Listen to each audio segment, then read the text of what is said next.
Code's recording is full, but we have a temporary extension. Great. We Okay. can What worry. we could I'll do is upgrade that you later. could record internally on the laptop and then transfer it later. Okay. Do you It says want? they give us a temporary extension, so I can just extend that later. Okay. How much of an extension? Till March 30th. Oh, okay. So that, yeah, tonight You're gonna even, pay for your or, content later. yeah. You're gonna hold your stuff for ransom. Better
Oh,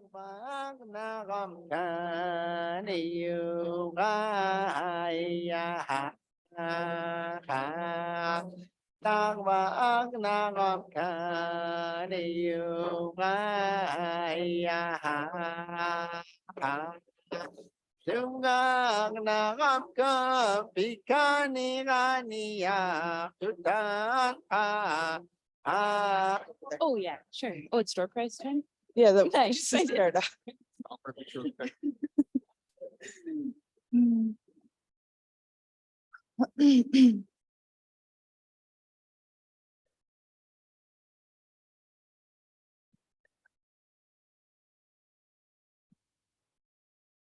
Good morning, everyone. Welcome back to day 2 of the Bristol Bay Sustainability Summit. We're going to start you off with some door prizes.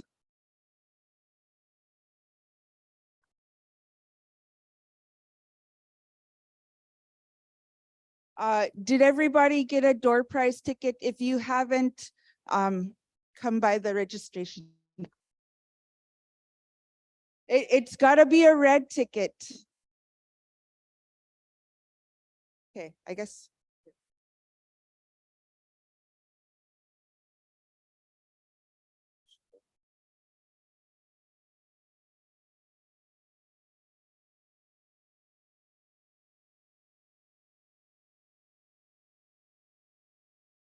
Okay, the first door prize is for a swag bundle, and we have Judy Chapman.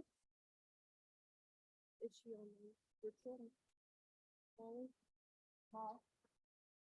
Do you have the virtual people up?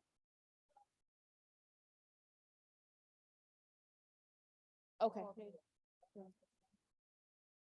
Do we wait for her? Okay, she's not on at all. Okay. 9705323.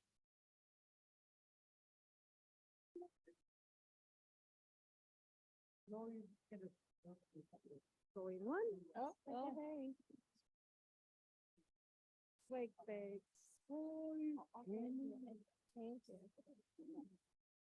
Another swag bag. Another swag bag. 9705322.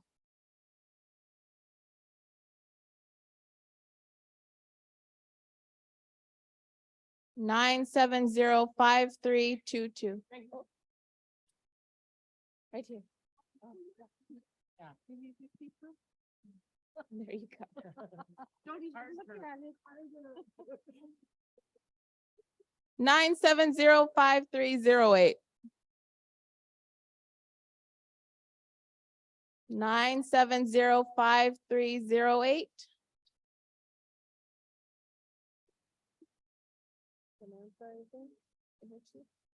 The baby. Oh.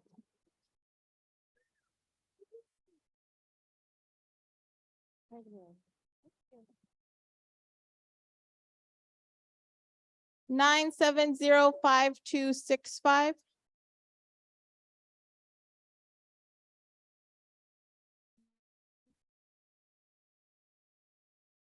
Okay, the last one's for them.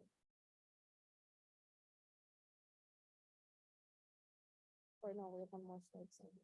One more swag, babe. 9705289.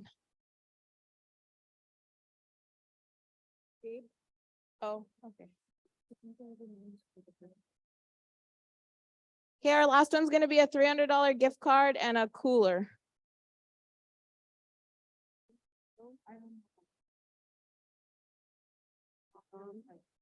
Drew Carlos. I don't think she's not signed on. No, this slide right here.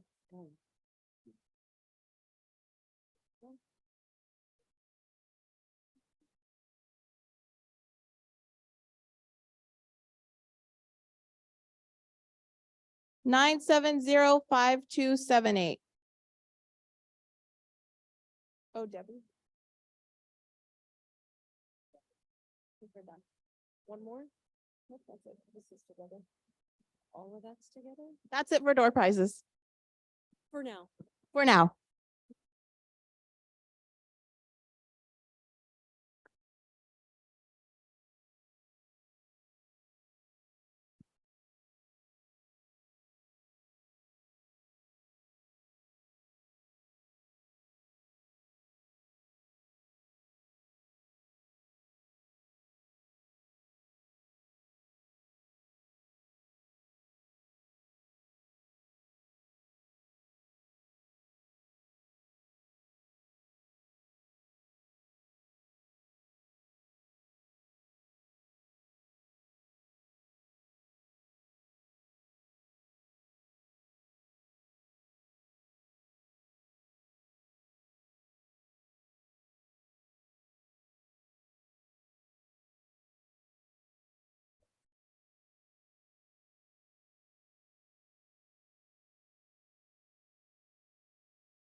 Power.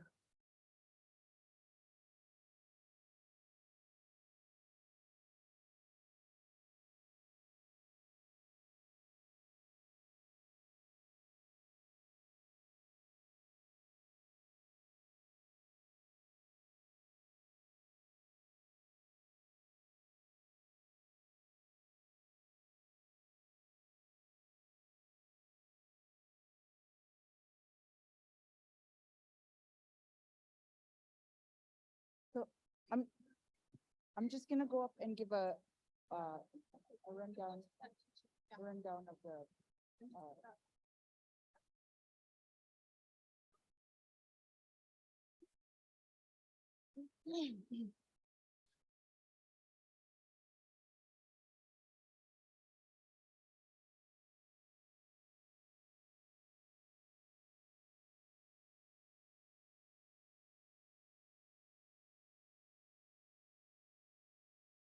All right, we're going to get started here in a few minutes. I'll just give a quick rundown of the agenda today before we get started. Um, so the first track we will be doing is the community and cultural well-being. We have the opioid prevention team presenting this morning, and we'll do some small group reflections after that. And then we have a coffee break. Then the BBNCEF Cultural Heritage Program will be presenting on cultural and language revitalization. Then we will have the Iliamna communities teaching culture through native languages and dialogue circles. Following that, lunch will be provided again here in the gym. All the we won't be breaking out into different locations today, so all track and sessions will be held here in the gym. And then after lunch, we're starting on the Our Lands and Waters track, and we'll just go from there. I'm gonna hand it over to Courtney Carty, and she'll be moderating for us.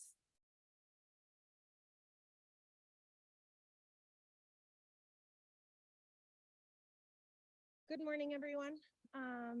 My name is Courtney Carty. Can you hear me all right? Yeah, I'm usually one of those no mic girls. A pyre, Amber and Tish are saying? Okay, bear with us. I'm gonna MC today, stepping up for Alana. Many of you are aware that we lost Werner yesterday. The family has made that public, and so we felt that it was appropriate that we would start this morning honoring him. He's worked his entire life, as young as he was, to protect Bristol Bay. And we'd like to have a moment of silence for Werner Wilson. Thank you.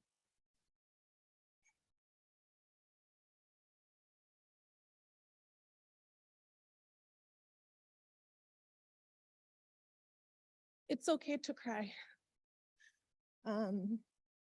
We were in a Alaska Migratory Bird Co-Management Council meeting years ago when I was a younger woman in my career at BBNA, resources, and we were, I don't want to say arguing, but that happens at co-management at the table. Engaged in some really heated dialogue with the feds in the state over restricted access to harvesting birds and all of the hurt that came with taking our food resources. And a lot of the women in the room, a lot of the natives in the room, we started crying. And Gayla had said, "I'm sorry, I'm crying." And this elder stopped the whole meeting and said, "No, you can't apologize for that, because when we cry, we heal. And so it's important to shed tears when you feel them coming, don't fight them. Sometimes you have to fight them when you're on stage though. So I'm the tribal administrator now for the Dillingham tribe here in Dillingham, our tribal council. I would like to take a moment to acknowledge our chiefs in the room. We did have JJ with us who greeted you all yesterday, but we also have Chief Kimberly Johnson and Robin Samuelson in here today. Is anyone else on council in here? No? We have wellness committee members and tribal court judges also. Tiffany, Amber, Tish is on court as a judge. JR Dull is a judge.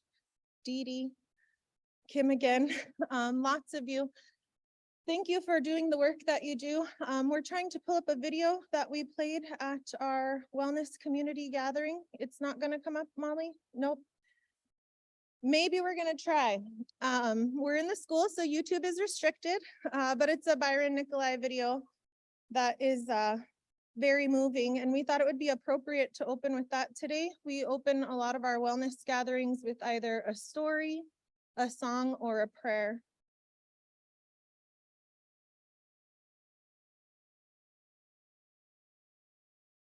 Okay, so do we have 10 minutes? Do we just want to take a break? Okay, we'll take a quick mug up. Everybody refresh your drinks, get something to eat, use the restroom while we pull the video up, and then we'll get started. Thank you so much. Good morning.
Thank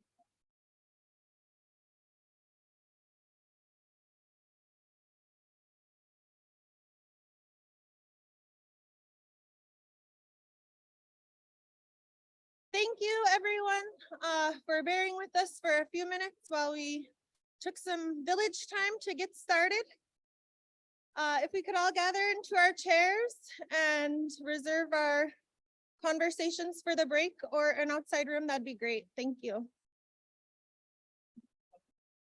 I guess I gotta talk closer.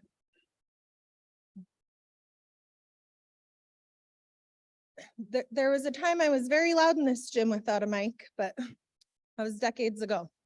Okay, we'll go ahead and get started with this Byron Nikolai video. I am not a fluent speaker, but I know when to call on my elders. So we're gonna have Margie introduce this video for us. Margie Hastings of Nustiahawk, thank you. So the word that she wanted me to translate, you're not alone or we're not alone, it's Kimtnrituten. Thank you, Margie. Yes. If you guys could cue that video, please.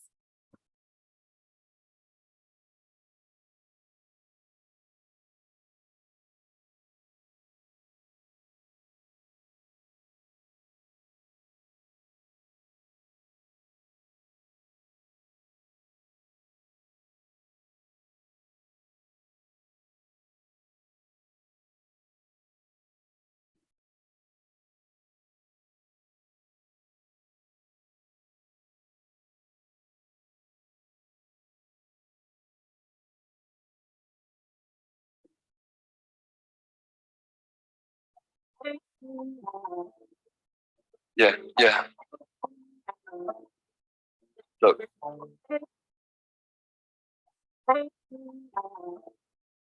Yeah. Look.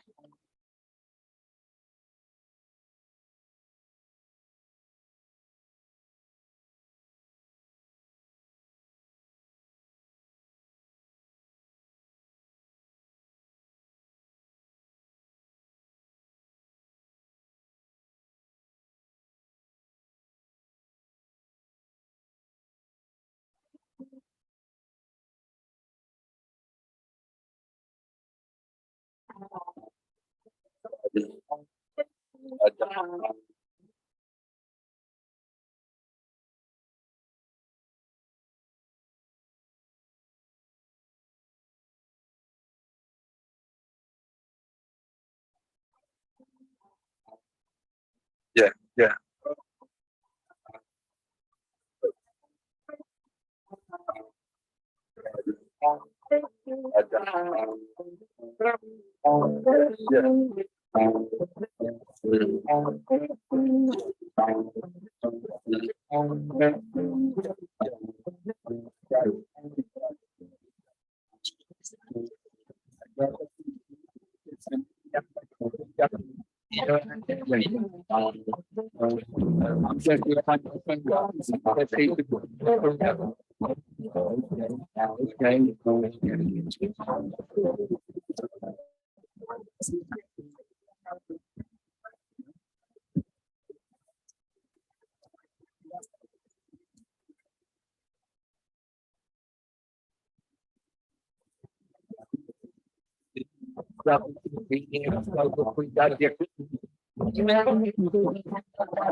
Am I close enough? Thank you. That video, I listen to a lot of Byron Nicolai in my truck. I don't always get to watch the subtitles, and like I said, I'm not a fluent speaker, but I played it for the girls over at the office. Some of you were there yesterday. We have a big screen and we play like Byron or Bamioa in the mornings, and it was on when we were praying for the healing thing, and we saw the subtitles and thought it was fitting then and again today as a good introduction to the subject. I'll read the description from the detailed agenda introducing Tiffany and Amber Webb. I often say these women are my ancestors. We're not sisters, but our ancestors were. We shared our great-great-grandmothers were sisters. And so we didn't grow up as family, and there are many of us in this room and in our tribe that are related like that. But generations ago we were, and today, often in many of our lives, we have chosen family. And it's important to make those connections, maintain them, and like we saw in the video, call on your support network whenever you need to. Tiffany and Amber Webb, along with their team at the BBHC Opioid Prevention Program, are going to speak with us today about why we hurt. It's really about the ongoing impact of historical trauma in Bristol Bay and solutions for our communities for the next 500 generations.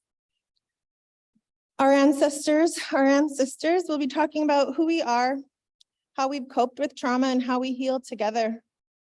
We'll also talk about economic stability and how that's improved when we address lateral oppression within ourselves, our organizations, and our communities.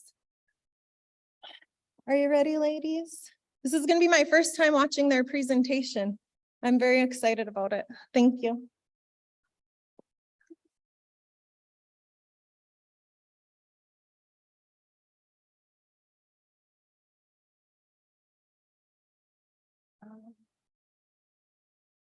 Good morning, everybody. Can you guys hear me okay?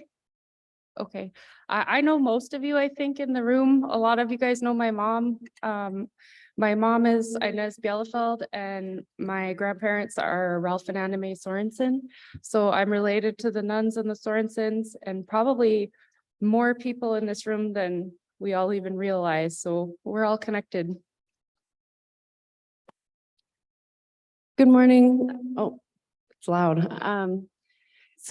Yesterday I had a really hard time hearing people. So I'm going to try to speak in a way that everybody can hear. But I have the same family, so I'm not going to do the same introduction, but we're sisters, so it's all the same. We created this, I have to tell you a little bit about the Christina Love. Christina Love is from Igigik, but she grew up in a place called Chitna. And she was raised by someone who was not her mother. She currently works for the ANDVSA. So she works to advocate for women and safe relationships. And she does a lot of advocacy like in Washington, DC for the whole country. And she's formerly incarcerated. She identifies as being in recovery from multiple substances. And so the three of us sat down at her kitchen table, and her and I were holding our babies, and Amber was typing. And so that's how we made this. And we drew really heavily from our personal experiences, what we experienced, what we saw other people experiencing growing up. And so so as we talk about this, it's a lot of it is really hard. It's really hard to say. It's really hard to hear. I might cry, you might cry. That's okay. We'll just keep going. So, oh, is this the clicker? So a lot of us woke up in grief this morning. There's been a lot of loss. And so I think that all of this is even more, I've never felt so much, like my heart has never beat so hard when I've come up to speak to people.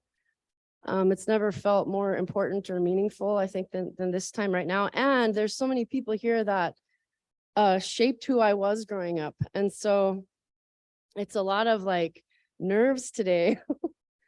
So what we're going to talk about is we're going to talk about why we hurt and who we are and community solutions for the next 500 generations. So not just our kids and their kids, but, like the region for time immemorial. It's going to go on forever.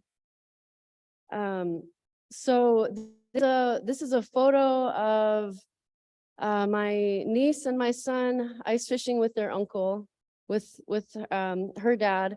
And so in this photo, there's generational teaching, there's relationships forming, there's like a healthy bond that's created. And that's who we really are. That's who we really are. So as we're talking, we're going to come back to this. I want you to hold this in your mind and in your heart. Oh yeah, that's us. That's Christina over there. And if she walked into this room today, you would never know that she has been kicked out of every emergency room in the state and every women's shelter in the state. And one of the reasons that she's been kicked out of these places that are really created to help us is that they're not structured in a way that very accessible to people when they're deep in struggle.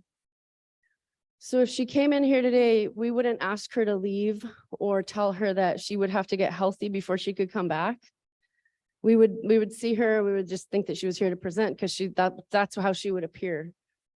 But at one point in time, when she was living, was experiencing homelessness and she was in and out of jail, she looked really different.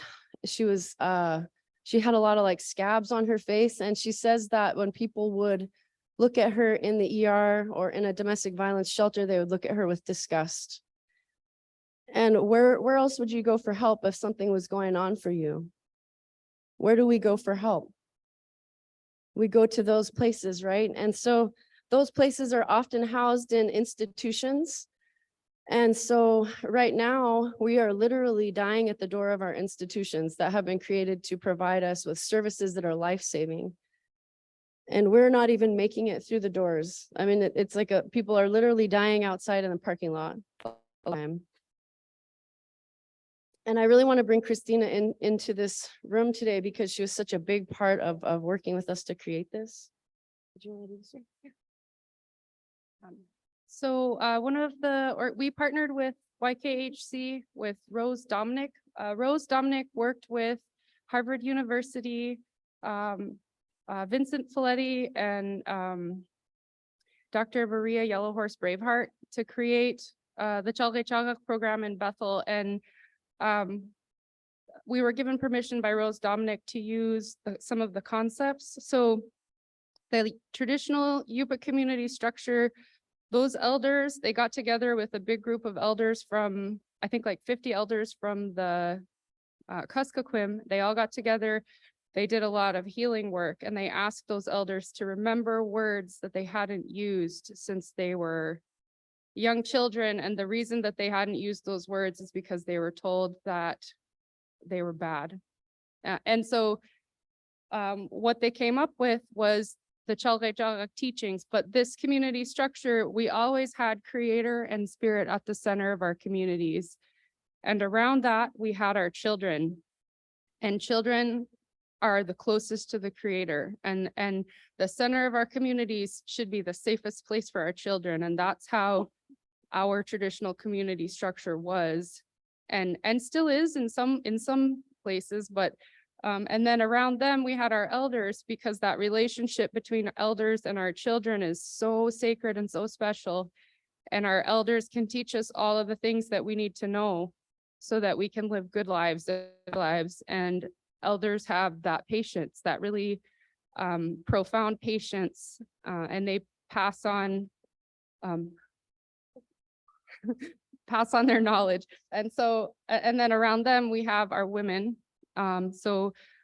Taking care of everyone and gathering and providing, and we have our men around the outside of our circle. Our men are our providers and they're also our protectors. So the way that Rose Dominic told it to us was that nothing comes into or outside of that circle if it isn't safe. So inside this circle is the safest place you can be. So when our communities, when colonization started to happen, the first thing that happened was that this community structure started to be attacked. I'll let Tiffany tell you a little more about that.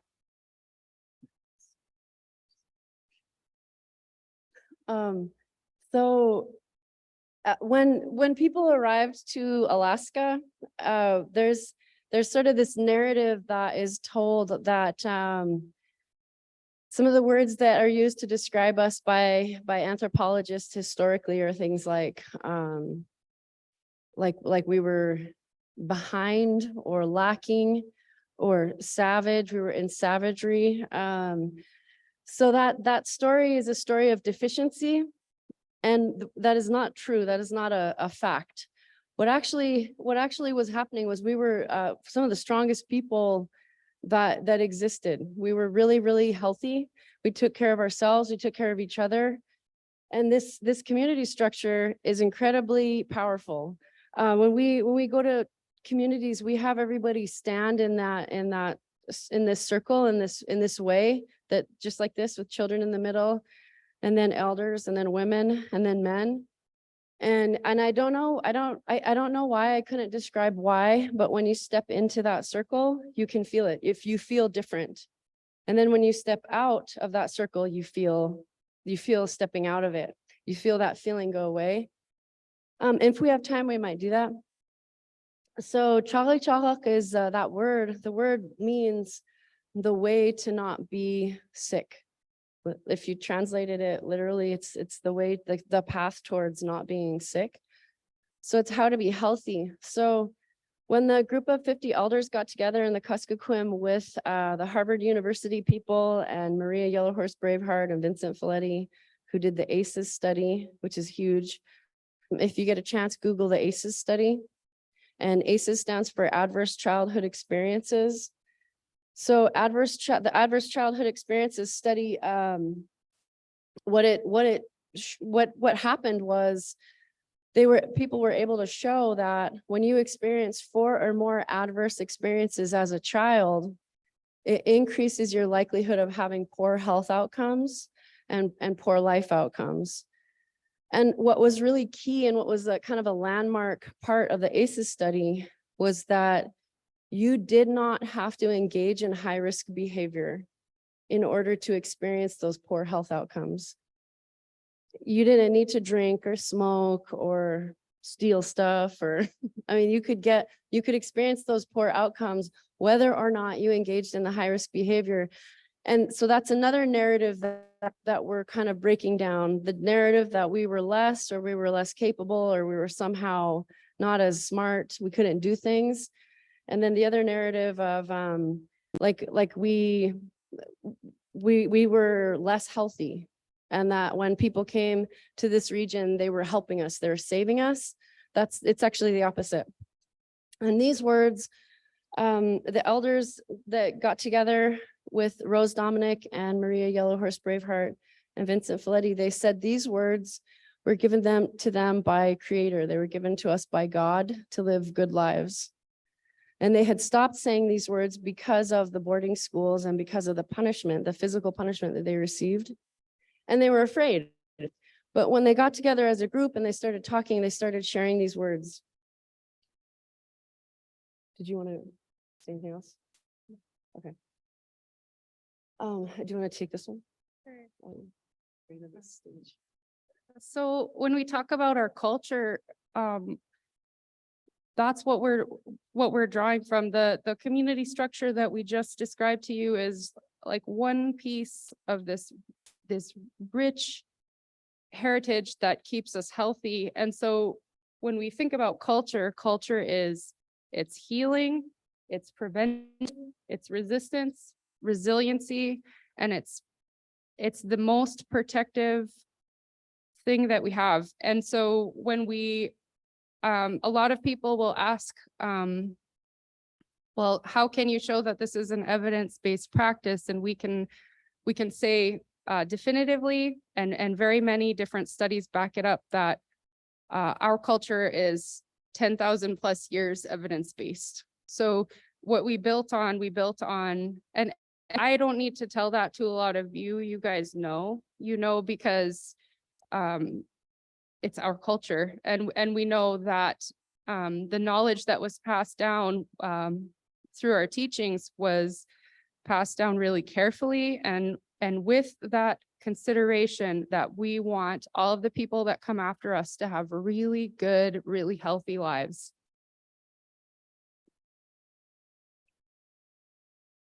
This, so a lot of us woke up in grief, and in that community structure, there's all kinds of safety nets built into that. There's ceremony, there's the relationships that you have with other people. And when that went away, different things started to happen. It broke down the way that we related to each other. It broke down our family structure. It broke down the way that we parented. And when I say broke down, I mean, it changed it. I should say it changed it. So the boarding schools were created sort of late in the game of changes. There were a lot of other things that happened before the boarding schools were created, but the boarding schools had an impact that was very far reaching. We are, everybody in this room who is Alaska Native, we are survivors of boarding school, even if we didn't go. Even if we didn't know anybody who went, we're still survivors of the boarding school era, and we still lost connection with our culture. So this Bishop Vital Grandin, he's from Canada. But what happened in Canada happened in the United States, and Canada is actually a little bit ahead of they're investigating, they're looking at the grounds of the boarding schools, and they're finding the remains of children. And there's thousands of bodies that they found, and they haven't started looking in the United States yet. And they only looked at a few of these schools in Canada. But the idea is that we instill in them a pronounced distaste for the Native life so that they will be humiliated when reminded of their origin. When they graduate from our institutions, the children have lost everything Native except their blood. So that was the plan. And that was what happened.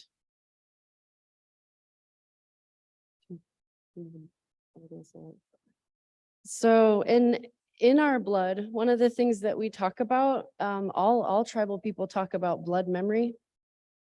What we carry in our bodies is really the story of who we are.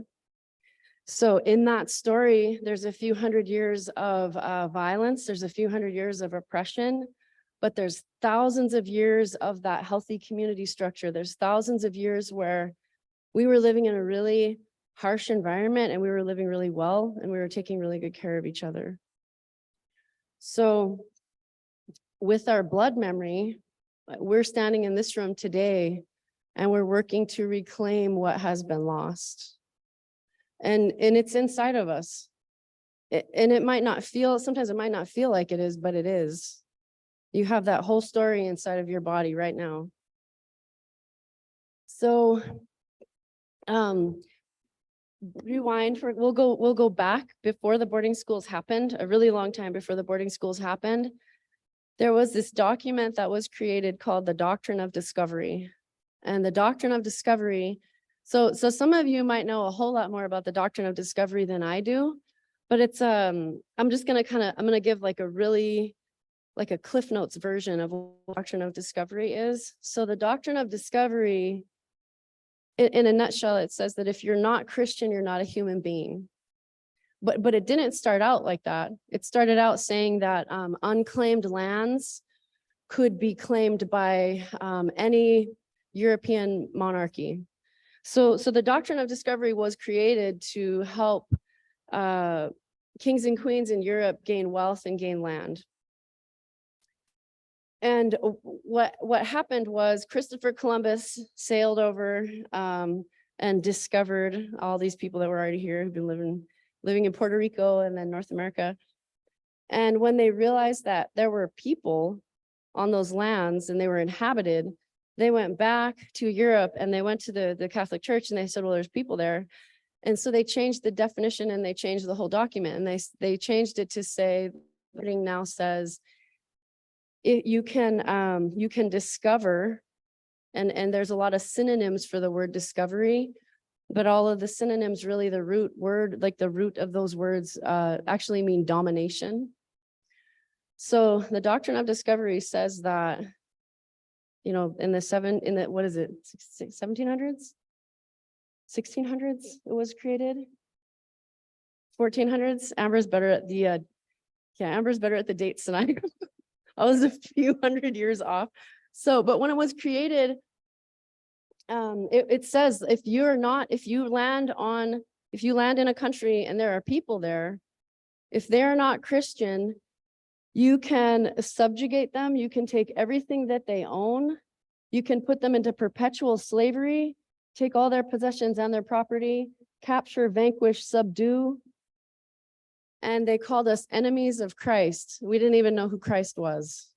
We were living fine, we were living well. We were really in these amazingly, like the structure of our societies was profound. And it was based in love and spirituality. So with the Doctrine of Discovery, it gave like full legal license for us to lose everything that made us who we are, including our lands. Yeah. Did you wanna? So the Doctrine of Discovery actually came to be the basis of all national and international law. And it continues to be cited even today by the Supreme Court in the United States. They continue to refer to that document when things like, when different tribes are asking for treaties to be honored, the Supreme Court will refer to the Doctrine of Discovery and say, well, we have dominion over that land. You can live on it, but we own it forever. And so the Doctrine of Discovery, if it was to be, if those concepts were truly to be addressed, all of the land would have to be given back to Alaska Native and Native people. So if you fast forward to the United States becoming the United States, it was a really similar situation where there were resources and there was land and people wanted it. And so the United States they established an extermination policy, and they said it was legal to kill all Native people, women, children, and people did. And they would bring proof, like parts of people's bodies, to different government agencies, and they would get money. They would get a lot of money. So the extermination policy was it was carried out under the War Department, which became known as the Bureau of Indian Affairs, which is where Indian Health Service came from. It's where the Department of Education is housed. So the history of the institutions where we go to get help they were created with the intent of destroying us, of killing us. Extermination is, that's quite a word. So it's important to know that as we're having this conversation. So we're gonna talk about some pretty triggering stuff, and I wanted to let you guys know that we have AJ Knittel over here who does really, really good work. If you haven't met AJ, I hope that you do. He's over here if anybody needs to talk, if you start having memories about something that's really difficult. And I know that like Tish and Cindy are here. Like whoever you feel the safest talking to, if you need to walk out of the room, please do that. So, so this is so the next, so I guess that there were a lot of these things happening like at the same time. It was kind of like, I don't know if you've ever been to Chuck E. Cheese and you play that game where you like hit the, what is it called, whack-a-mole? Like you're hitting the mole and then another one pops up. So these things were popping up all over at the same time, a lot of it. And it was happening here in Dillingham. It was happening, especially coastal communities were impacted. But violence is a learned behavior.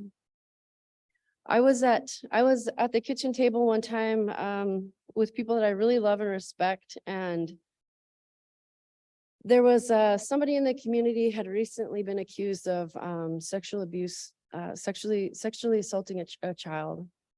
And somebody at that table said, well, you know, I mean, those things happened a lot in the past because you guys were so isolated. And this is a non-native person, it's somebody that I love. And if you know me, you know that I had to dig deep to have patience and to not, you know, spout off and say a bunch of things that I would have regretted. But in that moment, I realized that there are so many people that really believe that story. And there's a lot of us that believe that story. And it's not true. And the reason that I know it's not true is because we didn't have words for sexual assault. We didn't have words for domestic violence.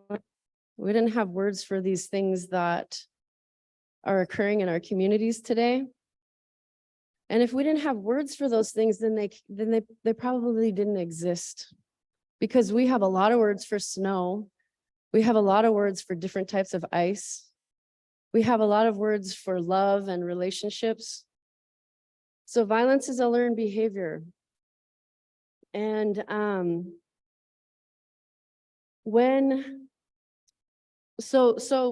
kind of go back to the Catholic Church here a little bit too, with the doctrine of discovery. One of the premises of Orthodox religion is that you have to go through a middleman to get to God, which is the priest. And I'm not saying that you can't believe, I mean, people have their experience of spirituality. And I really want to be clear that we're not talking about changing anybody needing to change anything. We're just telling this story as it played out, as it occurred. So one of the parts of Orthodox religion is that you go through a person to have a relationship with God.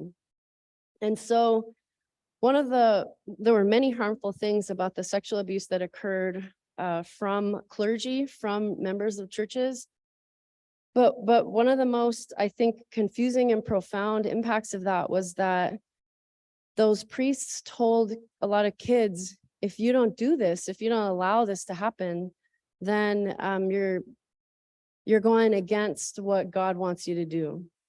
And so there were many people for many generations who believed that if they spoke up, if they told, if they said no, if they fought back, that they were going against God. So it was a compounded harm. It was harm on top of harm, on top of harm, on top of harm. Want to add anything?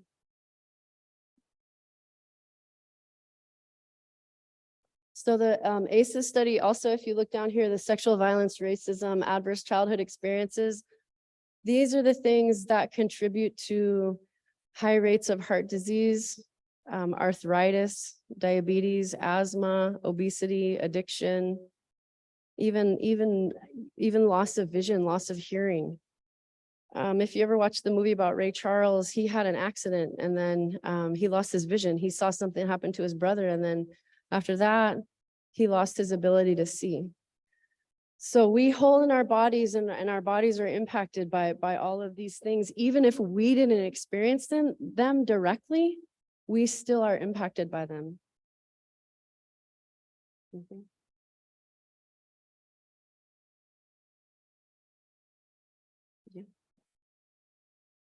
So when we talk about colonization, what we're talking about is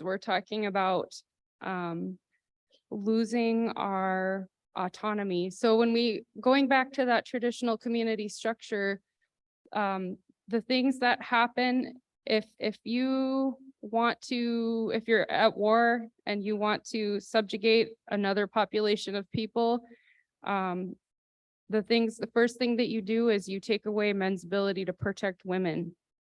The second thing you do is you take away children. And then you remove, then you displace elders. And then once you do those things, it's really hard to recover from that. You can subjugate a people within a generation or two if you can do those things. And so that is what happened here. And so when we talk about these issues, like in my work advocating for women, people will ask me what the root cause of murdered and missing Indigenous women is, and really it's this right here. This is what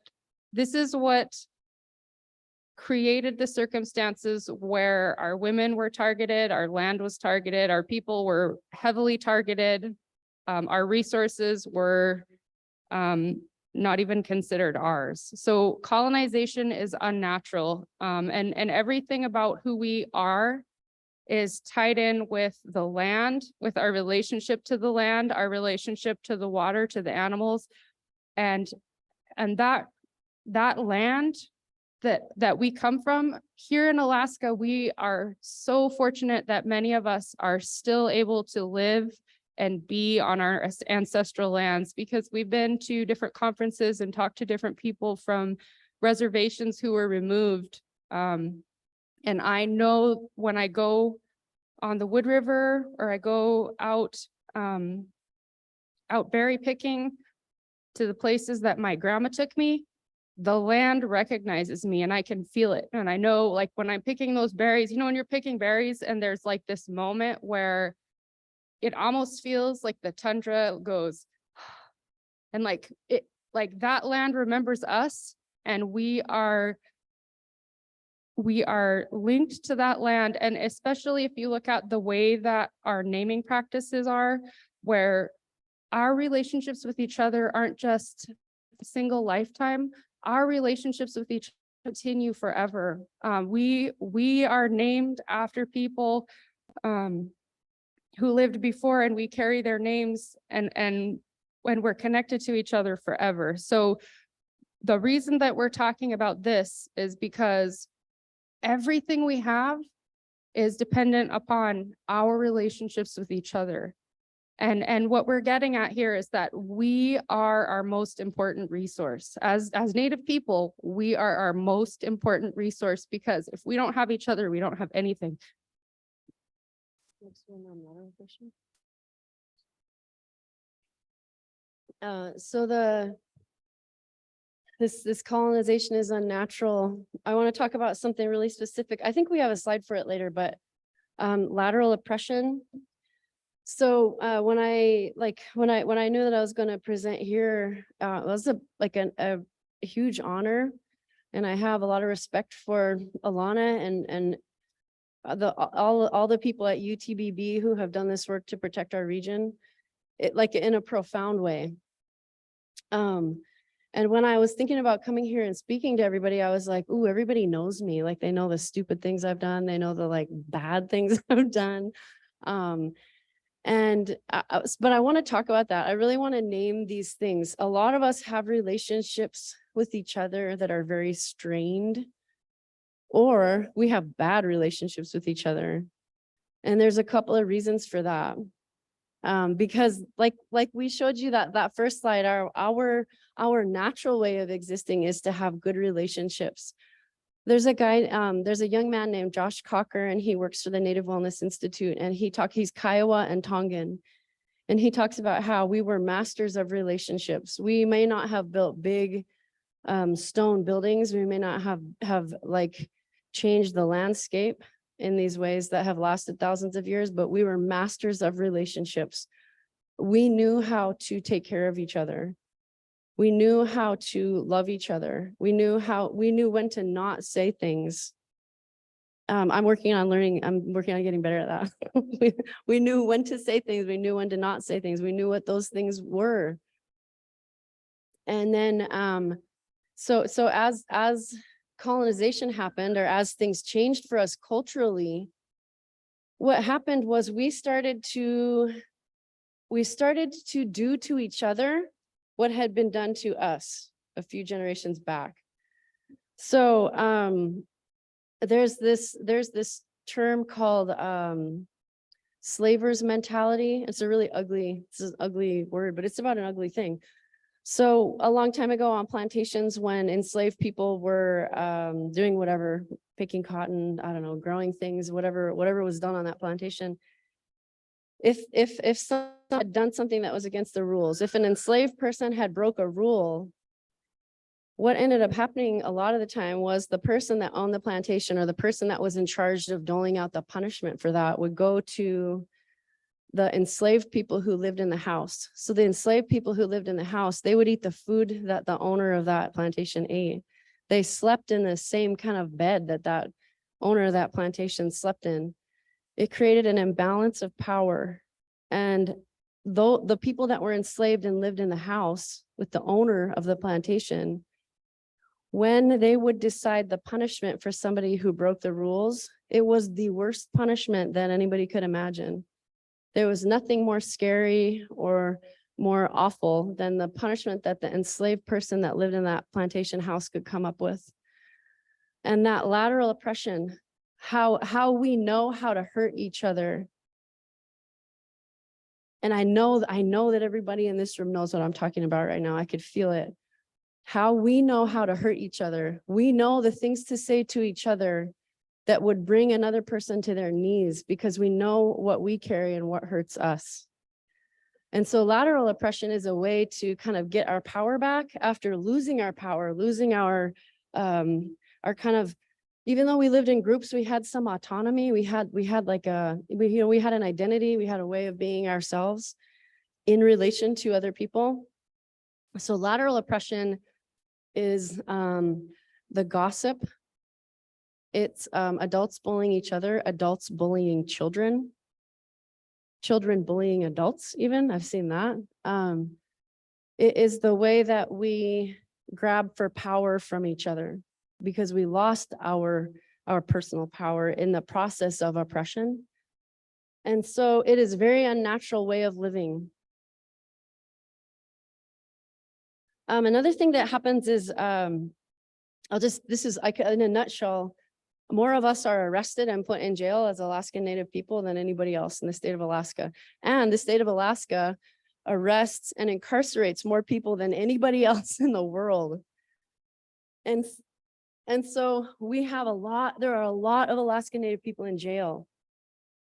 And it is not because we commit more crimes than other groups of people. I'll say that again. It is not because we commit more crimes than other groups of people. Racialized trauma was one of the impacts of colonization, and racialized trauma, it continues today. And so more Alaska Native people are arrested, and a lot of times they haven't even really broken a law. So did you want to speak to this one? I can say. So when we look at this slide, you can see, I know it's kind of hard to read, but you can see the column on the far, it would be your far left, is people who are perceived as white. And then you have these other columns, you have Hispanic people, Black people, Alaska Native American Indian people, and Native Hawaiians. But what it doesn't say is that people who are Hispanic, people who are Alaska Native, and people who are Native Hawaiian are all Indigenous people. So if you look at this slide, I mean, the rates at which Native people are incarcerated, it's like most of the slide. So if you really think about that, like there is stigmatization around people who have been previously incarcerated, and that is one of the things that we work really hard on in our department to dispel those kinds of stigmas, especially because we know that the way people's behavior when they're hurting is criminalized. It just perpetuates more and more stigma. And so what the prisons in Alaska really are the largest behavioral health service providers in the state.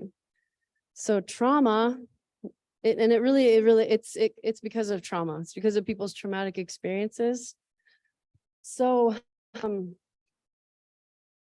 all the Native people that are in jail have experienced a profound amount of trauma for many generations. And because of that, it has impacted our communities in a profound way. And so our family structure is broken down, the way that we see ourselves has changed, and that lateral oppression. That lateral oppression means that when we need help, the people that we go to help sometimes hurt us more than they help us.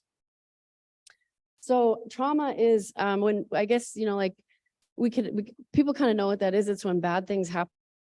But one of the parts of the definition that Maria Yellowhorse Braveheart shares is that it's a profound, lasting impact.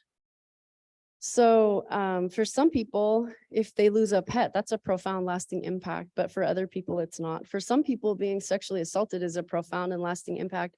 And believe it or not, for some people, it's not as much of an impact as other things in their life because of complex trauma. So trauma is basically when something happens to you and it impacts you forever. And so we have these responses to trauma. We have these ways of surviving. And we've been talking about all the ways that we survive throughout this presentation. But so remember when I said that first slide where I said, this is who we really are. And I kind of want you to remember that. We were doing this, we were talking about, I don't know if it was this presentation, it might've been a different one. And somebody was like, do you guys have anything good to say ever? I was like, yeah, we're like really fun people, but this is the stuff that I think, these are the conversations that we have needed to have for generations and we haven't had. And so we grow up in these things without ever naming them. And then we feel like something's wrong with us. We feel like there's something deficient about us. And if you pay to go to therapy, they'll tell you that you have a, they could give you like different diagnosis and they could tell you, well, this is what you have and this is how we can help you. And therapy is good, right? But some of the things that they call this feeling that we have of being less is they call it imposter syndrome. There's other names for it. Depression, not otherwise specified. And we feel bad. I mean, that's what it is. We feel bad, and we feel bad because we carry all of these things inside of us. So when we don't have the words to describe what's happening, we don't even know those words, our behaviors are going to tell the story for us.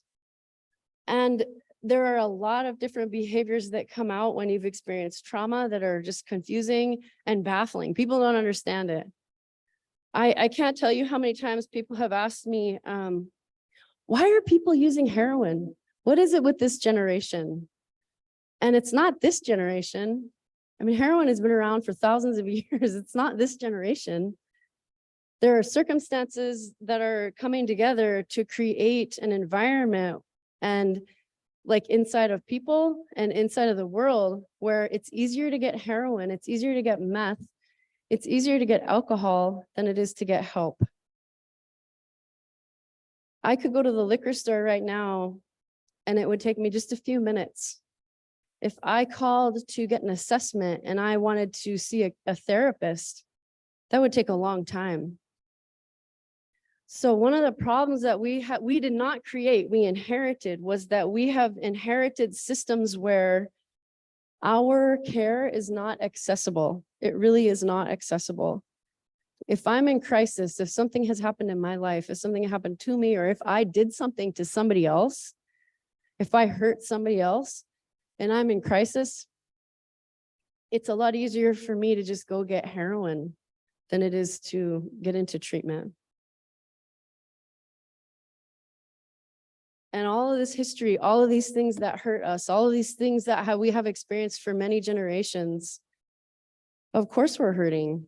Of course people are using heroin. What else would we be doing? I mean, and it's a painkiller. It gets rid of pain. You go to a doctor and a doctor will give you opiates if you have pain. So, go ahead.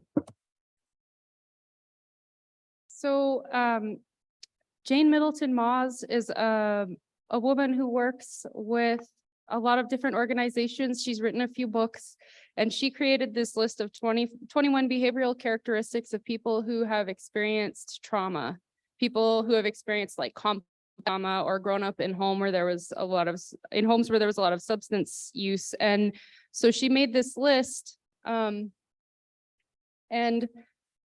of the things about that list is that it really puts the responsibility for what happened on the individual, the way that it's worded. So our friend Christina and the three of us got together and we looked through this list and we flipped it to explain the behaviors so that it's easier to understand what it is that's happening.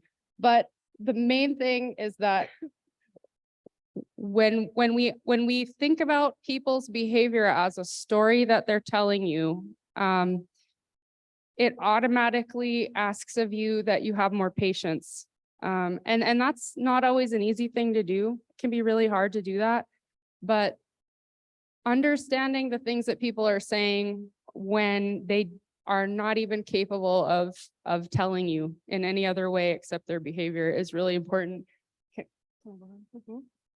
So one of the behavioral characteristics on that list is difficulty trusting others. So the way that you could say that differently is that you have to work a lot harder to earn my trust because of the ways that trust has been broken in my life, which is a very normal, not that it's always healthy and not that it doesn't cause problems in our lives, but it's very normal that you would need people to work harder, right? That's very understandable. One of the things that I think I had struggled with personally, so I identify as being in recovery, and a big part of recovery is being accountable. So I had to take ownership of all the things that I had said and done that were harmful to other people. And at the same time, I was experiencing things. I had experienced things in my life where I had no control over those things happening. And I also had no control over my response to those things that happened. So if I took this clicker and I just threw it out here and it came sailing towards your face, you're just going to react. You're either going to cover your face, catch it, freeze. There's these things that your nervous system will get activated and you're just going to react. And that's how our response to trauma is. We don't sit down and think about, well, I don't think I trust people anymore. It's not like that. You don't have a conversation with yourself. Or response to trauma is really fast. You don't have time to think about it. When something triggers me and I want to control all of the people around me and the decisions that they're making, I'm not consciously aware of it. I just want what I'm feeling to go away. I just want the feeling inside of me to go away. And I feel like if I could make sure that all these things happen, then I'll feel safe again and everything will be okay. Denying problems. So Jane Middleton Moz, even though we took her work and totally changed it, I really want to honor that she does a lot of work in Native communities, and her work has helped a lot of people. But she does what a lot of people in this field of work do, where they sort of make it your fault. You've experienced these things and now you're struggling, but it's your fault. And they don't do it in an overt way. It's really subtle. There's a lot of different ways that that's communicated. And so that's another part of breaking the stigma of like, this is a normal response to being hurt. But this denying problems, so this is why denying problems helps people survive really difficult situations. So if you're living in a house and one of your parents is sexually abusing you on a regular basis, you might have to just not believe that that's happening so that you could survive. If you have a sibling that is, you know, like done some really, really bad things to people that were really harmful, you might have to just act like that's not happening so that you can survive, so that you can get through the day. So it's a way of making it through. Yeah. Oh, this is one of my favorites. Seeking to be in chaos and drama. It sounds so like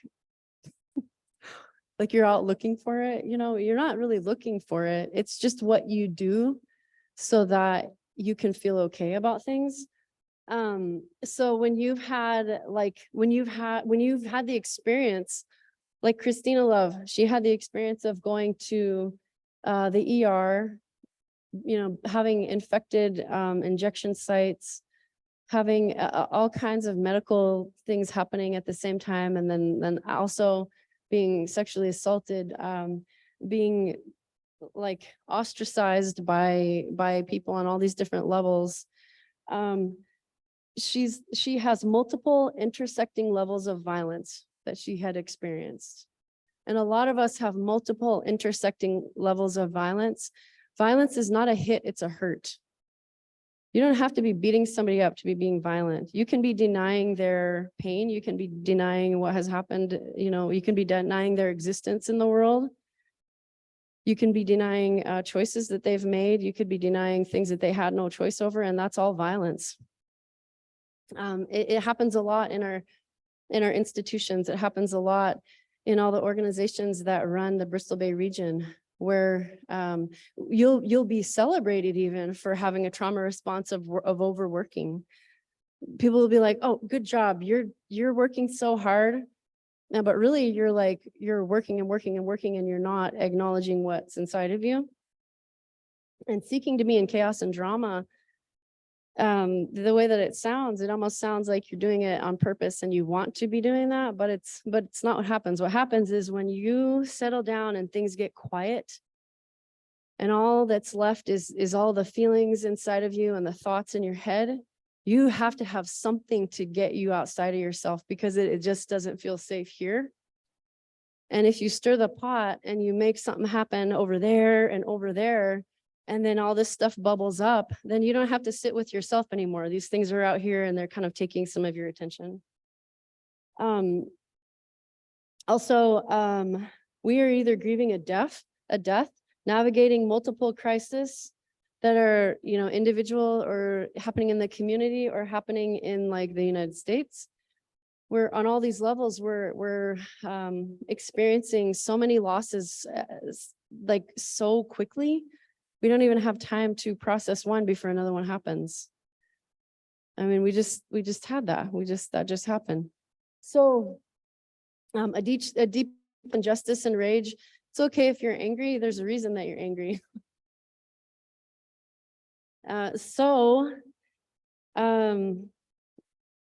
In our languages, Jillian Joseph from the Native Wellness Institute, a lot of the things that they have said are really universal for Native communities that are wanting to heal from history. Whatever your tribal practices or tribal teachings are, there's things that they have said that really fit for a lot of us. So Jillian Joseph, she says that when you want to do the cultural reclaiming work and when you want to change things for the better, go back to the languages, go back to your language. Everything that you need to know is in the language. And so we work really hard to credit people. So if there's anything that I said today or that Amber said today that you taught us, I want you to run up here and be like, I taught them that. We want you to have, I mean, that's important. So Kahuyun is, it's medicine. It is the way that we sit with each other without judgment. It's the way that we show up with each other. It's unconditional love. And it is a word that's ancient. It's a really old word. And we have always had this inside of us. We have always had enough kahuyun to deal with all of this hurt. Anything else? Harm reduction? So I think one of the important parts of kahuyun is like harm reduction. So harm reduction is a concept in prevention where you do things to keep people alive so that they could get to the next level of help. Even so, and the way that this kind of works with opioid, the way it relates to our work is that a lot of treatment programs are abstinence based. So you have to be completely like, you can't be putting any kind of chemical in your body at all. It's usually against the rules. It's always against the rules. Like you're not supposed to get high in treatment, you know? So that's harm reduction would be, okay, so if you're going to do drugs, let's try to help you be as safe as you can be so that you can be alive, so that when you are ready to get help, you can get help. So wearing a seatbelt is harm reduction. Nicotine gum is harm reduction. There's a lot we do. Condoms are harm reduction. So harm reduction is a lot of things. It's clean needles. It's letting people, it's providing clean needles to people who are using, which is not promoting drug use. Sometimes that's the first thing I hear from people, and it's not promoting drug use. It's just saying you are a human being and you deserve to have clean needles, period. Nobody deserves to get, lose their arm because they're hurting enough that they're using drugs. Harm reduction is also, having like tolerance. Sometimes just having patience.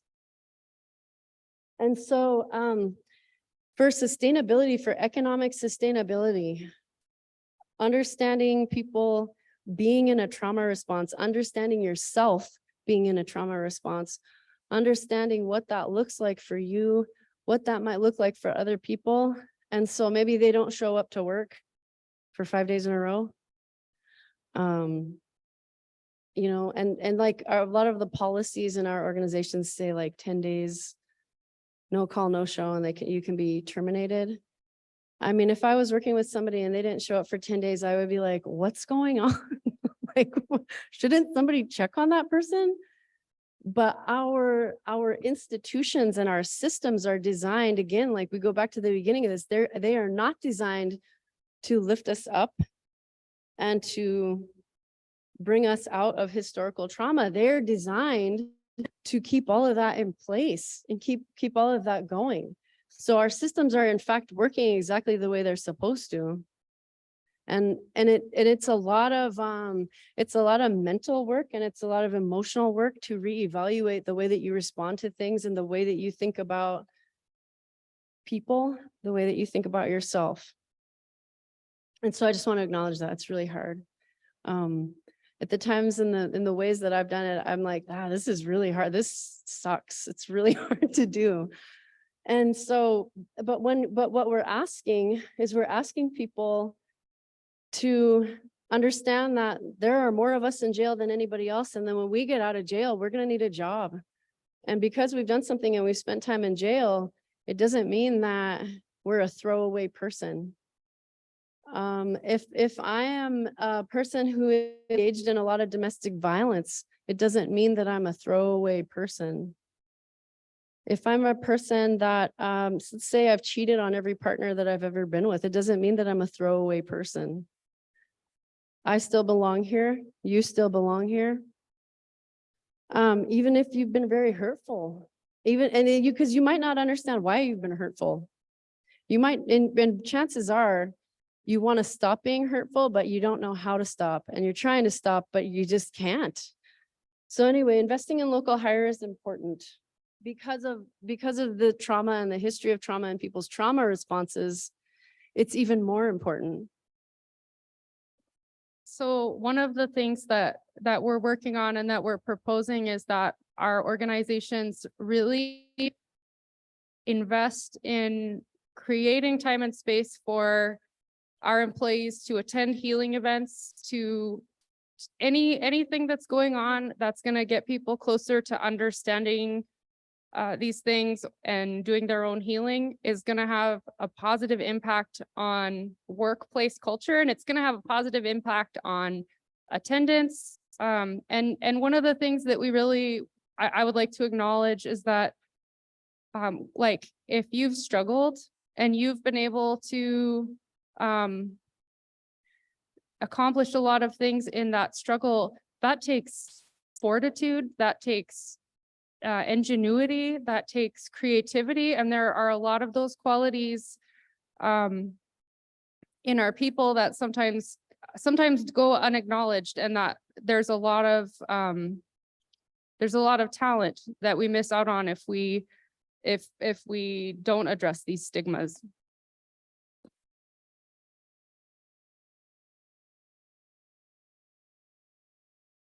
One of the barriers, there's a lot of barriers, and one of the biggest barriers is our own judgments, the stigma that people carry. So it's very stigma is something that really prevents people from getting help, and it ends up kind of killing people. A lot of times people just won't reach out because they don't want to be perceived as being crazy. I've heard that before. Well, I'm not crazy. I don't need to go to behavioral health. I've heard many people say that. So many people say that. So stigma is a barrier. Internalized oppression is a barrier, that lateral oppression. And when we've internalized something, we've made it our own. We've made it our own belief about ourselves and the world. And we are not less. We are not less. We never have been less. We've always been incredibly creative, brilliant, talented people. So those barriers that are like sort of in our relationships with ourselves and with others, those are barriers. But also there's a lot of policies and there's a lot of funding sources that have barriers built into them. We'll give you this money, but here's all the rules. And it'll be like lots of rules. And if you don't follow these rules, you're gonna have to give us the money back.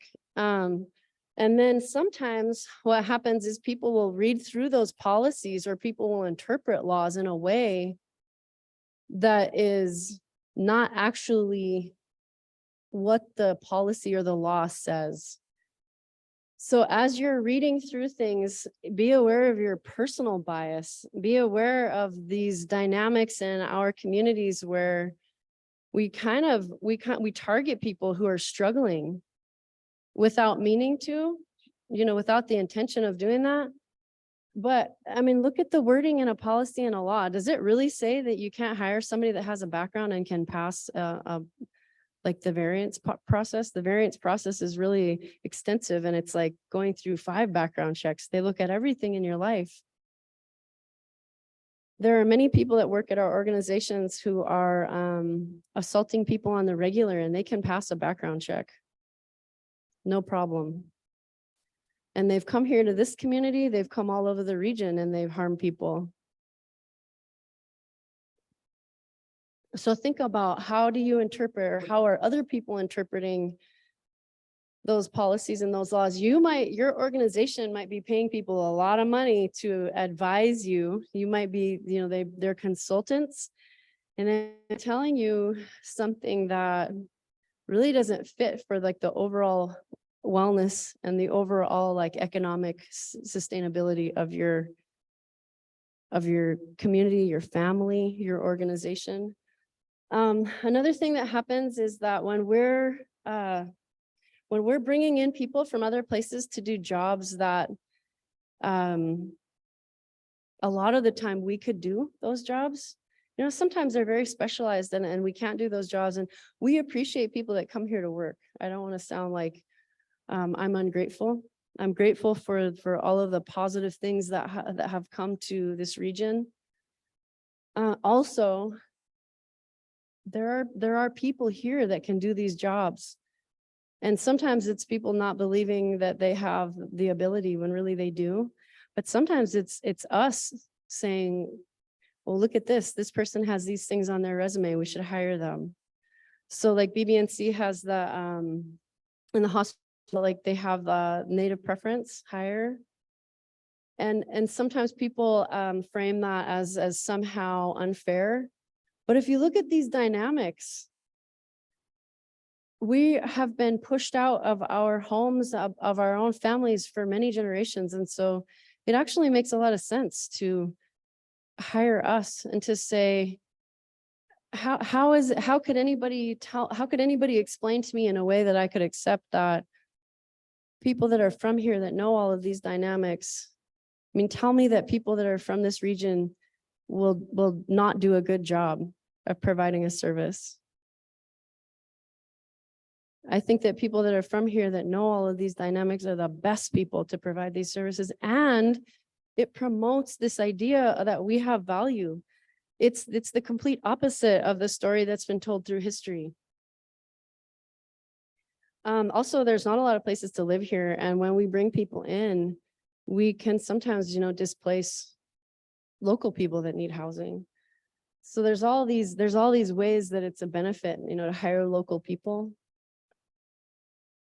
And if you're not from this region, we still appreciate you. I don't want you to be feeling like you got to pack up and move. But these are things that I think that are going to require a shift like inside of ourselves, a shift in our our workplaces, a shift in some of our policies. So what, in a nutshell, making sure that your workplace promotes anti-racism and anti-oppression, that's a really important thing to look at. And it requires a lot. I understand that it is not always easy, but sometimes it's not as hard as you think. So encouraging accountability in our organizations is also really important without shaming. We were at AFN and we heard James LaBelle talk about being at the Rangel Institute. And he said that he had run into someone who he knew, who he had gone to school with. And they were kind of like catching up, making small talk. And the guy leaned in and he said, do you remember the gauntlet?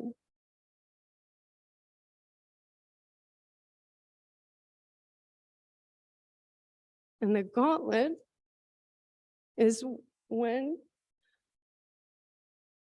if you did something, or maybe you didn't do anything, if you broke the rules, you had to get completely naked, all the other students lined up, and you had to run through that line of people. And they would hit you and kick you and slap you and punch you. And that was the gauntlet.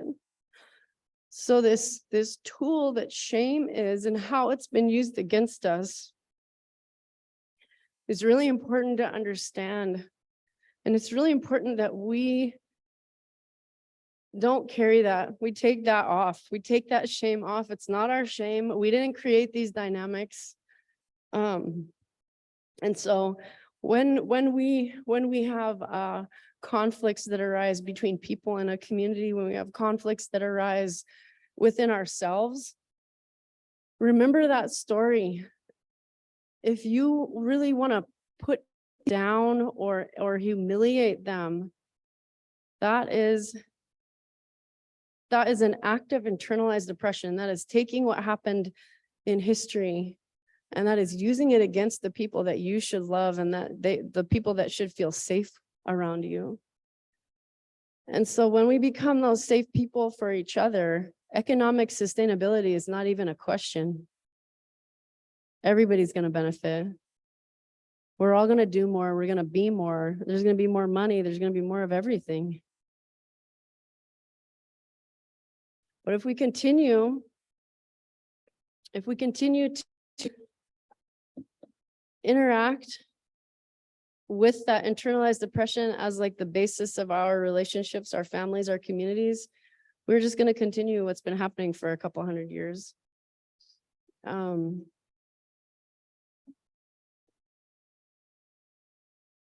it to the next. So, kind of to wrap things up, I really want to honor the elders in the room, and I want to say that if you're a person that grew up with a lot of traditional stories and teachings in your household, you're so fortunate, and that there are a lot of, if you don't have elders in your life that you can look to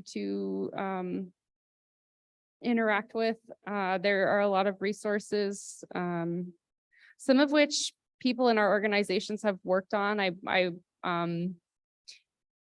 There's like Anfina Burden's books. I know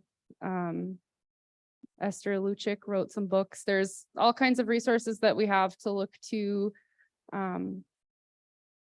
the methods from the past, but really it's taking really good care of each other and remembering who we are and understanding what we've gone through and really focusing on where we all want to go together. And you don't know what somebody's struggling with. And sometimes we can't even articulate what we're struggling with. And we need every single one of our people here with us doing this work. So the thing that I remember when I'm going through life, I'm still unlearning lateral oppression in different ways. I think it's not something you just do and it's done. You do it forever. You're always evaluating how you can get back to traditional ways of being. But the thing I always tell myself is that if I want every single Native person to win, if I want us all to win together, and when we're all together and we're all strong, we can do anything. Yeah, even if it's people that irritate you, like there are a lot that really get on my last nerve, but I'm still for them. It's like you're not like, you don't turn into like Barbie where you just have this perpetual smile on your face and everything is great and fine. You're a real person. You experience anger, but like I am for people. I am for other women. I am for like even women that I don't know. Because through history, being a woman has been really hard. I'm for all Native people because we have experienced racialized trauma, and there is nothing in the world like racialized trauma. And even if you don't like me, you could take these ideas that I got from other people, by the way, and you could still apply them to yourself and to your life. And so it doesn't require us to be perfect. We're very human, and we're gonna be human forever, until we're gone. But you could still use all of this information in a very practical way. There's a lot of like big words for it, but really, I mean, it's essentially, it's just how we treat each other. And remembering, this story. So we had E.J. David he wrote a couple of books. He wrote Internalized Depression.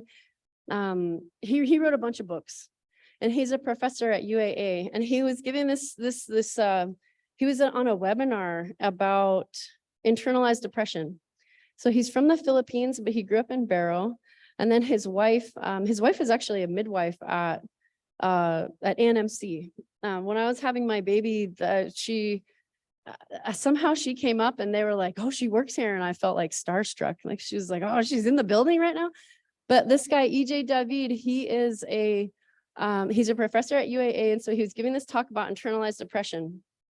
And he goes through the history of the Philippines and how, Spain heavily colonized the Philippines, and then the United States heavily colonized the Philippines, and the impact of that, how it impacted people. And he also he kind of shows how that the same thing happened to us as Native people in the United States and in Alaska.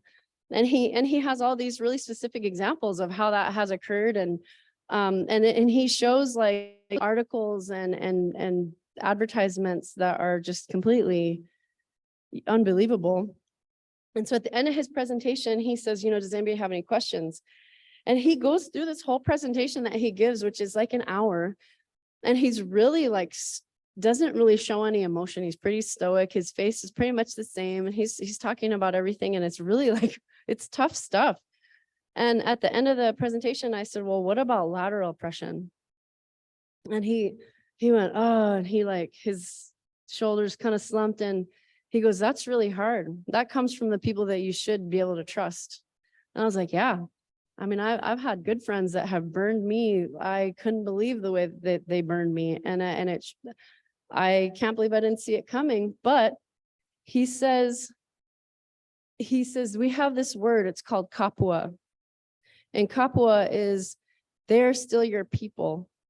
It's just the way that their internalized depression comes out.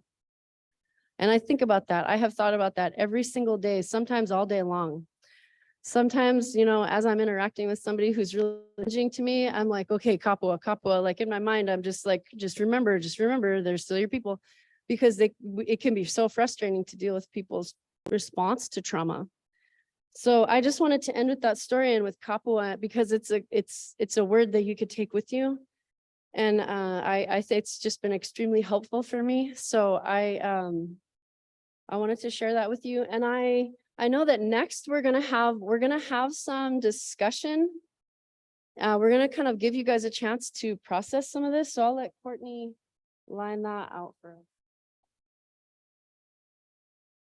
Oh, there's questions. Should we do questions?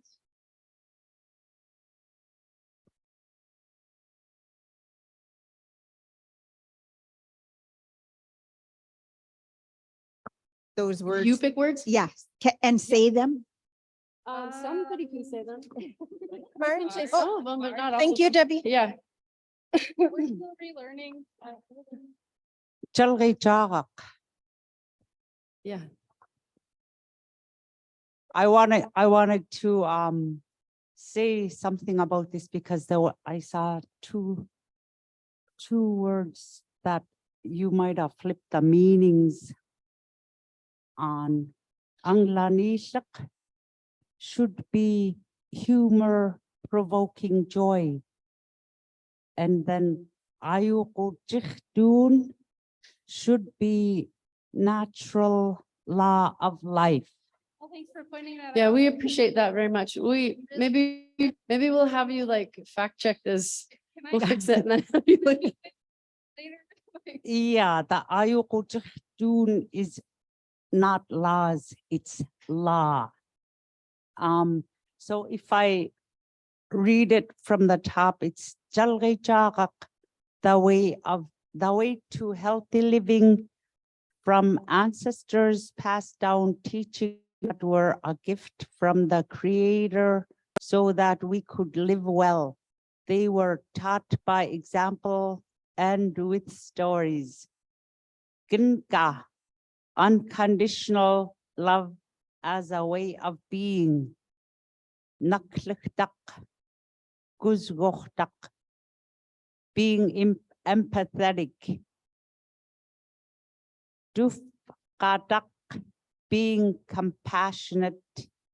Dagumchudak, being sympathetic. Badagafgnani, having patience. Anglanishak, humor-provoking joy. Kanroyun, how to be. Ayuqutjihdun, natural law of life. Thank you for that. Thank you very much. Thank you, Debbie. Are there other questions? Somebody back here? No? It was just enough. I'm coming, Kay.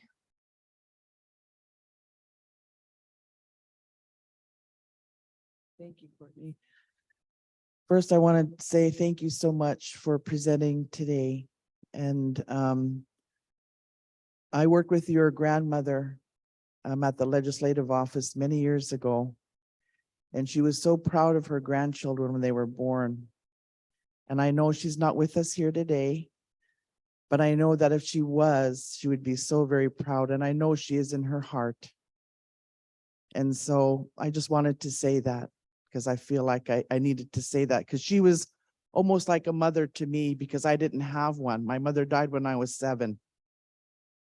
So she almost became like a Dillingham mother. She's still near and dear to my heart. But I know she's very proud of you. She's always been. So I know that we all are feeling grief now. I am.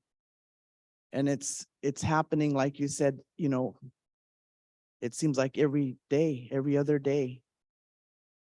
And when we go to these conferences, the people that really need to be here aren't. And they're not getting the firsthand experience or the knowledge or the teachings the way that we would like them to, like the way that we speak of. And I think also dealing with my own trauma and deaths in my life, with the recent death of my own daughter, I thought losing my mother was the most painful thing, but it wasn't. Losing a child is, it's unexplainable. And so those are just small parts of my life when you speak about trauma.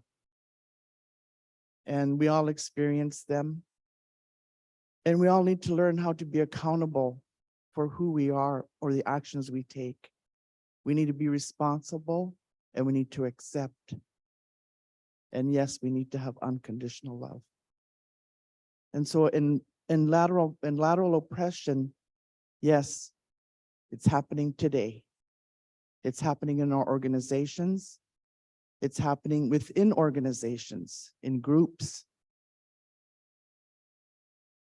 And so when we thank you again for bringing this today, I really appreciate the history. And one of the things that I really appreciated that was slipped in the bag, and it looks like it was a BBNA card with the lavender, lavender incense. Oh, yeah. That was really, I really appreciated that because I pray. I pray every morning. I pray throughout my day for others, for myself, for my family. It works. And to have a higher being, understanding you is the most, that's how I lived. I lived knowing that someone else was taking care of me and is still taking care of me today. But I'll stop there. I don't want to say anymore, but I want to say that how proud I am of both of you ladies. And everyone, all of these young people in here, I'm so proud of you. You know, when I heard Alexana, it ties into everything that we're discussing throughout the conference here. But we do have a lot of work to do in a lot of different areas. I'll tell you a story about my son. He got injured on the job. So he went to the hospital. During the hospital stay, he told the doctor that he wanted to commit suicide or was planning to. But instead of getting the kind of help that he needed, he was shackled, 2 state troopers and a med staff, and transferred to API. He didn't belong there. He didn't be transferred there. They told him he was going to be there for 2 weeks. He was only there for a few days. He told me how terrible that place was. Someone almost killed him in the room. He had to go to another room. He hasn't gone back to work. He was an ambassador from Mount Edgecombe High School. He was a basketball coach.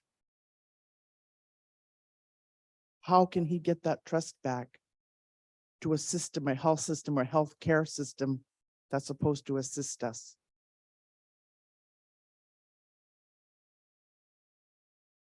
But I work on it every day. And then to have the media or the Facebook and all this other stuff, these rumors going around that this occurred instead of hearing the actual facts, that's another hurtful way. Stigmatizing individuals. And so again, I'll go back to being responsible for our own action, taking accountability, and moving forward and living every day, because I certainly live every day. I'm a human being. I make errors every day. And I learn from them. Okay, I'm going to do this better this time. So, but in that, I also believe that when these kinds of things happen to us, there's a reason. There's a reason to look at things, to make things better. So what have I done to try to make this better? I talked to the senator, representatives. They're not going to be the all and all fix all, but we certainly could make changes, or talk to the medical chief or talk to the executive director. We certainly could make changes in regulation as well, or in policy. So these kinds of things don't happen to our future generations. So thank you so much again. I don't want to take any more time, but kuya nakwa. Thank you, Kay. Something you said about the API, it was actually, well, first of all, thank you. And I want to acknowledge that all, like, the work that you've done, you know, at the LIO, Dee Dee Bennis, Tom Tilden, Kim Williams, I know there's other people in this room, all the things that you guys have done. Greta created the circumstances for us to learn what we learned, you know, to come up here and talk about whatever we're talking about. And I really like, it's, Amber got an award one time and she went up and she said, yeah, I'm standing on the shoulders of giants. Like we take 2 steps, but there were like 1,000 steps taken before we took these 2 steps. And so I just want to acknowledge that. And then, it was illegal in the state of Alaska to have a mental illness until 1973. And Christina Love talks a lot about this, how the institutions and like the way that mental health was not treated, was criminalized, was stigmatized. A lot of times when people experienced trauma, they couldn't put it to words, and they couldn't say, I've experienced trauma. Like, how often do they say that? What happened? We'll say, you know, I want myself, or I want to hurt somebody else, or, you know, it comes out in different ways. I do think that nobody belongs at API. I don't think that those types of institutions were ever intended to help us in any way. And so in all of everything that we advocate for is to change those dynamics so that there is a safe place. And it's not just words, or it's not just a policy. It's not just words on paper or words coming out of somebody's mouth, but that it's a real feeling that your son could experience, that my son's dad could have experienced and didn't. And he's gone. And so, we need to do better. We can't do better fast enough. So I thank you.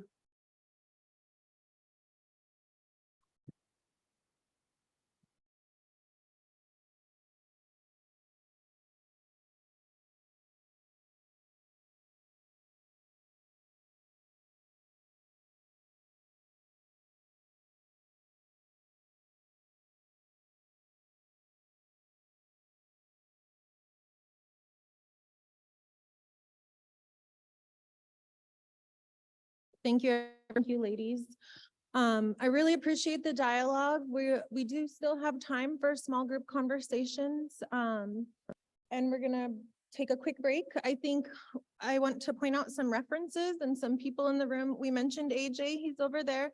We do have Lisa and Michael, is that correct? In the back with BBHC, and we have a breakout room available if folks need to take some time and talk with someone individually. There's also resources at the table over next to Dolores. There's an evaluation. If you had a moment, please take time to do that. And some different links there. And then the essential oil was brought up. So BB&A's table does have some essential oils and other self-care resources. Dolores, do we want to do that quick, or Judy? Raffle for some fish? Door prize, everybody get your red tickets out, please.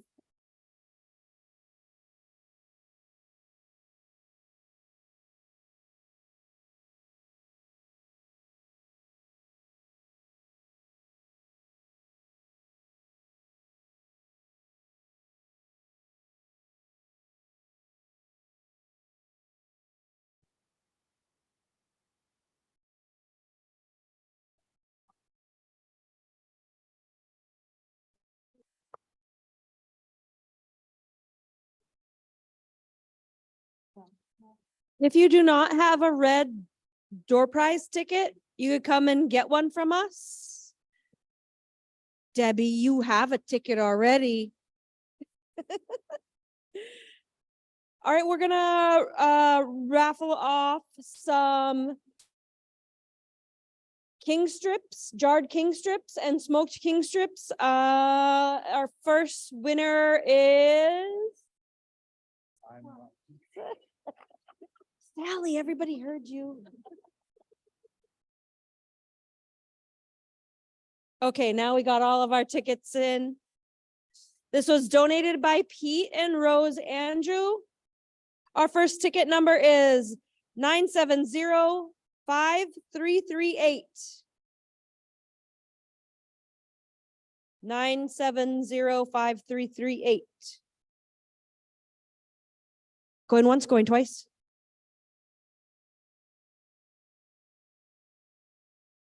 Okay, I'm gonna pull one more. 970-5283. 5283. All right, next number is 970-5359. 5359. Going once, going twice. Where the heck is everybody? Okay, next ticket number is 970-5246. 5246. Where is everybody? 5246. Next ticket number is 970-5358.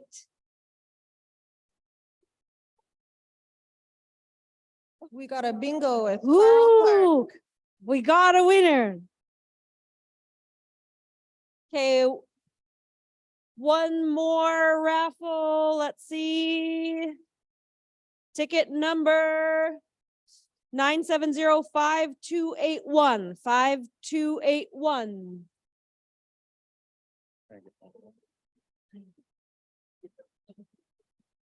Is that young Miss Lester from New Haven? All righty, if you Okay. guys want to grab some coffee and snacks, and we will. Have our small group, how are we doing our small group tabletop conversation? Sorry.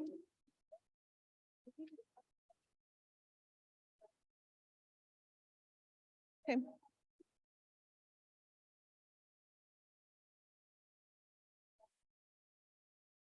You, Tish, Cindy, and Amber? Okay, we're gonna have 4 groups. Tish and Cindy, could you raise your hands so folks know? And then Amber and Tiffany will be the facilitators for the 4 small groups.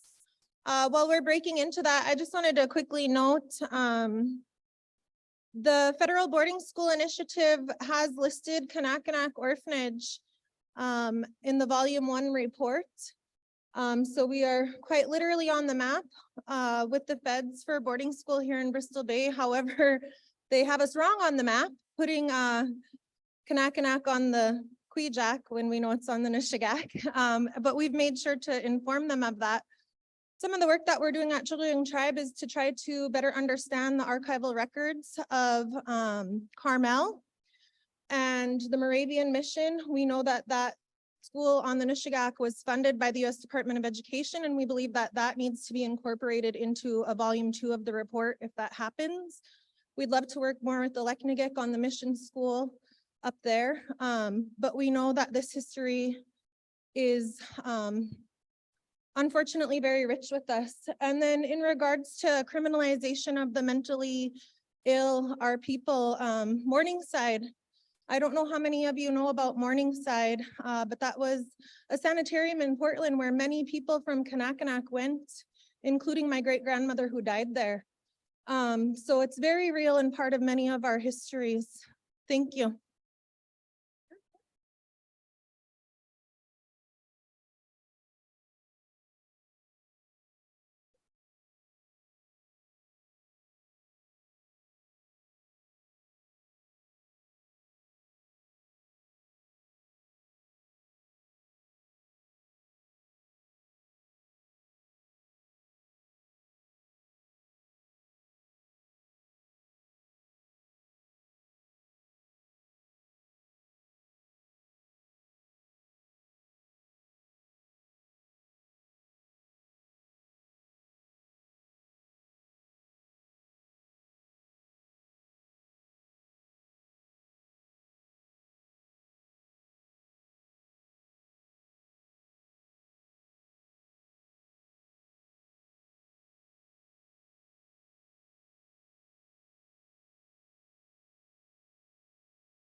Can you hear me now? Okay. Just so you guys know, in the back, we've got Mrs. Joanne Nelson over there selling her bird book. And we have the Sisterhood of the Russian Orthodox Church here, St. Seraphim, with some raffles and other prizes. Thank you.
Okay, just a quick announcement, folks.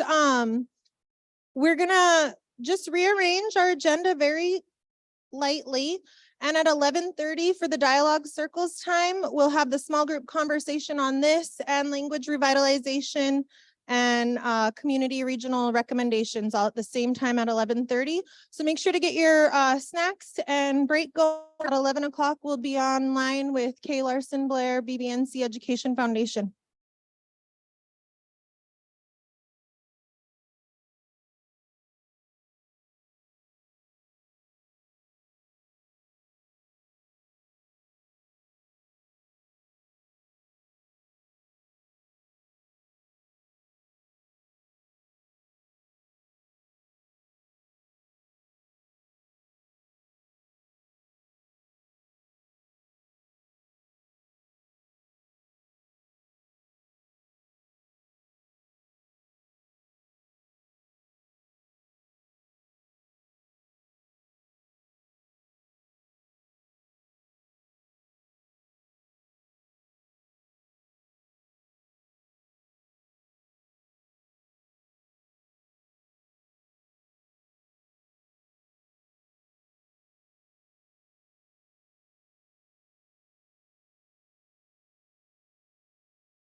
Okay, 5-minute notice until we get started again. So if everybody could wrap it up and get back to your seats. Thank you.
We're ready? All right. Thank you, everyone, for staying engaged this morning. We're going to bring it back here to the Zoom room.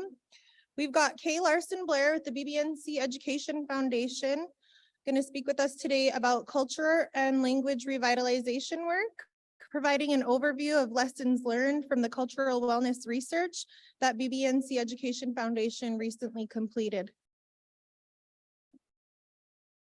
You should be ready, Kay. Okay, hi. Thank you, Courtney. So I'd like to thank Amber and them for their presentation for why we heard. I heard a lot of great things about it, and I appreciate being able to listen to it this morning. I'm glad that our communities are starting to have those conversations. And I want to apologize for not being in person. I had a family emergency that kept me from making it out to Dillingham. And I was really looking forward to seeing everybody, but I'm thankful that I could join via Zoom. I would like to start off with my Yupik introduction. I am not a language speaker, but I appreciate and love our language, and I wish that I would have learned it growing up. So, Winga Atka Ayanga Kasutan Kaler Sambler Cholyung Akmyungunga Annika Billy Larson, Chiliang Achmyungunga, Attika Jasper Blair, Chiliang Achmyungunga, Maglaka Julie Blair, K Larson Flu, Apaglaka Shep Larson, Jasper Blair through. So my Yupik name is Ayangak and my English name is K Larson Blair. My parents, Billy Larson and Jasper Blair, and I are all from Chiliang, also known as Dillingham. And my grandmothers, the late Julie Blair of Iliamna and the late Kay Larson of Chiliang and Cherokee Nation in Oklahoma. And my two grandfathers are the late Shep Larson of Chiliang and Jasper Blair of Sanak Islands and the Aleutians. Like many from Bristol Bay, I come from a mixed heritage and I have European ancestry from German, Swedish, and English.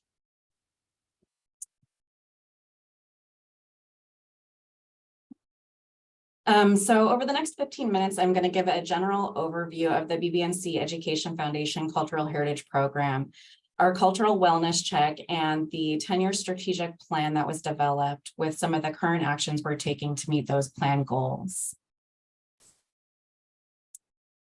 The BBNC Education Foundation's mission is to provide support for and encourage shareholders to pursue educational opportunities and to promote and preserve the cultural heritage of Bristol Bay. To do that, we have a small but mighty team of 8 individuals that manage a cultural heritage program and an educational program. I work within the Cultural Heritage Program, which is mostly what this presentation will be about today. In January 2015, the Education Foundation Board of Directors approved the design of the Cultural Heritage and Native Place Names Grant programs. These 2 programs were created to engage Bristol Bay Native Corporation shareholders and descendants in a wide range of educational activities that help to promote, preserve, and celebrate our Alaska Native heritage and way of life in Bristol Bay.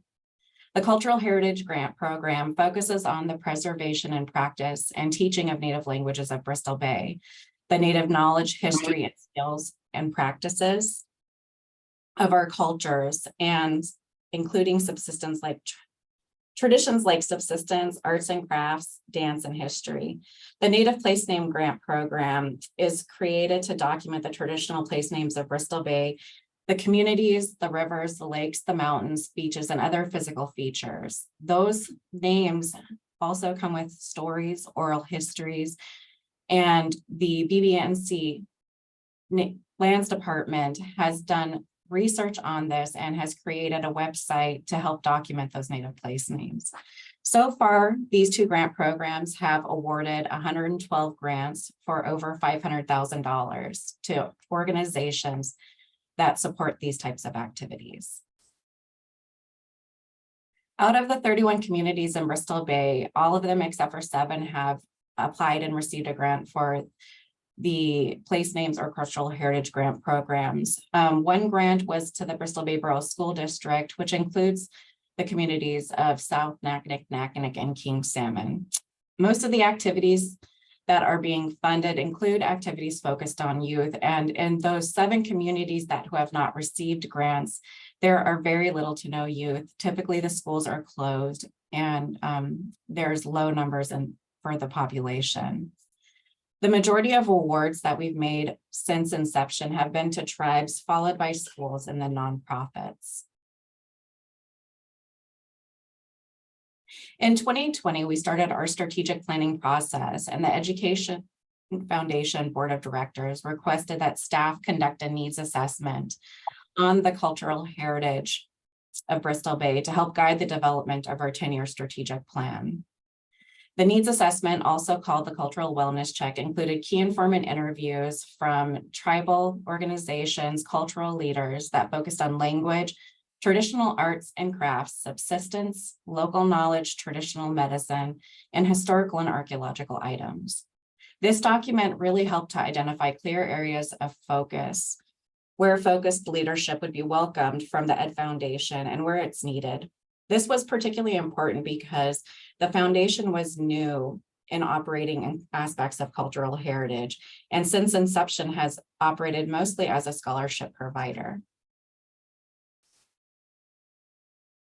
Between September and December of 2020, the Education Foundation, along with Fran Demoski with BBNC's Land Department and Aka Snyder, the past Culture Camp Director with Shareholder Development, conducted 56 key informant interviews on cultural heritage in Bristol Bay.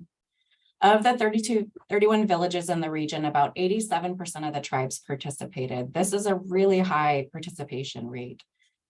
In addition to tribal participation, we also interviewed individuals who are involved in Bristol Bay cultural work throughout Alaska and the Pacific Northwest. As significant numbers of Bristol Bay descendants and shareholders live in South Central and the Pacific Northwest, we included those areas of focus. We also assured that there was equal representation from all three cultural groups. We're aware that our Yupik communities are considerably larger, and we have more shareholders and descendants within them compared to our Dena'ina and Alutiiq communities. So as we looked at each of the areas of culture, we also looked at them through a lens by cultural group, community, the region as a whole, in region and out of region. We looked for areas that were thriving, what areas were considered of being at risk, of being lost, who had access to different culture and language activities, and who were leading those different efforts. The survey showed that through all three cultural groups, regardless of where people lived, individuals were concerned with the loss of their language and the lack of opportunities to learn it. Language loss was identified by tribes and cultural workers as the primary concern. Tribes reported that they had access to critical media, but often lacked adequate funding and resources to help take care and digitize those resources.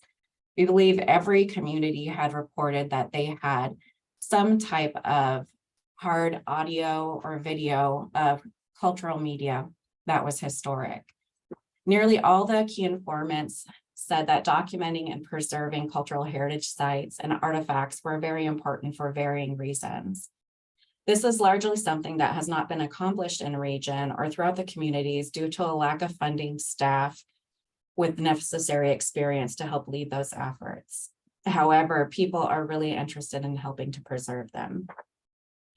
The majority of people agreed that that was a very important aspect of culture. We also looked at traditional song and dance. Most of our communities had said that the dancing and singing was dormant in their communities. A lot of communities had recently had dance groups, but had lost the lead singer or drummer, which was really hard to fill and had not been active since. Many agreed that there was a loss in deep knowledge with arts and crafts. And there are a few people who are really good. And almost in every community, somebody practices some types of arts and crafts. However, there are some that aren't practiced anymore, such as squirrel skin parkas. Throughout all three cultural groups, agreement that most people rely on Western medicine, pharmacies, doctors, and traditional medicines was common. But we're starting to see a resurgence of interest in traditional medicines and learning how to identify and use them. Throughout this project, we recognize that much of the loss is related to the steady influence of Western culture, cultural genocide, and colonization that occurred in our region within the past 100 years. The cultural wellness check is available online, and UTBB graciously printed a bunch of copies, and we'll have those available for people if they're interested. Among all three cultural groups within every culture, we also found that there was deep knowledge that was dormant. A lot of times that's directly linked to language loss. And there's an increased interest in learning language from all cultures and all languages, especially adults. However, the really big limiting factor for much of the work in culture appears to be a lack of funding and a lack of capacity to help lead those efforts. There was a resounding request for many of the people that either BBNC or the Ed Foundation take a lead on those activities to help get them going. And in addition to copies with UTBB, we have a digital copy of the Cultural Wellness Check online for the Cultural Heritage website. So those findings from the Cultural Wellness Check really helped us to identify goals for our strategic plan and where we need to focus for the next 10 years. Annie Fritzie, who was a past board member with the Education Foundation and a master first sower in Dillingham, first coined this description of building our cultural program equal to that of our scholarship program. Since inception, the foundation has had a Western educational focus, offering various types of scholarships to support Western education for our shareholders and recently our descendants. For the next 10 years, the Education Foundation Board of Directors have said they would like to commit to growing the cultural heritage program, both in size and scope to that of the scholarship program. This commitment will put into action that the foundation will not only work in, but value our cultural ways of knowing, doing, and being at the same time as our Western focus with the scholarships. As we looked at our next 10 years and where we need to make our largest impact for our shareholders, descendants, and region, we found that the Education Foundation is uniquely positioned to help steward funding and facilitate collaboration amongst Bristol Bay, statewide, and national entities that seek to contribute to the education and cultural richness of our region. As an organization, our targeted impact for the region and the place where we can make the most impact, we believe, is within education and culturally, and where they naturally intersect. The Cultural Heritage 10-year strategic plan will focus on supporting and growing a Bristol Bay language revitalization movement, and will do so by focusing on 3 areas. The first is to support opportunities for cultural connection. We'll do this through integrating Indigenous and trust-based values and methods into our existing cultural heritage grant program to help create a cultural community gifting program.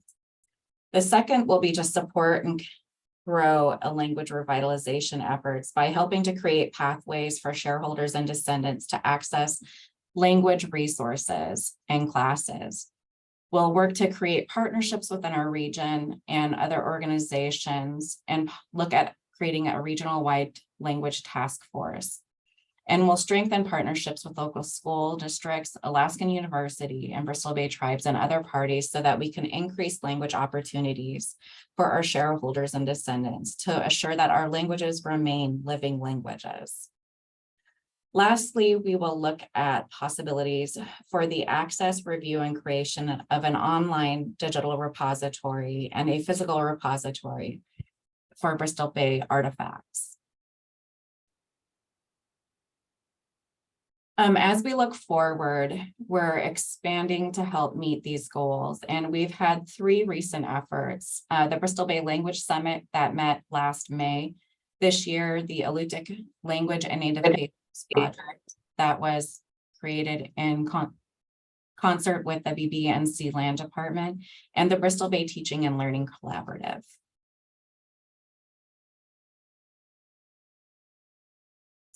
In May of 2022, we convened over 50 Dena'ina, Yukton, and Alutiiq speakers, teachers, and learners in Anchorage to connect and discuss region-wide efforts for language revitalization.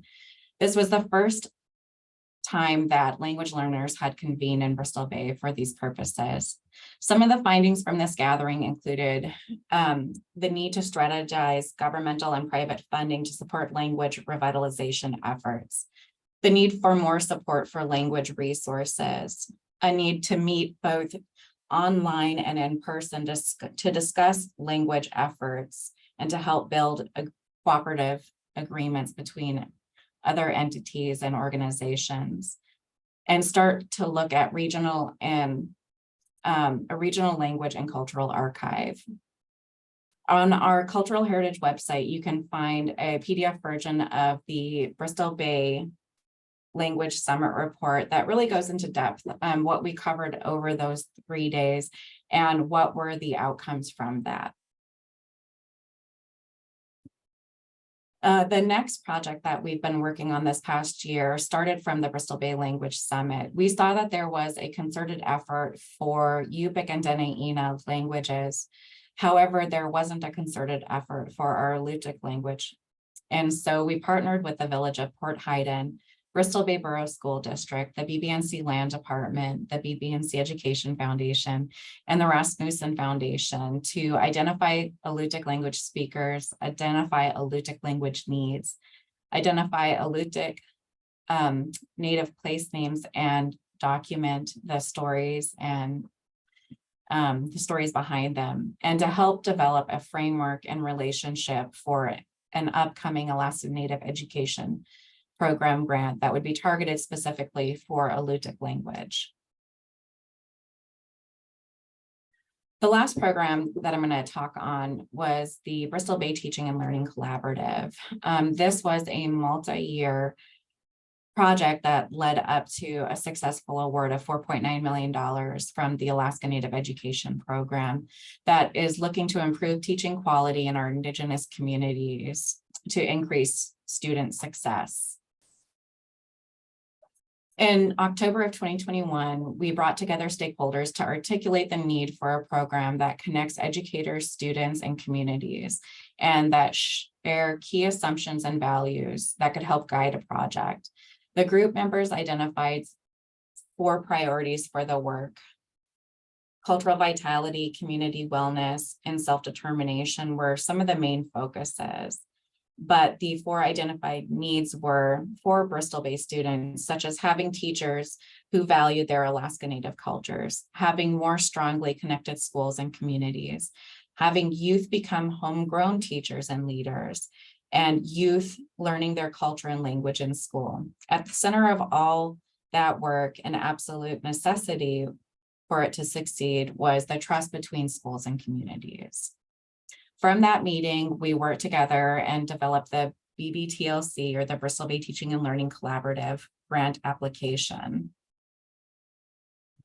The partners for this project include the Alaskan Humanities Forum, the Bristol Bay Career and Teaching Education Program, the Bristol Bay Native Corporation, Shareholder Development, and BBNC Culture Cam, the Education Foundation, UAA, and the 4 school districts within Bristol Bay.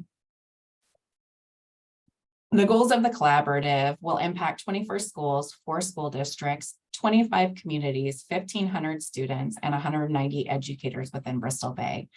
The first goal for this program is for Bristol Bay region to see an increase in teachers and educational leaders from the region. The second goal is that Bristol Bay students and families feel increased positive engagement with their own schools. And the last goal is that Bristol Bay students and families feel their schools are more culturally responsive. One aspect of this grant is to grow our own educators. This grant's goal will be accomplished through work done by BBRCTE. BBRCTE is bringing on 2 staff that will focus on and identify barriers for locals to become educators or work within their schools in various capacities. They will also be working to identify options for the creation of a teacher pipeline from our schools to education and back to teaching or working in schools so that we can start growing our own. They'll work on increasing opportunities for students to learn about education as a career path that include helping to guide 2 cohorts of students through Educators Rising and developing a week-long course intensive focused on becoming an educator. We're also going to be working on providing supports for new educators who have started working within one of the school districts between 0 and 5 years. Within all 4 school districts in Bristol Bay. This will be accomplished with the Alaska Humanities Forum and UAA. Each year, they'll work with 16 teachers to bring them through the C3 program, where they'll learn about developing a deeper understanding of their own racial, ethnic, and cultural identity, and how those identities and values and assumptions about education are shaped. Through the C3 program, teachers will build relationships that will help them to connect with people, communities, and the region where they're going to be teaching. They'll be provided a community mentor so they can help get out into the community and learn more about our communities and people. In addition, teachers will have the opportunity to participate in an MED program with UAA. This program will provide an opportunity for teachers that stay within the community and with our Bristol-based schools for 3 years, where they can work on a master's in education in culturally responsive teaching. The last major focus of this grant is to increase cultural connection. This portion will be accomplished through both BBNC and the Education Foundation. The foundation hired on 3 staff to help manage this program, a BBTLC program manager and 2 community specialists. These individuals will focus on creating an online community resource repository where we can easily find information on our cultures. They'll work to identify language speakers and knowledge bearers, help to gather information on local cultures, and develop activity sheets that are focused on culture for use at home, culture camps, or schools. In addition, teachers that are participating in the C3 program will develop one culturally appropriate lesson plan with the local culture that could be used within school. And with BBNC and the Ed Foundation, we're going to be offering 4 culture camps annually. This year, the foundation will be hosting 3 community-based culture camps in Togiak, Naknek, and Port Hayden, and BBNC will be providing their Igiaga camp for students to fly out to that one. So these are the 3 projects that we've been working on really hard over the past year, and it's a start for us to start working in culture, but we believe it's going to be amazing language and culture filled decade going forward. So Kuyana, Chinan, and Kuyana.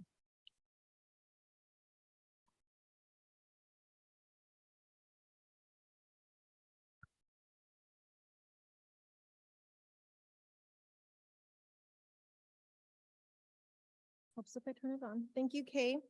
We're gonna hold questions until we get ready for small group, and we'll get through the next presentation. Our next presentation is going to be by Michelle Atkik-Ilutzik-Snyder, representing Igiugig Village Council, and she'll be presenting on Iliamna communities teaching culture through language. Their work is designed to change the future of 2 endangered languages by creating new speakers and capturing the knowledge of elders for ongoing language learning. The project represents a tribal community and school district collaboration. They're creating language learning opportunities for students of all grades, including an apprenticeship model for language revitalization training and virtual language classes. And Alexana, and a baby.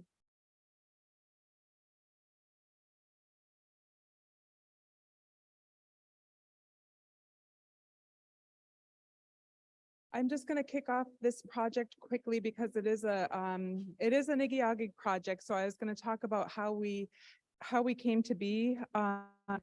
First of all, the Lake and Peninsula School District, to deal with their financial crisis they were having, decided to shave 20 days off of the academic calendar and adopted what they called a subsistence calendar.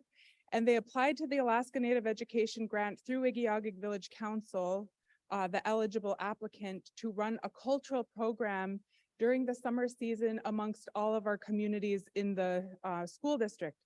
So Michelle Ravenmoon was hired on as a summer project director. I was the overall project director, and we worked with our villages to design like what did each village want their kids to be learning. Some wanted culture camp, some wanted like fish camp. So we put these priorities together and we ran a culture program for all of our students. And then at the end of 3 years, we really realized that our subsistence way of life is fine and well. Without any funding, it will continue because people value that way of life. But we were finding that our communities were hungry for language learning opportunities. Our first language speakers were passing away, and there was no ability to take our Indigenous languages through the school district. And we have Alutiiq, Dinaina, and Yupik. So the region is huge, and we decided Michelle and I worked together with a grant team and pulled together a new Alaska Native Education grant focused at revitalizing Lake Iliamna and Yupik, dialects of Yupik and Dinaina. So we just saved the same title. This time it was Ileana Communities Teaching Culture Through Native Languages. And we have a memorandum of understanding with all of our Lakes tribes to make this happen. And we received a 3-year grant. At the same time, I had been partnering with UTKIC to do the Bristol Bay Native Corporation Culture Camp, and we needed a Type M certificate. And so she was hired on under this program as our career counselor. We're not going to walk through every single slide. That's really there for a resource so you could see how the program is designed. We've been really generous with our grant application. We've shared it widely. It's like a research paper in itself. It was over 40 pages long. And we're seeing from Bristol Bay a lot more recipients of Alaska Native Education grant funding. And we're seeing this unique partnership. Bristol Bay Regional Career Tech Education Program is a really great opportunity for all of our school districts to work together for our native languages. So we'll walk you through these slides and we'll kind of talk about where we are today and maybe where we're headed. Oyana babi. At jamai apagulus ka anam kun George Ilutsik luka kami ungaskok maugulus ka anam kun atkek linapal Ilutsik diyoka kami ungaskok anak ka aknak Esther Ilutsik alaknak kami ungaskok atas ka angun David Snyder Connecticut kami ungaskok winga at gyugo adusal ko balina ko su alaknak kami joge kami suang lesunga dagam matam na sini ang kwajak mi ungunga kasatun su Michelle Ilutsik Snyder akunga Panika, akanasu, akanaktaga, akumak, ikayok, naviyak. A lot of Yupik names and a back name. This one, she wanted to come present with me. So she's presenting Koyana. I feel it's so important to always start in a good way in the language by introducing myself. I know we don't have much time allotted and we're running a little bit short on time, but I feel like that's always so important to give that space for our languages and to be hearing our languages. So yeah, as Bobby said, I came on board as a career counselor and let's see, where should I start? Yeah, I'm just trying to think how we should breeze through the presentation. So, well, I guess I'll just summarize each slide and then make sure we talk about our internship program, which we have going on right now. So this first slide just really, captures the state of our languages in the region and that the need is now. We need to be speaking our languages now. We need to be teaching our languages now. We need to be making it a priority. It needs to be happening. It needs to happen. If it doesn't happen now, when is it going to happen? And that is up to all of us, to support this work, to engage in this work, to encourage others to learn yourself. It's never too late. I myself am learning, trying to teach this one as I'm learning too. So this is our team. We have a really big team. Bobby is our Yupik language director.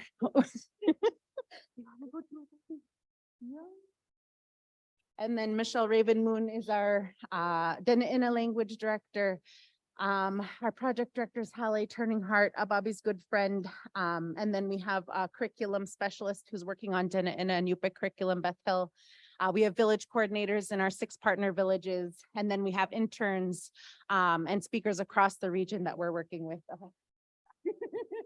I think she's teething, so we were trying to leave her in the audience and she didn't want to. So Dorothy, next slide.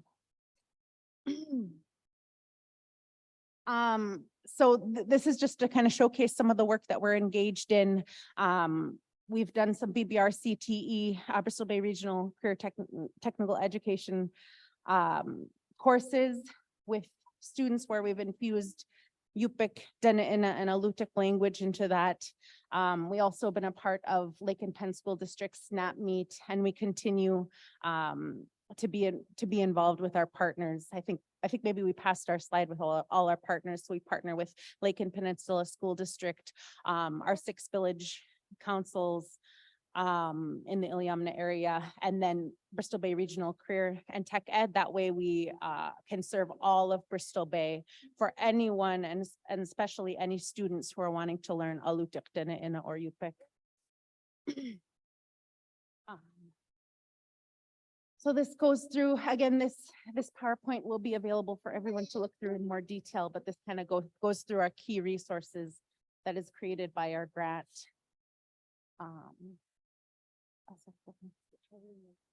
Oh, yeah, so we hired a language coordinator in each village that we're partnered with to oversee language activities in that village, to be the point person for any student interns that we have in that village, and to oversee a language lab. So we have language labs in 6 communities where we give space for anyone in the community to go in and engage in the language, learn the language, participate in trainings, all of that.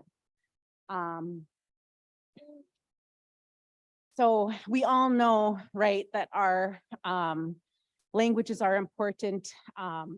And there's so much research too that shows the benefit for learning language, the outcomes for learning language. I feel like I've heard so often, and especially growing up, oh, you know, they won't be ready for the modern world. They can't learn their language. They have to just learn English. And that's completely not true. They'll pick up English anyway. English is everywhere. You hear it on the television, you hear it in the community, you're going to naturally pick it up. But where are our languages? And research has shown that growing up bilingual gives you that cognitive advantage. Students achieve more, they do better on tests. You know, when you look at Hawaii and what they've done, all the students in their language medium schools, they have like a 99% graduation rate, and a really high college matriculation rate as well. But in spite of all that, you know, regardless of all the benefits for language learning, we should be able to learn our languages on our land. These languages belong to this land. They should be a part of the schools, of the community. We should be hearing them. We should be using them. We should be giving them the respect that they deserve. So these are some of the events that we engaged in this last year. And then really our program is so multifaceted. We have so many different things going on and so many different areas that we're working in. We're currently developing, Ababi and Michelle are developing Yupik and Dena in a curriculum so that next year we'll have a virtual language class available to all the students in Bristol Bay. We have a language internship program, which I'm helping to oversee. We currently have 13 interns, ages of 14 to 16, who are learning their language. We provide them with the opportunity and resources to work with speakers, to learn virtually, to engage with the resources that we have, and we pay them. It's a paid internship, so they're being paid to learn their language. They're receiving high school credit, and we just got the approval for a college course, so I'm the instructor on record teaching them, so they get college credit as well. And this is for students across Bristol Bay. We have students in Lake and Penn, Southwest region. I don't think we had anyone from Dillingham City who applied. Oh, and we even have students in Edgecombe, and students in the Kenai Peninsula and Soldotna and Anchorage even. So it's any students with that connection, that tie to Bristol Bay. So here are two pictures of 2 of our interns from this last summer, working with elders. And really our kids are the future. We want to make sure we foster and give that opportunity for students to learn the language, to have the opportunity to learn, because, you know, Ababi and I, when we were going to school, that wasn't prioritized and we didn't really have that opportunity. And now, you know, as an adult, we're trying to struggle to learn our language, and there really just aren't the resources out there. You have to spend $800+ to take a university class to learn our own language that we should have learned from birth, right? And that was taken from us. So this is just an example of some things we have our interns work on. they meet with elders and speakers, get to record them with different phrases and get to put together different resources like this, where we haven't done it in a elder saying how you would say to go set the net. So I know I kind of really breezed through that. Again, this PowerPoint will be widely available, I think made available through the conference website, or I forget. Oh, yeah, United Tribes website. And Yeah, so I just want to highlight some of the things Atkik spoke about. Before we started this grant program, there was no way to even get academic credit for our students wanting to learn their own native language. So we actually had to revise our standards-based system at Lake and Penn Borough so that school districts, so that they could get a credit, or they could achieve cultural competency, and language was a big component of that. After we had all of those revised, we're having to invent the curriculum for teaching, and then we're having to do it virtually, figuring out how we can balance virtual and in-person learning. So not only are we having to build this from the ground up, I'm really proud of Atkik, the students that we have, the interns that we have today. That's a 3-credit course that they're enrolled in. So the interns are being paid for their time at a competitive wage. They start at $15 an hour. There are career pathways in our languages for them, but it's for some of them, it's the first job that they're having. They're learning how to write a resume and report to a supervisor. And so they're getting like the full job training, but some of the leading language programs in the United States are paying their people full-time job salaries to learn their language. Cherokee are doing it, the Lakota are doing it, because our worldview and our value system is tied to that language. And we had that quote on that slide, our language is our sovereignty, our tribal languages is really our sovereignty.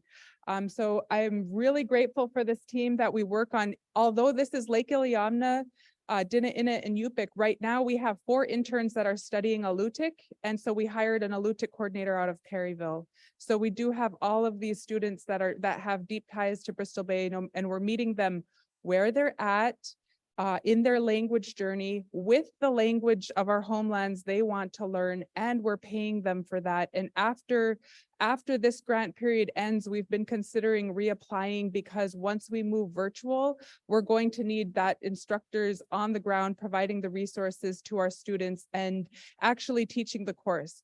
What we're looking for right now, and I don't know if you're in any positions of power with Southwest School District, Lake and Penn School District, and the 4 districts that get together, what we need and what we're looking for and what we have asked for is, please, can we provide this course and it be taught during the school day? We're looking right now, we're working after school, and when these students have time to learn language, we make it happen. It's chaos. We're working 13 kids, 5 districts. We need a set amount of time in the school.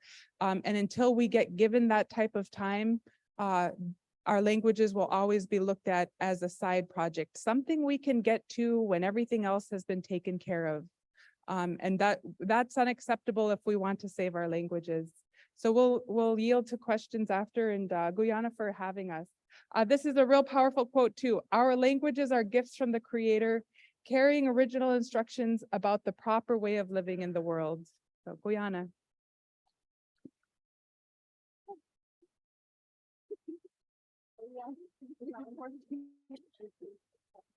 Thank you so much, ladies. Are there questions in the audience? Anyone? Okay, you could all get up and stretch, and we're gonna go into group. You have a question, Amber? She's really eyeballing me. Okay. Thank you, ladies.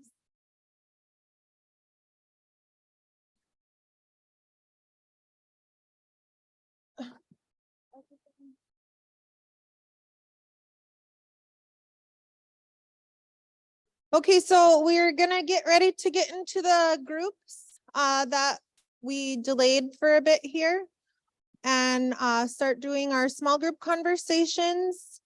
Tish, Tiffany, Amber, and Cindy will lead those groups. They've got poster boards and different subject topics that we'll cover. And you can, are we assigning groups? Are we going to where our heart calls us? Okay, so once they're set up, find the group that you'd like to join and please join them.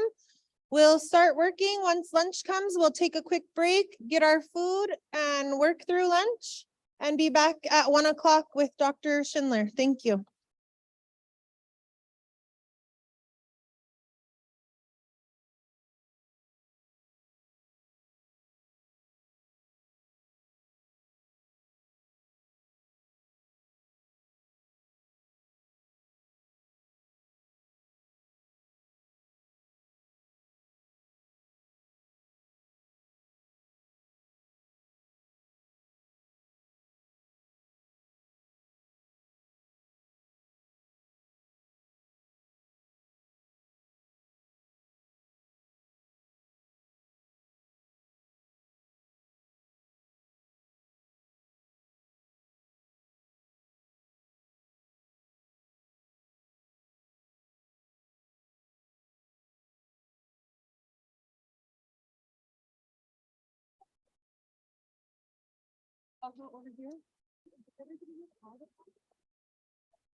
Okay, sorry, I was slightly uninformed or whatnot. We have, every group has every topic, so you don't have to split up.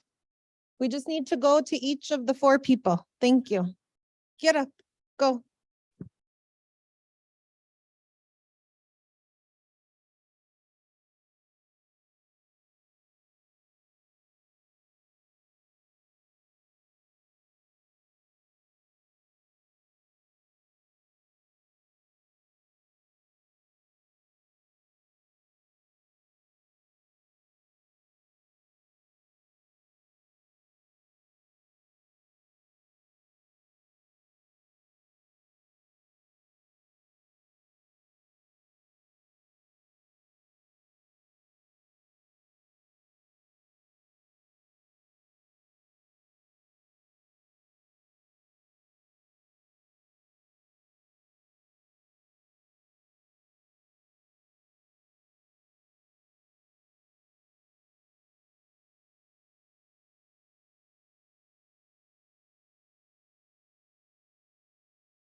don't know how to say that.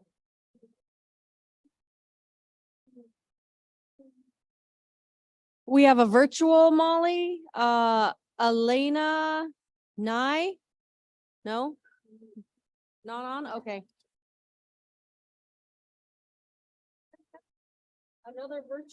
Another virtual, Henry Wassley Senior.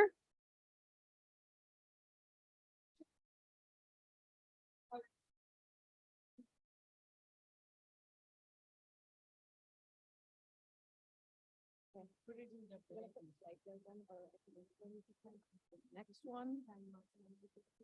Okay, last swag bag 9705357. Okay.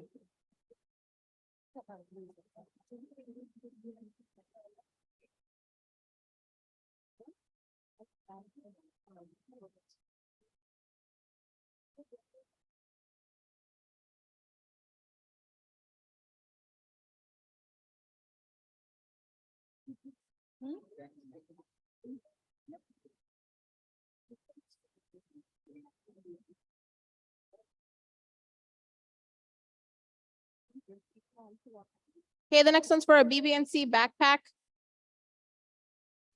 9705271.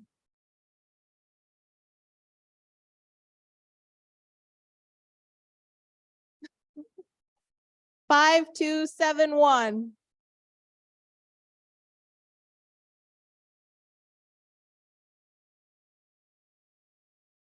Going once, going twice.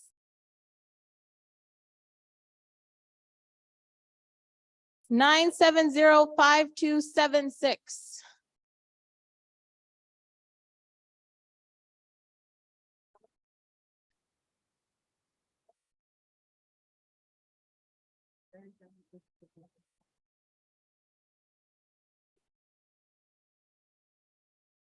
Okay, the last one's for a $250 gift card. 9705341.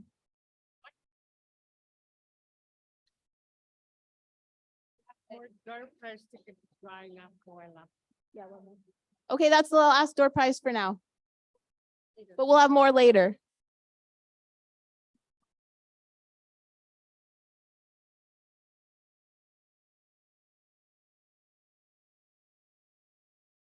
Are we ready to get this afternoon? Thank you all for rejoining us in the room and for those online as well.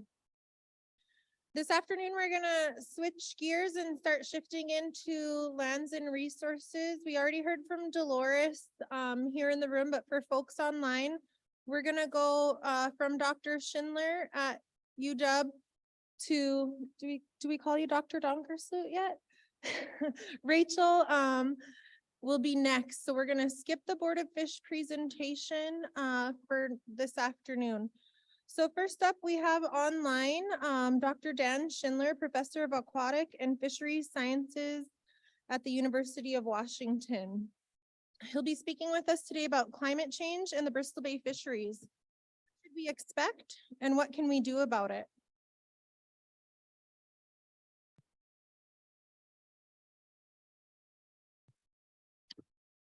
All right, good afternoon. Can you hear me? Okay, we see you, Dr. Schindler. All right, can you hear me? And thank you. All right, thank you, everyone. Good afternoon, and thanks for this opportunity to speak today. I wish I was up there with all of you, but I'd already committed to being there in about a week, so I couldn't swing 2 trips in 2 weeks.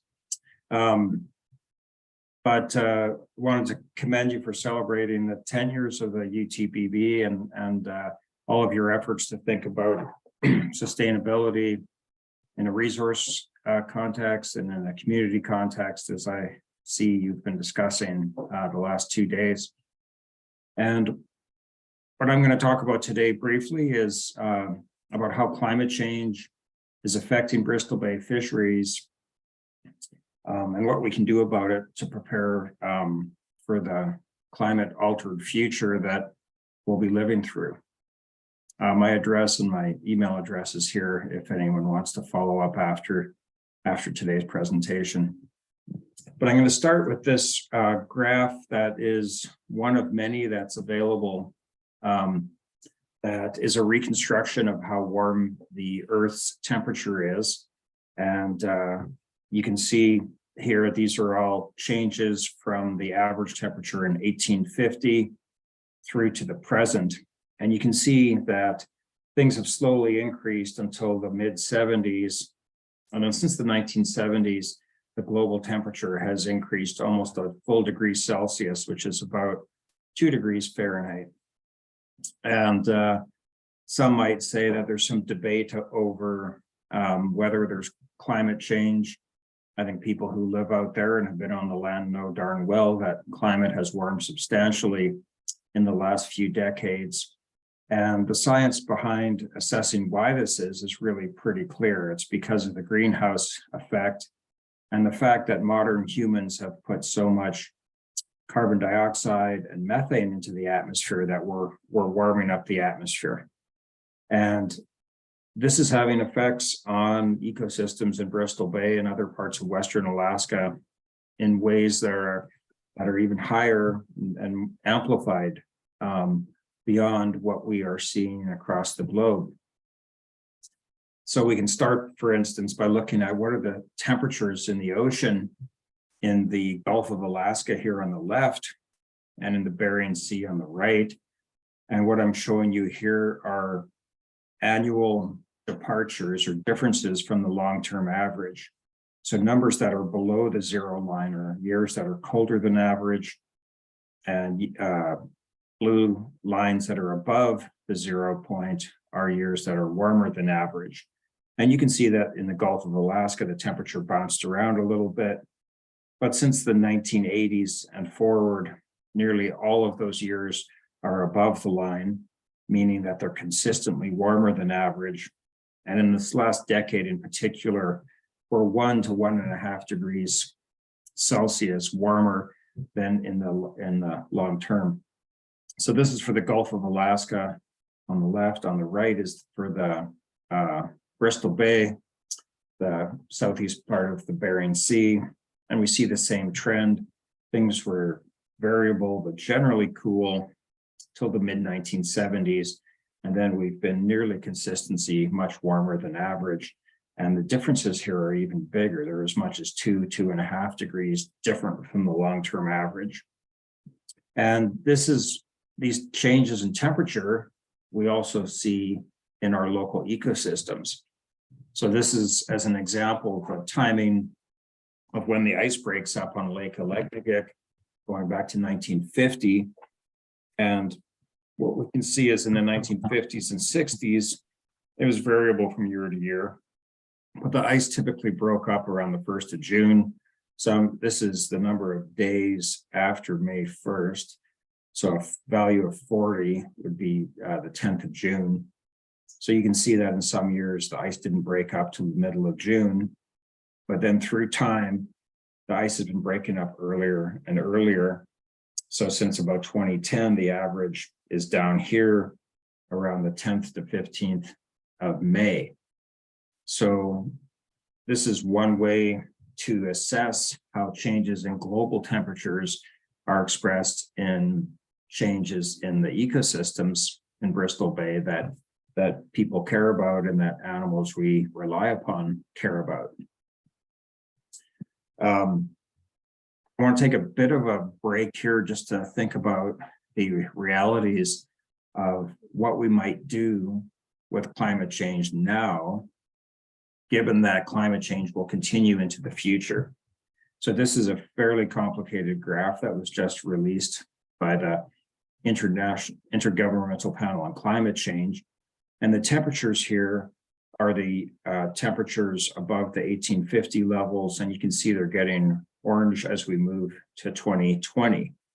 And in 2023 here, we're in a position to make choices about how much more carbon dioxide we'll put in the atmosphere and what we also do to our ecosystems.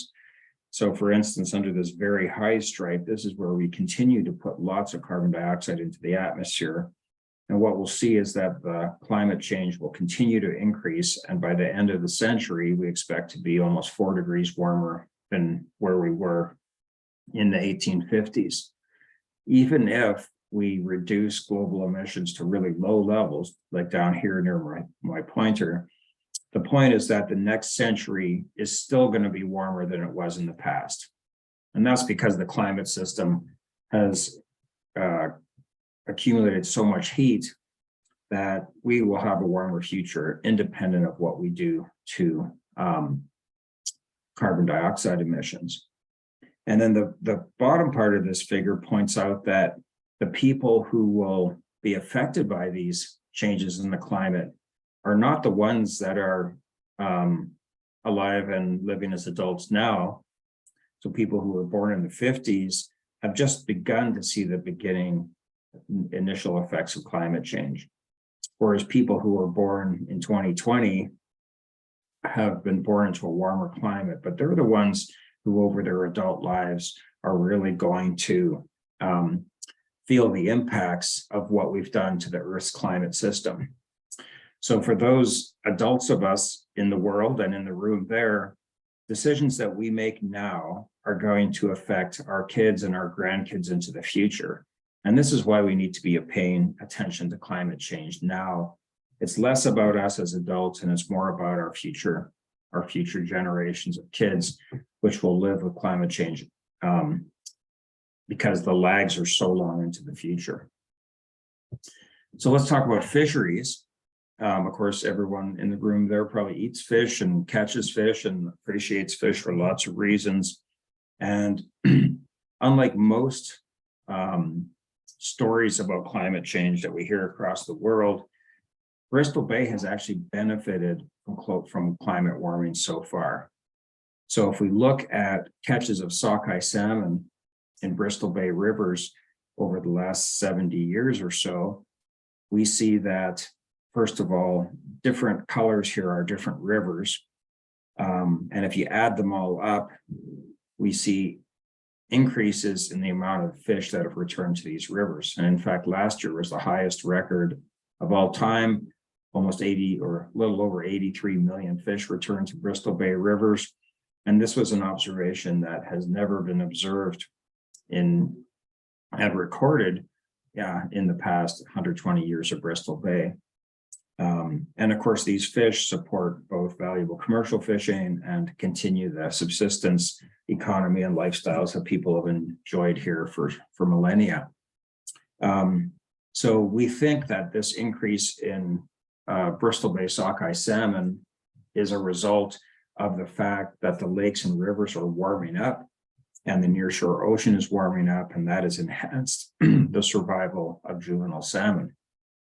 The big question is, how much more warming can these ecosystems and these fish accumulate before they start declining like they have in the lower 48 and the southern parts of the range of salmon? So one thing that's important to appreciate is, as we look at this buildup of sockeye salmon over the last 60 or 70 years, we need to think about what does salmon habitat look like for those fish. And of course, they're swimming around both in the Bering Sea and in the Gulf of Alaska. And then they come back to Bristol Bay and separate into each of these individual rivers. And then each of those rivers has many different individual pieces of habitat and pieces and populations. So the result that we see at the scale of Bristol Bay is really the combined responses of all these individual streams and the individual rivers. So we call this diversity. There's lots of diversity in the landscape of Bristol Bay salmon habitat. And one question is, well, what happens if we look forward? Should we continue to expect more fish to return to Bristol Bay? And one thing that I'll show you here is that Bristol Bay watersheds probably still have a lot of potential warming that will increase salmon productivity that we should expect to see in the next few decades. And I'll show you one example of this here from the Nushagak and the Wood River. So on the bottom panel here are the observed changes in how many sockeye return to the Wood River in orange, and how many sockeye return to the Nushagak, the upper Nushagak, in blue. And what you can see in the case of the Wood River is that it was low till about the mid 1970s or early 80s, and then it increased, and it has continued to increase into the last few years. If we compare the Nushagak, which enters the ocean at the same place the wood does, basically, we see that during most of the last 50 years, the Nushagak was really low, and it was only the last 5 to 10 years where the Nushagak started building up lots of productivity of sockeye. And we think this is a change as in response to climate. So on the top, the black bars tell you when the ice broke up on Lake Aleknagik, which is a regional signal of climate. Bars above the line tell you it was a warmer spring. Bars below the line are a colder spring. And you can see that this last 10 years have been particularly warm in the Nushagak region. And this coincides with when the Nushagak fish in blue really exploded. And the question is, well, why is the wood different than the Nushagak? And we think that's simply because of the Nushagak nursery lakes are way up here. This is a satellite image taken from last spring. And you can see that the Tikchik lakes, Nuyakuk are still covered in ice, whereas down here in the Aleknagik and Second Lake are just almost ice-free. So there's a very strong gradient from near the coast northwards into the upper lakes. And the thought is that the Nushagak is starting to warm up to the point where it's becoming particularly productive. So if we look to the future, at least in the next decade or two, I think one reasonable expectation is that the Nushagak River will continue to produce increasing numbers of sockeye salmon, which right now and in the past have been underproductive because they've been so cold, and climate change is actually warming them up. Put this in context, we'd love to be able to say, well, how many sockeye were there in Bristol Bay rivers in previous centuries? Our written history is only 100 years old or so. Obviously, there is traditional knowledge that goes back for thousands of years. But if we want to compare how many fish are here presently compared to in the past, the hope is that we can use some tricks of paleoecology to figure out how many fish were here in previous centuries.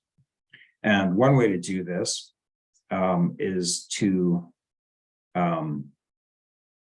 exploit the fact that at the bottom of all these nursery lakes that fish spawn in, there are sediments that accumulate. It's the mud at the bottom of the lake.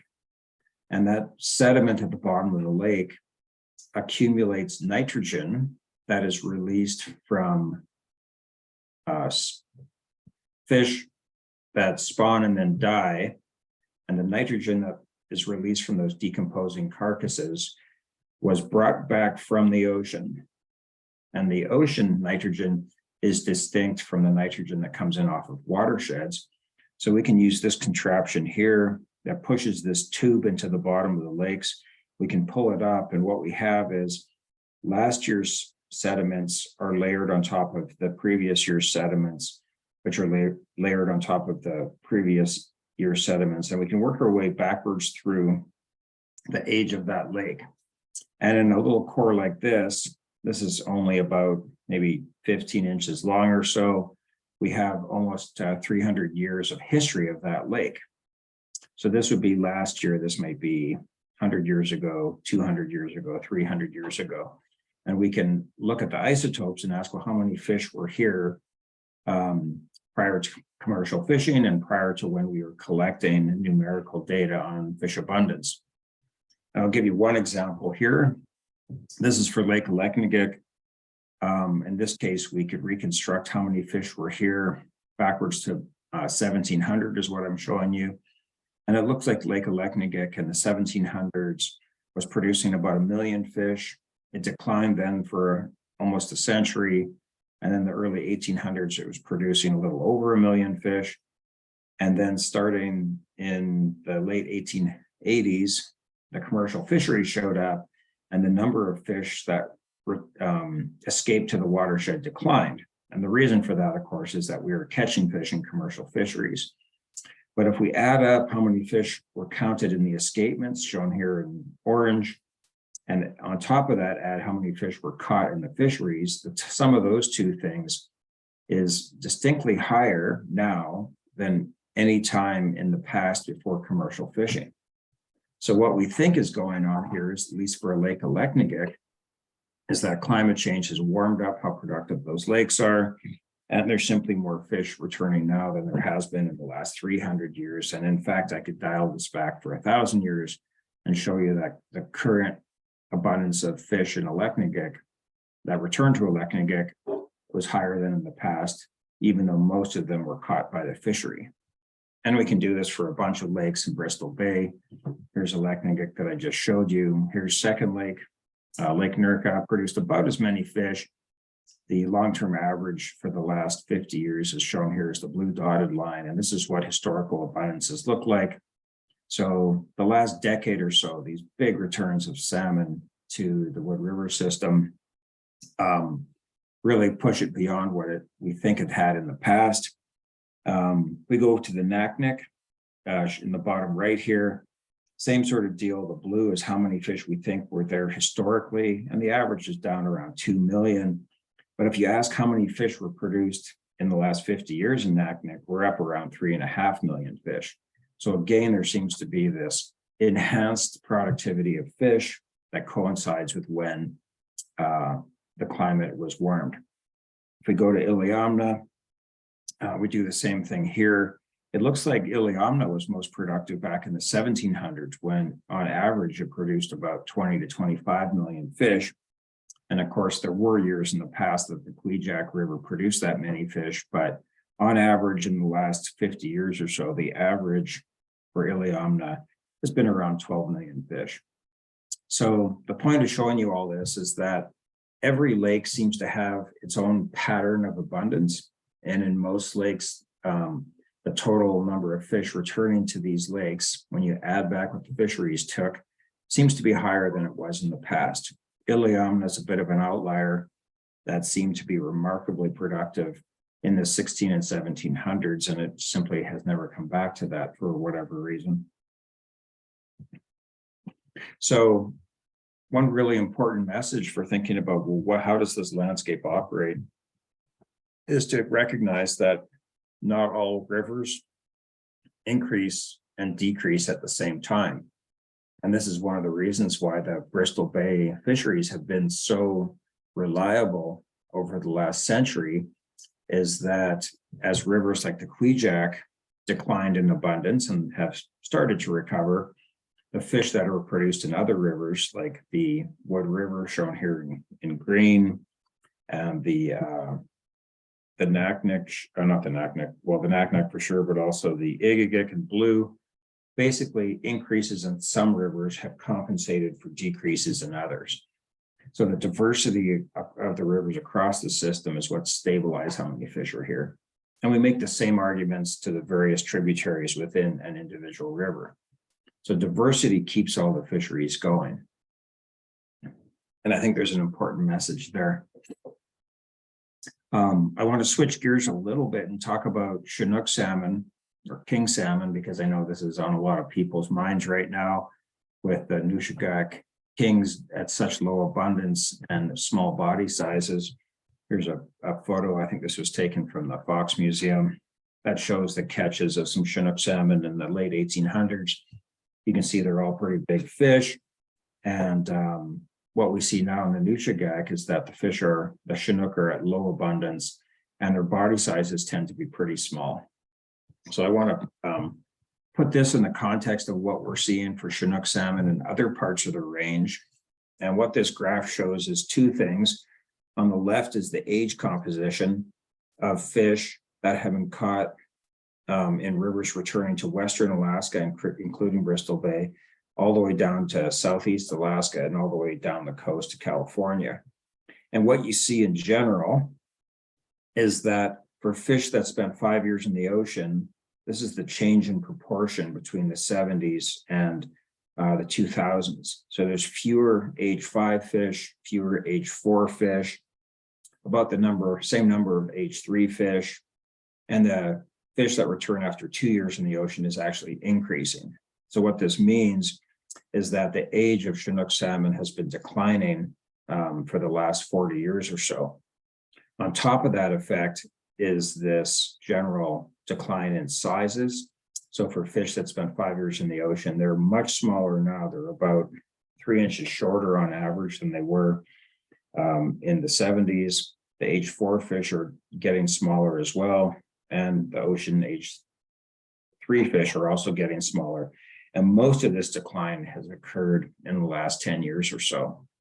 So in the case of Chinook salmon, their abundances are down, their body sizes are down, and the body sizes are down because they're both returning to rivers at younger ages. And for a given age, the fish are actually also smaller.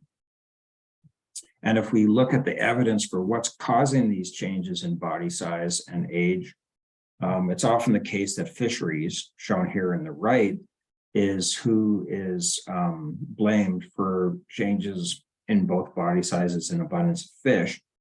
And what I'm showing you here are changes in millions of fish of Chinook caught up and down the coast. And what you can see is that in the 1980s and early 90s, the catches were much higher than they are now. So in fact, the body sizes of fish are declining, and that decline is speeding up in the last 10 years or so. But commercial fisheries for Chinook salmon have been relatively low for about 30 years. So we don't think it's fisheries that's causing this evolution. If you look down on the bottom left, what we see is a pattern of the buildup of marine mammals, particularly killer whales, that we know eat a lot of Chinook salmon, and their numbers have more than doubled since the 1970s. And the reason this is important is that killer whales, the resident killer whales, love big Chinook salmon, and they eat a lot of them. We estimate that about 1.5 million adult Chinook salmon are eaten by killer whales every year now. And what's important is they are very particular about which Chinook they eat. They pick off the biggest kings possible. So in light gray bars here is the proportion of fish that are available to whales. And in the dark gray bar tells you what proportion of different ages are eaten by killer whales. And they much prefer the biggest age 5, and then a little bit less on age 4. And then age 3, they eat them almost in proportion to abundance. So if we look at why the Chinook are getting smaller through time, one very reasonable explanation is that the buildup of resident killer whales has basically increased the predation on the largest Chinook salmon out there. It's just a hypothesis, and it's hard to prove this hypothesis, but the coincidence is quite strong. On top of these changes in the run size, it's also important to appreciate that the decline in Chinook salmon shown in the Nushagak River, so this is demonstrated here in an ADF&G report, and you can see that productivity declined distinctly around 2007 and seems to be getting lower, particularly in the last 4 years.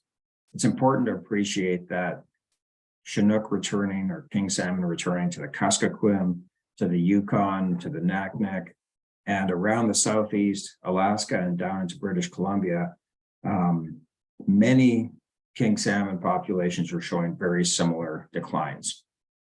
So just like the body size changes that I just showed you, we expect that something is playing out in the ocean at this region-wide scale that's accounting for why the Chinook are at low abundance and also declining in body size. So I know there's been a lot of effort in the last month or so to develop management for the commercial fisheries to protect king salmon in the Nushagak. It's important that we all appreciate that what's affecting king salmon is occurring at a much broader ocean-wide scale. We don't know what that is yet, but local protections are going to be working against whatever's going on at the ocean-wide scale that affects king salmon abundance. And then one of the last things I want to show you is what we're doing to assess, well, how do these Chinook or Kings use these big watersheds like the Nushagak River? You guys know where the Nushagak is here. So you're down here in Dillingham, and here's the Nushagak going all the way up to the east, the northeast and the west up into the lakes. And the question is, well, what parts of that watershed are particularly important for supporting Chinook salmon? And the reason for asking this question is to prioritize, well, where should we protect the habitat? Well, of course, it's hard to sample fish up there. So we've been using a trick where we take this little, it's called an otolith. It's a little tiny ear stone that's in the ears of fish. And this thing grows as the fish grows up, and it lays down rings just like the rings on a tree. So here's a cross section of an otolith. We can sample fish caught down here in Dillingham, and we can polish them up and then run a laser across them. And what the laser does is sample the chemistry that is captured in that otolith. And the chemistry reliably records the chemistry of the water that fish grew up in when it was residing in the Nushagak River. And we can then map individual fish into different places in the watershed. And by sampling a whole bunch of fish, we can ask, well, where did the fish come from that were caught in 2011? So what I'm showing you here is a map of the Nushagak River. And the more intense the red tells you the more important those tributaries were for supporting fish, king salmon that were caught in 2011 down here in the estuary. And what you can see in 2011 is that most king salmon that were caught in the commercial fisheries in 2011 were caught here in the upper Nushagak River. And in fact, the Mulchatna and the whole eastern side of the watershed produced very few fish in that year. And the reason this is interesting is it would be really easy to say, well, let's protect habitat over here in the northwest part of the watershed, and this east part of the watershed is not as important. But we did this again because we wanted to make sure that this pattern was stable from year to year. So here's what we see for 2014. These are fish that were caught in 2014. Again, we took the otolith out of the fish. We could put on the map where that fish was born, and then we add them all up. And now we see that the eastern part of the watershed, including the Mulchatna River, and in this case, streams that were downstream of Pebble Mine, or what would have been Pebble Mine, were now the important part of the watershed. I'm going to toggle back and forth here because we put a lot of work into this to make it look good. And what you can see is that what you have is variation from year to year. 2011, it's in the northern and western part of the watershed. 2014, it's in the eastern part of the watershed. So if we return to this question about, well, what habitat should we conserve in the Nushagak River? The answer is, should probably conserve as much of it as possible, because different parts of the watershed are productive in different years. And then what you get for stability across years is by having the ability for different parts of the watershed to be productive whenever the climate conditions are best in that part of the system. And the Nushagak is still pretty undeveloped. If we go to other parts of Alaska, for instance, the Chena River up near Fairbanks, which is a tributary of the Yukon, there's development happening there. Here's a road that's been put in the floodplain right along the Chena River. And of course, what that road is doing is cutting off parts of this, what we call off-channel habitat. That's really important for juvenile salmon nursery grounds. And this road was put in obviously for convenience purposes, but in the process of doing so, it probably degraded a lot of the fish habitat in the Chena River. So luckily, in the case of the Nushagak and in most of the Bristol Bay rivers, the habitat is still intact, and that's why it's so productive, and that's why it can respond and deal with the fact that climate has changed so much. So really part of my message, and for those of you who've heard me speak before, this is old news, but the reason Bristol Bay habitats and rivers are so productive for salmon is that they're diverse and they change. The rivers change course. We get evolution of the fishes. Different parts of the watershed are productive during cold phases, and other parts are important during warm phases. And there's all these options that can produce fish. But if we go down to the Columbia River, for instance, down here in Washington, we have totally messed up our habitat. We've put dams on the rivers, we've mined it, we've put agriculture that's reducing small streams, and we've degraded the habitat and tried to compensate by putting hatchery fish out there. And a combination of increased hatchery fish and degraded habitat has basically led to a river that doesn't function as a productive habitat anymore and is very vulnerable to changing climate. And when you make arguments about protecting habitat in Bristol Bay, it's often the case that you hear arguments like, well, we need to diversify the economy of Bristol Bay, and we can't afford not to allow for some development.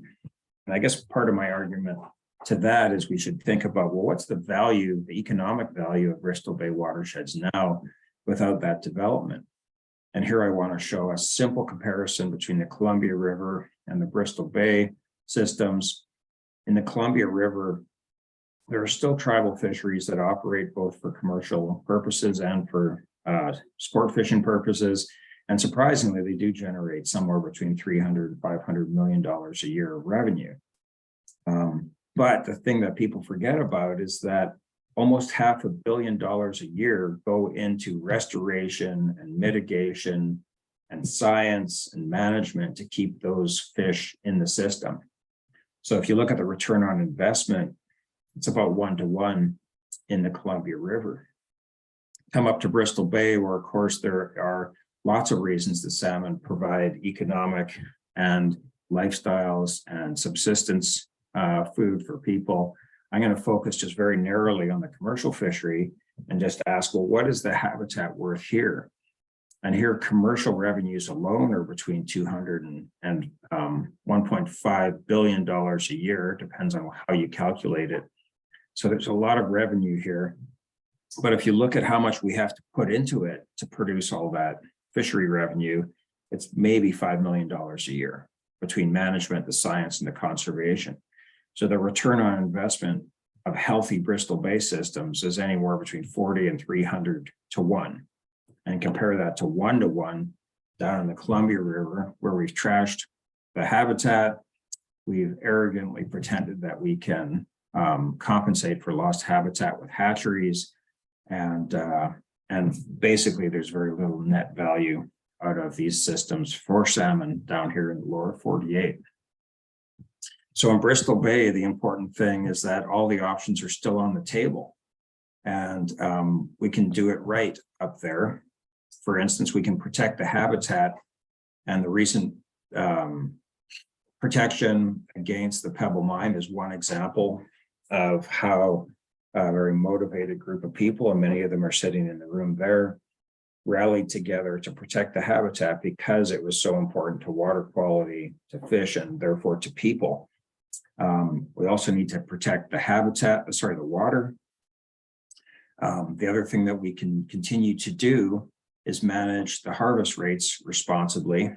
And what that means is that some years there'll be lots of fish and we can harvest many of them. Other years there'll be lower returns of fish and we're going to have to back off and harvest less of them. This is the current principle that's used in fishery management in Bristol Bay. And we have to give the fish a chance when they're at low abundance. And then last, we have to coordinate and cooperate with each other and try to avoid human-to-human conflicts that may result in bad management in the long term.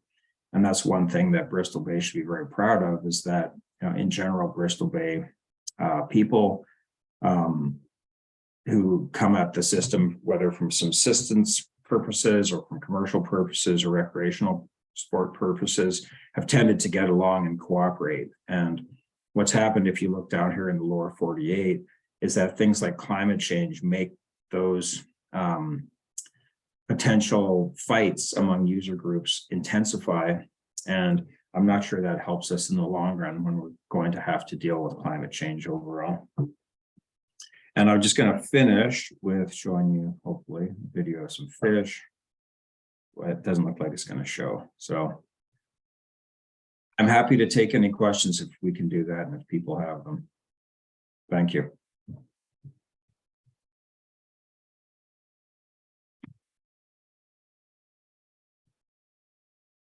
Does anybody have any questions for Daniel?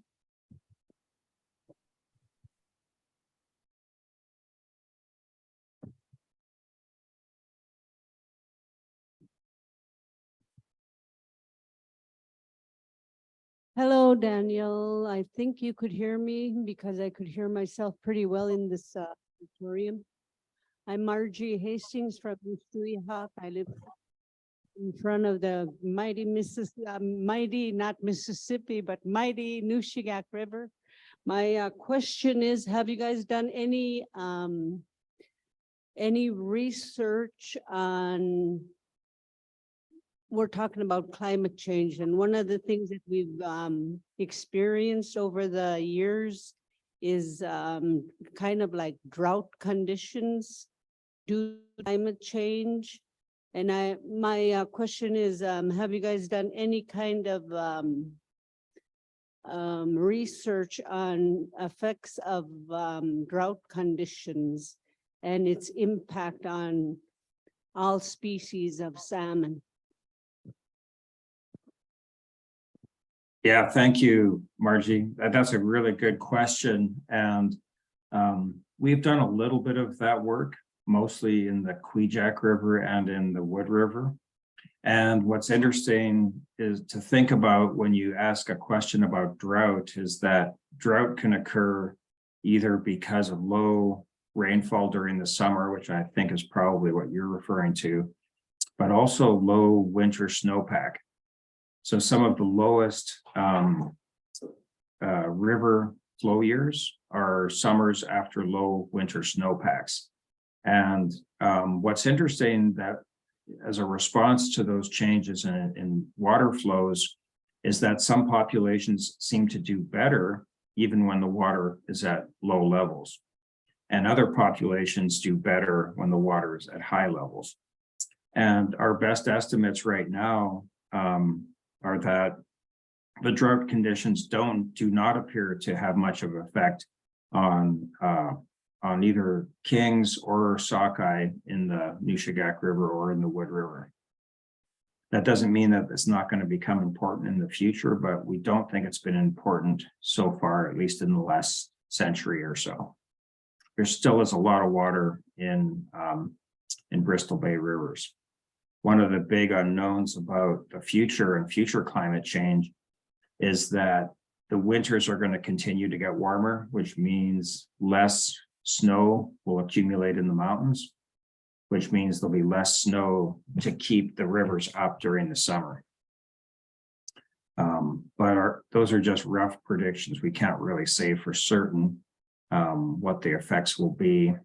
But in my opinion, the best thing we can do is protect the habitat and give the fish a chance to figure out how to deal with these low flows that are probably going to come in the future.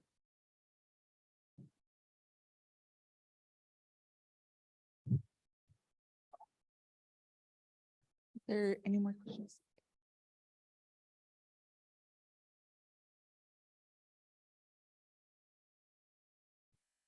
Hi, my name is Janice Chukwak and I'm from Levelock. I just had a quick question. With the decline in our kings in Nushagak, is there going to be like when you, I think it's like Seward that does it, like the fertilization of eggs and then releasing them in the spring to help our king salmon stock rise?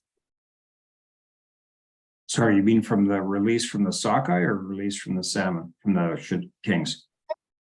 Talking like they do those hatcheries things. Are they, will we have any of hatcheries in the future in Bristol Bay to numbers of fish back up?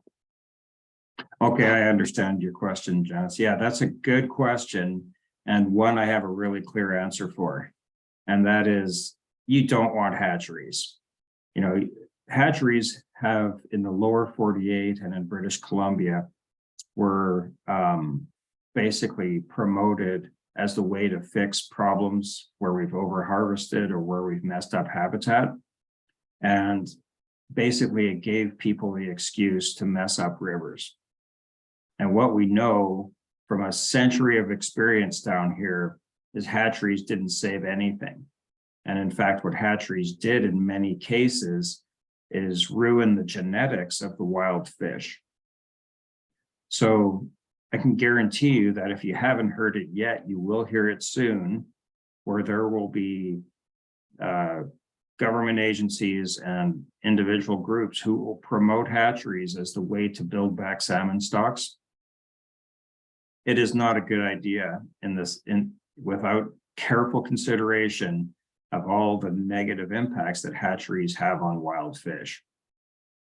It's my professional opinion, and it's just my opinion, but the best thing you can do is protect the habitat and don't overharvest your fish and give them a chance to figure out and evolve in response to these changing conditions. Don't be persuaded that hatcheries are a way to fix this problem, because we know from down here that they are not a fix to any problems. They cause problems. So thank you for your question.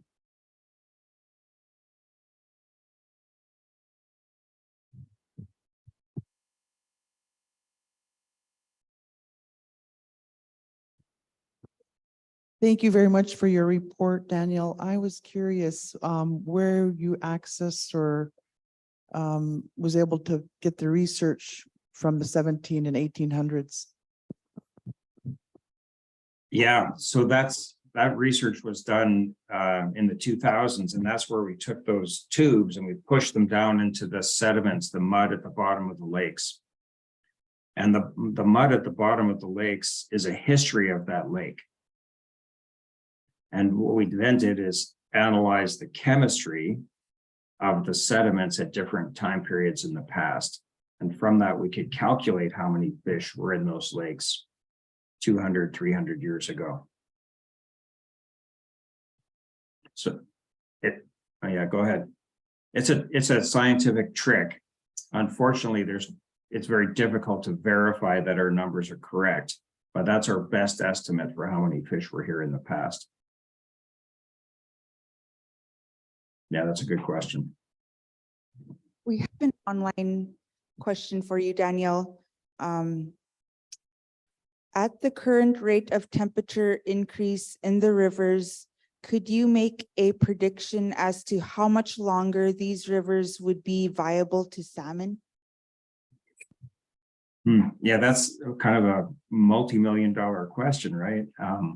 And in 2019, we had the warmest summer on record. And some of you may remember seeing die-offs of fish that were swimming up those rivers. And, you know, the media, I think, made a lot out of those die-offs of fish. But what was not emphasized is that even though thousands of fish died as they migrated up those rivers, hundreds of thousands of fish still made it. So 2019 and conditions like we saw in that year are going to become more common in the future. That is very clear. We don't know how often and how much warmer they'll get, but the reality is that Bristol Bay rivers are relatively short, they're relatively cool, and the lakes are always going to be cool because they only warm up at the surface. So I'm quite optimistic that there's at least 100, maybe 200 years of warming left in the Bristol Bay systems before we have a lot of problems with migrating fish. Places like the Fraser River and the Columbia River down here at lower latitudes, those fish have to swim up hundreds, if not thousands of kilometers to get to their spawning sites. Places like that are really suffering from climate change, and things do not look good for the future. But Bristol Bay rivers are pretty short. The Yukon River and the Kuskokwim River are very long rivers. Those fish are already suffering from warm temperatures. I would argue that things do not look particularly promising for rivers like the Yukon. The one thing that we know is that salmon can evolve and can change their migration timings. And if you use scientific models to ask, can fish evolve fast enough to migrate at different times to avoid warm river temperatures? In many cases, they can, but we need to give them the opportunity to try to figure that out, which means keep the habitat intact and don't harvest them and don't pollute the genes from hatchery fish. And that means keep the options on the table. And down here in the lower 48, we've done anything but keep the options on the table for fish. We've taken most options away from them. Thanks for your question. We have a couple more in the audience, and we're good on time here. We have another 10 minutes or so before we'd like to introduce the next speaker. Hello, I'm Annette Crusoe from NACNIC. My question would be the warming waters you talked about, increasing more salmon to return in the wood, and would it make a difference? Is the difference because of the lakes being different from like Lake Iliamna or Sheriff, because there's more lakes up there on the Tikchik and the Bisharoff, and Lake Iliamna only has the one? Yeah, that's an interesting question as well. Iliamna, there's Lake Clark, of course, and then Iliamna. It seems that every lake has its own temperature regime.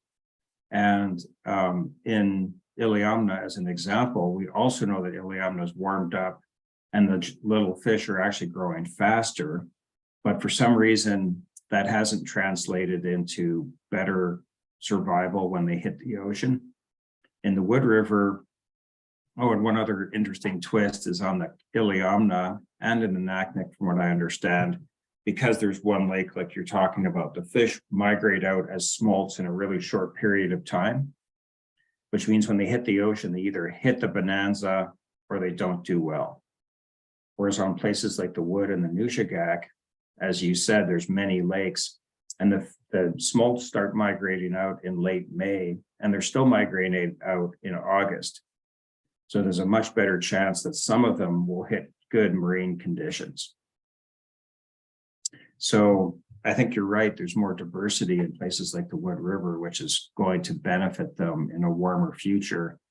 I haven't talked at all really about the marine systems today, but that's one of the big unknowns with salmon habitat is how much more ocean warming can these fish take. The Gulf of Alaska got really warm the last 10 years, and the Bering Sea has remained cool enough that it's still productive for Bristol Bay salmon. We'll see where that goes in the next century, though. We don't know yet. Okay, I think we have time for one more question.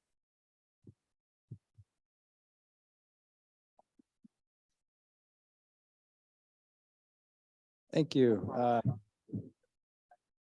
Originally from here, but wife and I are living up in Fairbanks now.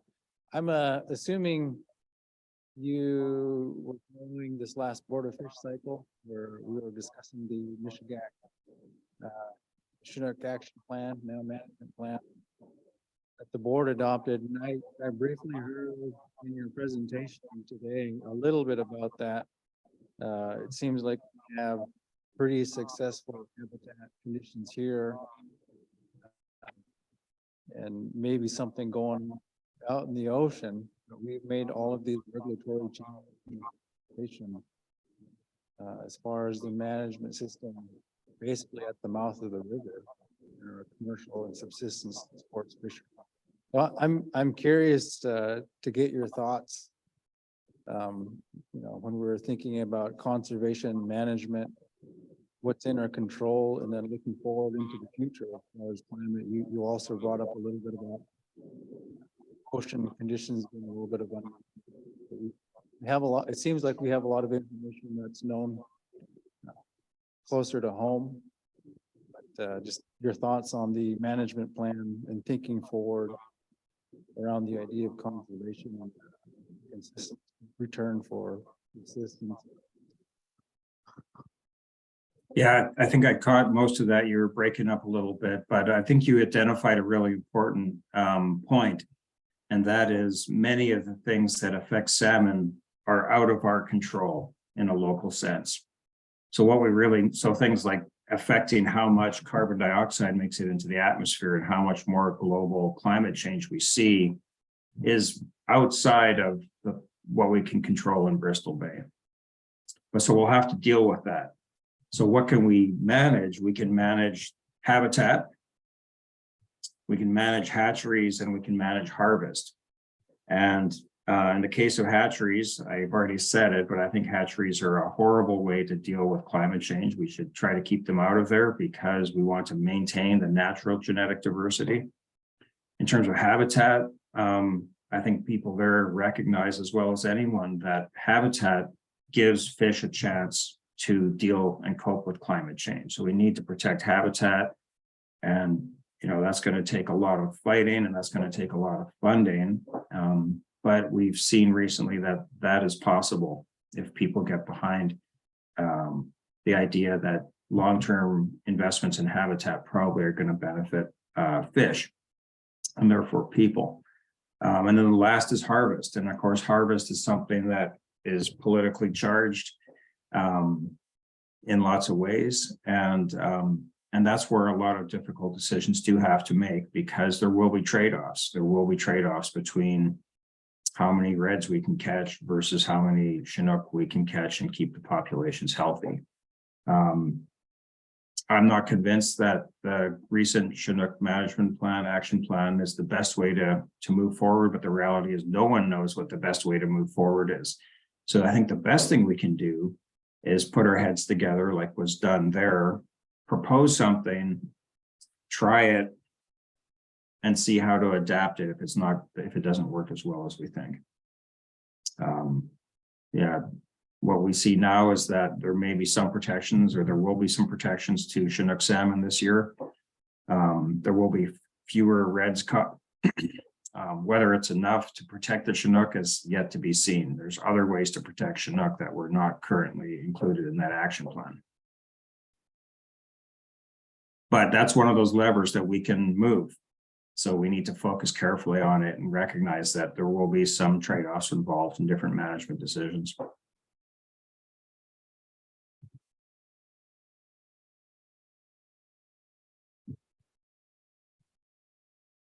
Thank you.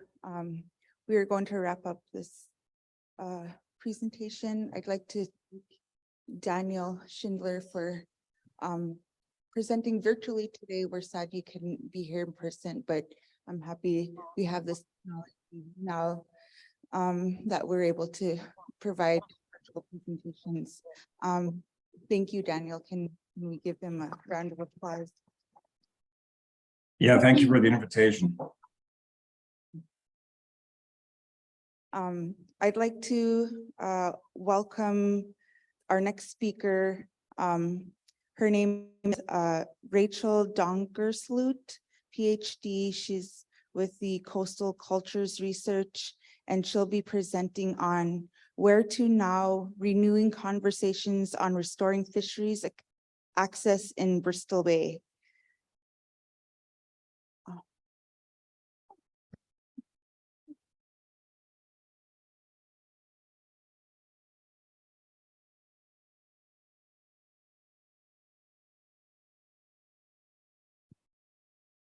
How is that better?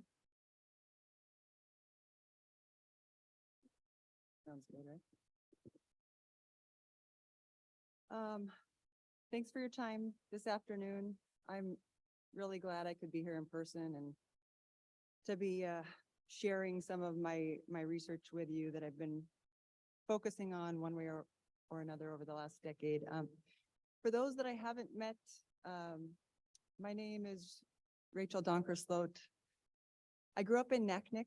I moved there in the 80s. My mom was a teacher. She came up here for the job fair. And then she came back home to Idaho and said, the first place that calls back is where we're moving. And the first place that called back was Naknek. And the school district told my mom that they found her a place to live behind an inn. And she was picturing like the new heart in like a nice bed and breakfast off a TV in the 1980s. And it was the red dog. So we spent our first year in that green and white trailer behind the red dog, but I still feel really lucky, and I'm glad that my parents brought us there. I've got 2 brothers and a sister, and about 2 years ago, my husband and my 2 kids and I, and 2 dogs and rabbits and everything, we moved out to Antioch on the Middle Kuskokwim. So when Alana called and invited me to this year, I knew that it would take some travel to get here. So for me to spend these 2 days with you, I have to be away from home for 7 nights just because of the way our flights match up. But I'm still happy to be here. Like this is time together, and we haven't had that very much in the last few years. So what I wanted to talk about today is I really just wanted to talk about why things are the way they are in the context of the loss of local fisheries access in the region, but also in the state. This has been a long time concern for the region. There's been a lot of work in region to try to address the problems that were created by limited entry.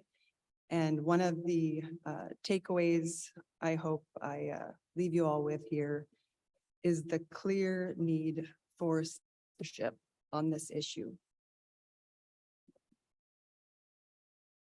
So some of what I'm presenting today is in this report that I drafted for the Nature Conservancy last year. We have hard copies around. It's also available online. Improving fisheries access and equity in the state is a core priority of the Conservancy. It was actually Representative Edgman who encouraged me to draft this report a few years ago. We were having a conversation about this, and he said, you need to re-elevate this issue, especially for the legislature. It's not on their radar like it should be. It's not well understood. And I think our failure to find a workable solution, it comes as an enormous loss to the region and the state. So this report is a summary of what I think are the most pertinent issues to consider in thinking about how to address this policy failure. So I'm not sure what this looks like from the back, but what you're looking at here is net change in local permit holdings from 1976 to 2021. So rural permit loss is as old as limited entry. It was created by limited entry. We are nearly 50 years into the program, and it's clear that the problem is not going to fix itself. So you can see here, the blue bars are showing net change by permit transfer. That's permits that have been sold away. And the orange portion of the bars is showing net change by migration of permit holders. So despite the concerted efforts in the region to retain permits, to return permits, we are still operating at a net loss. And you can see here that in only 3 of the last 47 years has the region experienced a net gain in local permit holdings. And those were really small gains. I think in 2015, there was +1, 2017, +2. This is just another way to look at it. It shows net change in permit holdings by gear type. Again, the permit transfers are the dotted lines. So you can see that really steep loss in the early years of the program. This needs to be updated, but you can see that at the end of 2017, there was a total net loss of 655 salmon permits from the region. And you can see here that transfers account for the bulk of that loss. Looking at 435 were lost by transfer and 220 by migration. And I took a quick look at the numbers through 2021 before I got up here, and they show a total net change or a total net loss of 715 permits since 1975.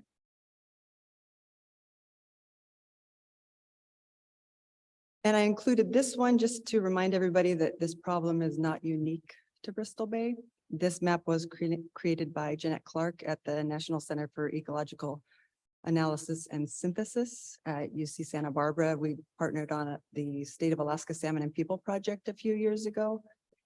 So what you're seeing here is the red shaded dots indicate communities that have experienced permit loss as a percentage of initial issuees. And the purple shaded dots represent communities that have experienced an increase in permit holdings. So you can see a lot of red dots along the coastline compared to dark purple dots in more urban areas and more road system communities.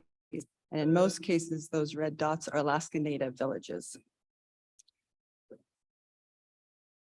The point I want to make in reference to this slide and the prior to is that they only show documented loss in relation to who was initially issued a permit. And that's important because a number of papers from the 70s and the 80s document how the application process itself served to marginalize and include some fishermen.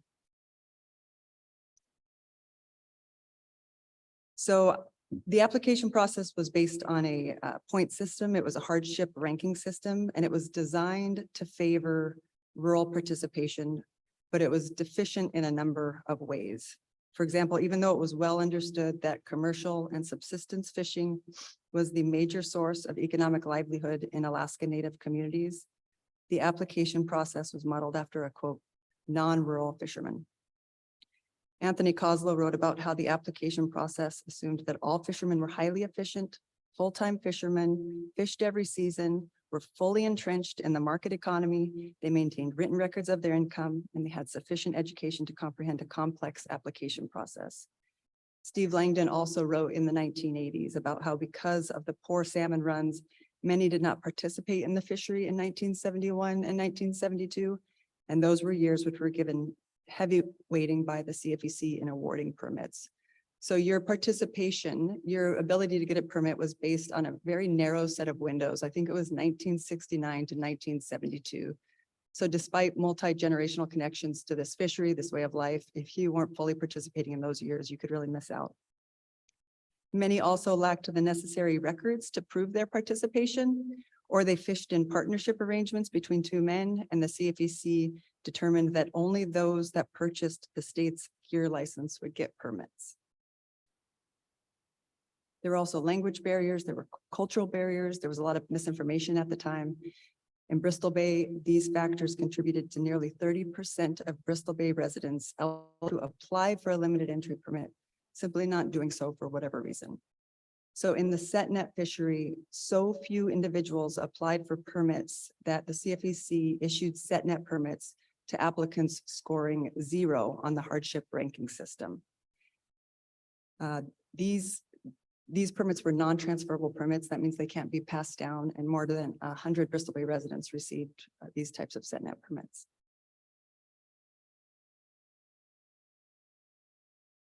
I like to think of limited entry as barely constitutional. It took a constitutional amendment to make limited entry constitutional. That amendment was explicit in that limited entry was meant to prevent economic distress among fishermen and those dependent upon fishing for a livelihood. And I'm quoting the state constitution there. In terms of objectives, there were really good objectives for limited entry. It was meant to keep fishing rights in the hands of Alaskans, especially rural residents with limited economic alternative opportunities. And it was meant to support a stable economic base in the relatively isolated fishing communities where fisheries occur. So you can start to see here some of the disconnect between program objectives and the assumptions that informed the application process. Implementing the legislation further revealed this gulf between one of limited entry's core objectives and the mechanism that the state eventually selected to achieve that objective. And that mechanism was freely transferable permits. So one of the main concerns with free transferability was increasing costs to undesirably high levels, creating barriers to entry for those who did not receive permits through initial allocation. Another dimension of the earliest concerns is how free transferability might impact fishery participation in rural and Alaska Native communities. At the time of limited entry, the state of Alaska was aware of the impacts documented in British Columbia salmon fisheries. They had recently implemented their own limited entry program. It had impacted First Nation participation. It cut First Nation fishery participation in half. Since limited entry, Bristol Bay has suffered a 50% loss in local permit holdings. The number of young people participating in the fishery as permit holders has also suffered a 50% decline. It's what we refer to as the graying of the fleet. So why did the state choose this system, knowing what the risks and consequences might be? In part because free transferability avoids creating a closed class of fishermen, and that was a very real concern at the time. It allows fishermen to enter and exit fisheries as they wish. It allows permits to be passed down to the next generation. Free transferability also minimized government interference. It meant that the state wouldn't have to play a role in the future allocation or reissuance of permits, because that would be left to the open market. And most importantly, free transferability passed constitutional muster where other attempts hadn't. So the CFEC tracks who participates in our fisheries as permit holders along the lines of residency categories. That's how we know that there's a problem. There's a loss of rural, local participation in our fisheries. This paper up here was written by Kamali in 1984, and that is the only paper I know of that looked at the loss of fishing rights, commercial fishing rights, among Alaska Natives following limited entry. Last year, it might have been 2 years ago now, I worked with BBNC to try to get a better sense of how Alaska Native participation versus that rural local category has changed over time in Bristol Bay salmon fisheries. And we used BBNC shareholder status as a proxy because we didn't have access to the same types of data that Kamali did in the 80s to look at the Alaska Native role. So overall, salmon permits held by BBNC shareholders living in region has declined by 47%. And you can compare this to local non-shareholder permit holdings, which experienced a much smaller decline of 17%. You're looking at the loss of almost 500 permits versus 35 permits, to put it in perspective. So in short, 94% of SETNet permits lost from the region were held by shareholders. In the drift fishery, shareholders account for 93% of the permits lost from the region. This is the kind of dispossession, this is the kind of displacement that is invisible in official fishery statistics. So I don't know if you can see this from the back. This is more specifically what we found. We found the loss of locally held salmon permits is occurring at the intersection of gender and ethnicity. So what you're looking at here is that in 1980, women held 57% of all SETNet permits. By 2019, women held only 35%. And this decline is primarily explained by the loss of permits held by shareholders. So women shareholders is the first bar. The red is 1980, the orange is 2019. The far bar over here where you're seeing this large increase is men, non-shareholders.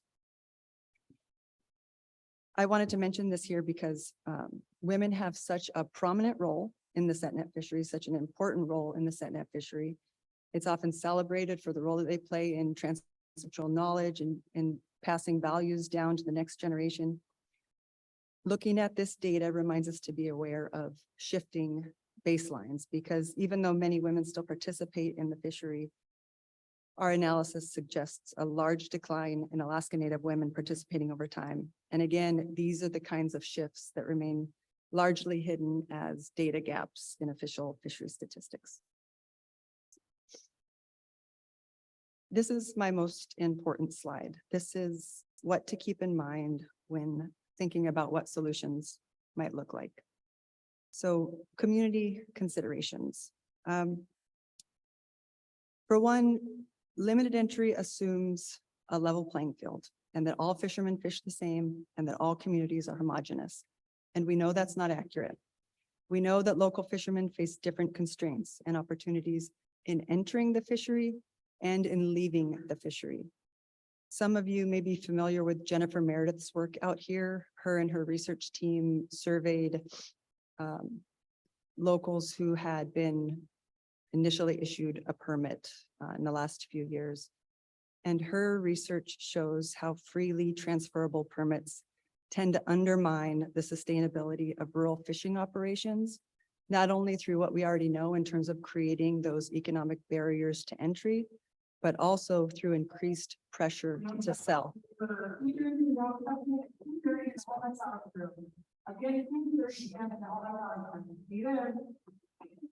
So specifically, she found that permit sales among local permit holders in Bristol Bay more often occur under duress, as opposed to leveraging the sale of a permit to invest in new opportunities for you or your descendants in terms of education or employment. She also found that the sale of one's permit generated increased rural to urban migration by descendants of permit holders and lower levels of participation in commercial and subsistence fisheries. I think this is really important work because it helps us to understand the way these types of management systems can suck or siphon the vitality out of communities. Okay, what else do we know about community-based livelihoods? We know that on average, local vessels tend to earn less from the salmon fishery and rely on that income more than non-local fishermen. We know that local vessels tend to be smaller scale and less capitalized than their non-local counterparts. Bristol Bay is a highly capitalized, highly competitive. There are still local fishing operations even today that have not adopted that highly individualized, profit maximizing mode of fishing that dominates the fishery today. We know that for some local fishermen, their fishing goals are more needs-based and that they aim to harvest what they think they need to make it through the next season, what they think they need to sustain their village versus trying to catch as much as they possibly can. For our future fishermen and thinking about solutions, we know that for some fishermen, time is a constraint. We know that as young people enter full-time employment, it's hard to get time off to continue your fishing way of life. For others, subsistence may be the most stable form of economy in their household. Commercial fishing is a wonderful income opportunity for those. So these are just a few examples of the diversity and the dimensions of community-based livelihoods that need to be considered, I think, in thinking about how to tackle this longstanding problem. Legal solutions, legal considerations. There is great concern over opening up or amending limited entry. There is great concern over another constitutional amendment, which is what it took to create this system in the first place. In the nearly 50 years since implementing limited entry, our state has grappled with the consequences and failed to come up with an impactful solution to the shortcomings of this current system. Limited entry has survived numerous legal challenges. There's been more than 80 Supreme Court decisions that have resulted in only minor modifications to this program. And it's largely survived because of that 1972 constitutional amendment and other findings that suggest that this specific limited entry system adopted by the state represented, quote, the least possible impingement on the common use reservation and on the no exclusive right of fishery clause. These are the equal access provisions in our state constitution. This suggests that viable solutions be as narrowly tailored as the original act and not, quote, unreasonably impinge on common use any more than is necessary to regulate entry into fisheries. Policy considerations. Other nations and regions understand and have attempted to address the consequences of these kinds of management systems. They've done this much more forcefully than our state has. So I think we have something to learn from in terms of the successes and the failures that other regions have gone through. We've released 2 reports in recent years, not only this Righting the Ship report, but also one called Turning the Tide, which I think came out in maybe 2018, 2019. But that's kind of a global review of what these other nations and regions have done and how they might be adapted or applicable to our situation here. I'm not going to go into much detail on those, but I will say that many share similar features that often revolve around creating some sort of carefully tailored access right that is anchored to specific regions or communities and or available only to certain groups of people. So a very targeted approach in terms of who you're trying to assist: low-income fishermen, small-scale fishermen, young. So it's not something simple and broad like a residency requirement. They share, what they share is that common feature of creating an access right that can't be sold away and it can't migrate away. It's in these communities, in this region, in perpetuity. And this is important because where fishermen live, where permit holders live, matters most in terms of where the value and the benefits of our fisheries end up and where they multiply. Brett Watson, sir at UAA, just did a phenomenal study and paper on this, and it shows that if you're looking at the communities where fish are landed versus where the permit holder lives, all of that value is going into the communities where fishermen return when they go home after the season. Where to now? That's not a rhetorical question.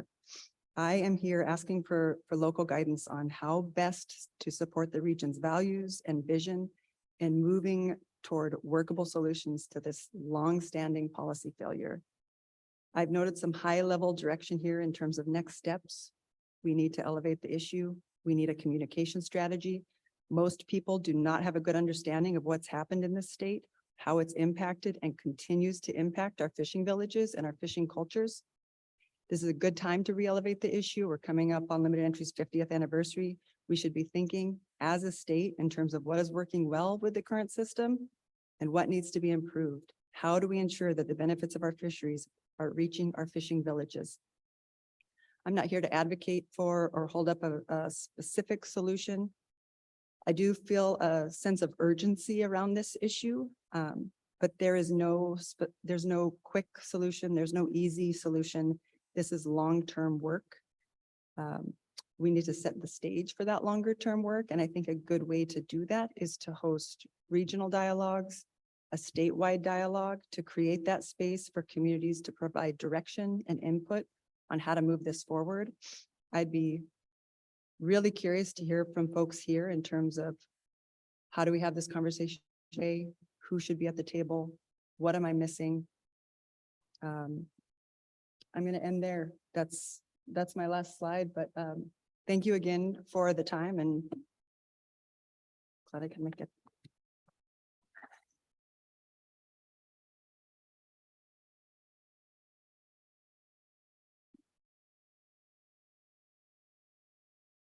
Have any questions for Rachel?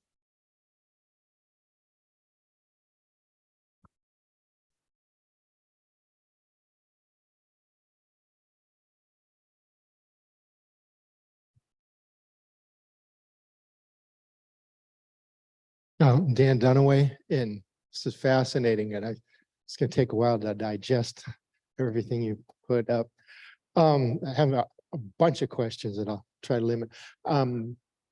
First one, have you taken a look at the federal process and the quote rationalization of things like crab? I used to be involved with that, and the unexpected and unintended consequences that spun out of that, and especially to the small villages of the Alaska Peninsula, really blindsided a lot of people. Yeah, I think the crab fishery is a perfect example of the shortcomings of privatizing the right to fish. And now with the crab collapse, there's really no conservation goals. Did you say Bering Sea crab? Yeah. Halibut, IFQ.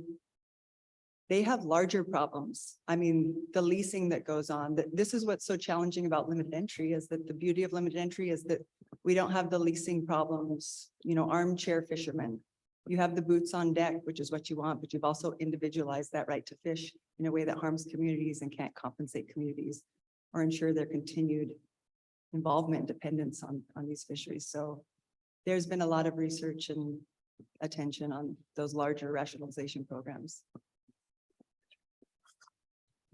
Hey, thank you for your work and your presentation. My name is Greg Marksmiller. I'm here representing SAFE Bristol Bay.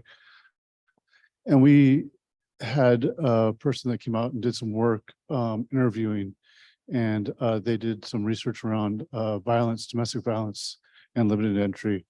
And I don't know, I can share that information with you, but we also have a YouTube video where they presented their information about how limited entry and exactly women in the set net field and how those permits left.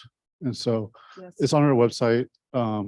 There's a video, YouTube video, under the Braithwaite research. It was salmon, steam, and silence was the name of the research. And it was really interesting. So I just wanted to add that to the work that you're doing.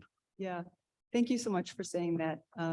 Jeremy Braithwaite contacted me early on in the work because this story, this piece of the story kept coming up in his interviews around when the family lost the permit or when something had happened. So he'd sent me this obscure email about, you know, want to talk about the Limited Entry Act of 1974. I was like, who is this? To understand how that was rising up in those accounts of survivorship and others, it kind of fits in with the larger story we're hearing this morning in terms of being pummeled with multiple stressors that affect your ability to continue your way of life in your homelands.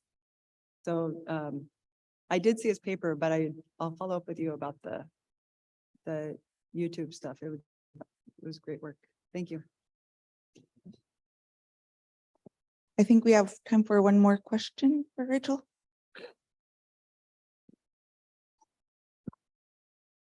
I guess it's more of a comment than a question, but it's for you. As a woman who grew up in Naknek, King Salmon, what advice would you give to the kids and young adults in the room just on your journey on how you got to a PhD? Oh, that's interesting. I had no idea what I was doing. I didn't even know what graduate school was when I went to college. It was really the fact that we had a new professor who was a young woman in my later years as an undergrad. And that made me think like, because all my professors were older men at the time. And I was like, how do you actually become a professor? So, you know, the one thing I would say is, I really didn't learn a lot about this region until I left and was getting an advanced degree. I didn't know things about Naknek and that I feel like I should have. I feel like I should have learned it while I was growing up, and it was going back and then starting to talk people with, you know, it was probably already, I think I'd probably just finished my master's when I really started to think about like why we're here, how all the factors that have shaped this region. And I'd always thought, you know, yeah, I'm gonna go out and do stuff. And it took me going to college to like shift my thinking to realize like, this is the epicenter of, this is where everything happens versus a place on the periphery. So I would just say, seek out people and ask for help, which is something, you know, I'm not very good at, because you always think, should I already know this? Or should I know what I'm supposed to be doing? But no, you're not supposed to know. So. Apologies, we'll squeeze in one more question.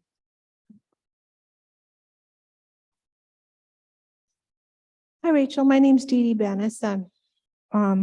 Grew up in a fisheries family, and and thank you for the presentation, and some of the statistics and the data you presented were quite alarming to me, especially when you said 715 permits were lost in 75. Was that drift and set combined, or? So that is between 1975 and 2021. If you take all the permits that have come in and all the permits that have gone out, we're operating at a loss of 715. So in terms of net change over time, we're at minus 715 permits. And that's both set and drift. Okay. And then the second question I had, when you said 3 out of 10 Bristol Bay residents who were potentially eligible to apply for limited entry, where did you get that data? That's from Pedersen, and I can send you the article. I think it's 1980, 1983. He's basing that on, if you look at the fishing criteria, past participation in the fishery. So that was probably what was most frustrating and sad about writing this report. It could have been written in the 80s. It's the same. Sometimes it feels like not a lot has changed. People have been saying this, like Steve Langdon is another one. Anthony Kozlow was another one. I tried to cite them in the report as much as possible, but once you dig into it, yeah, I can send you a PDF of it. Same with Kamali's and Kozlow's. Yeah, I'd be interested, or even if you can link it into your presentation. So we can look at it more in detail. It's just really alarming, Yeah. to me, especially with my brothers, being involved in the fishery now. My dad has since gone and passed because he was a full-time fisherman. That's where our main source of income was back in the day in the 70s. So when I heard that 3 out of 10, it just upsetting. So thank you. Yeah.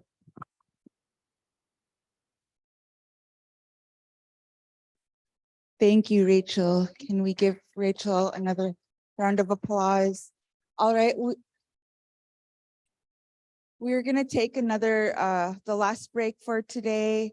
I just like to say that the break was sponsored by Trident Seafoods, and then we'll power through 3 more presentations this afternoon. And we'll end by having some closing remarks, reminders for evaluations, and some door prizes before we're done.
Just a quick announcement.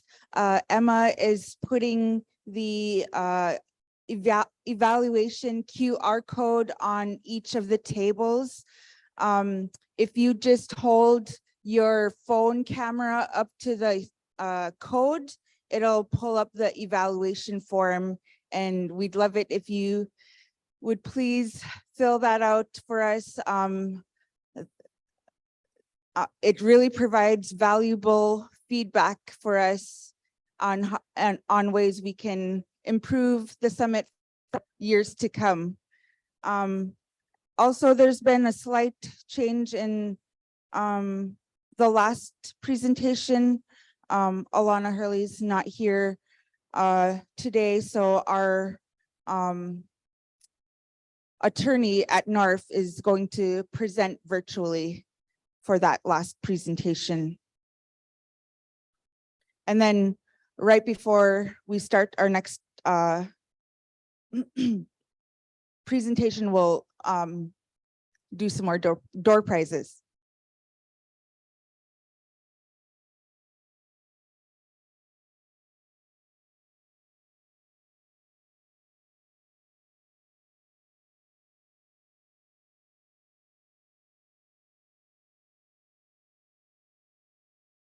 We do have limited evaluation forms here at our registration table.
Get your tickets ready.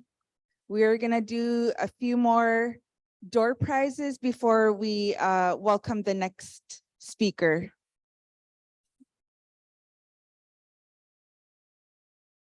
PNC blankets.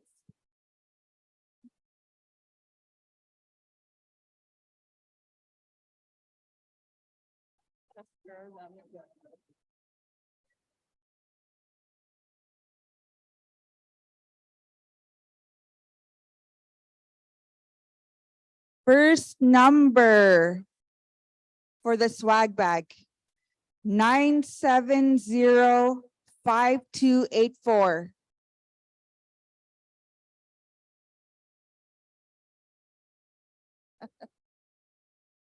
Oh, we have a winner.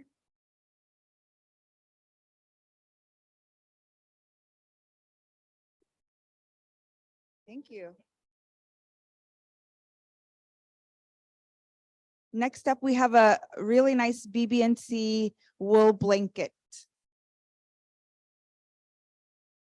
970-5343.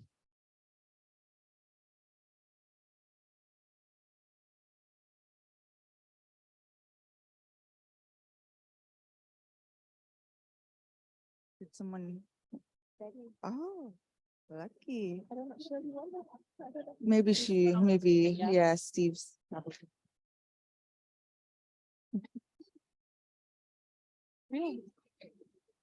We trust you.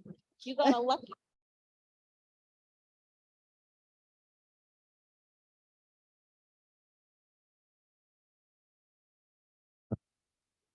We have one more BB&C will blanket.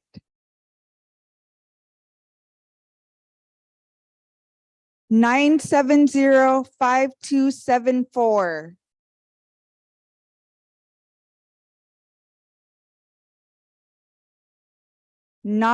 Sorry, 5274 Latchets.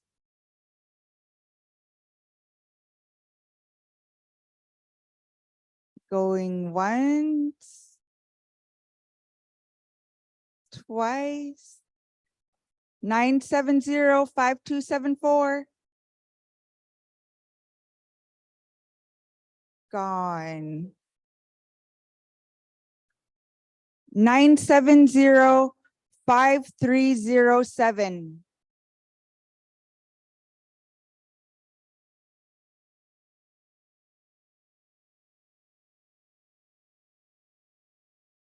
Five 5307.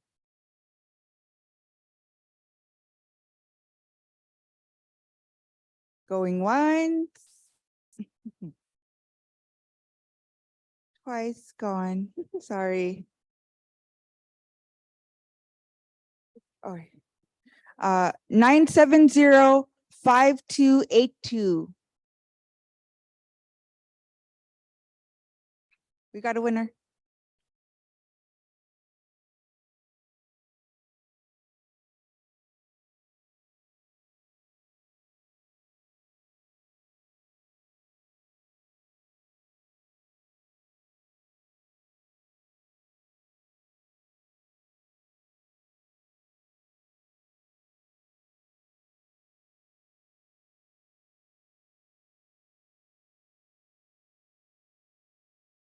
All right, I'd like to welcome Danielle Chayette, Senior Vice President of Bristol Bay Native Corporation, the Lands and Resources, and Sydney Thiel.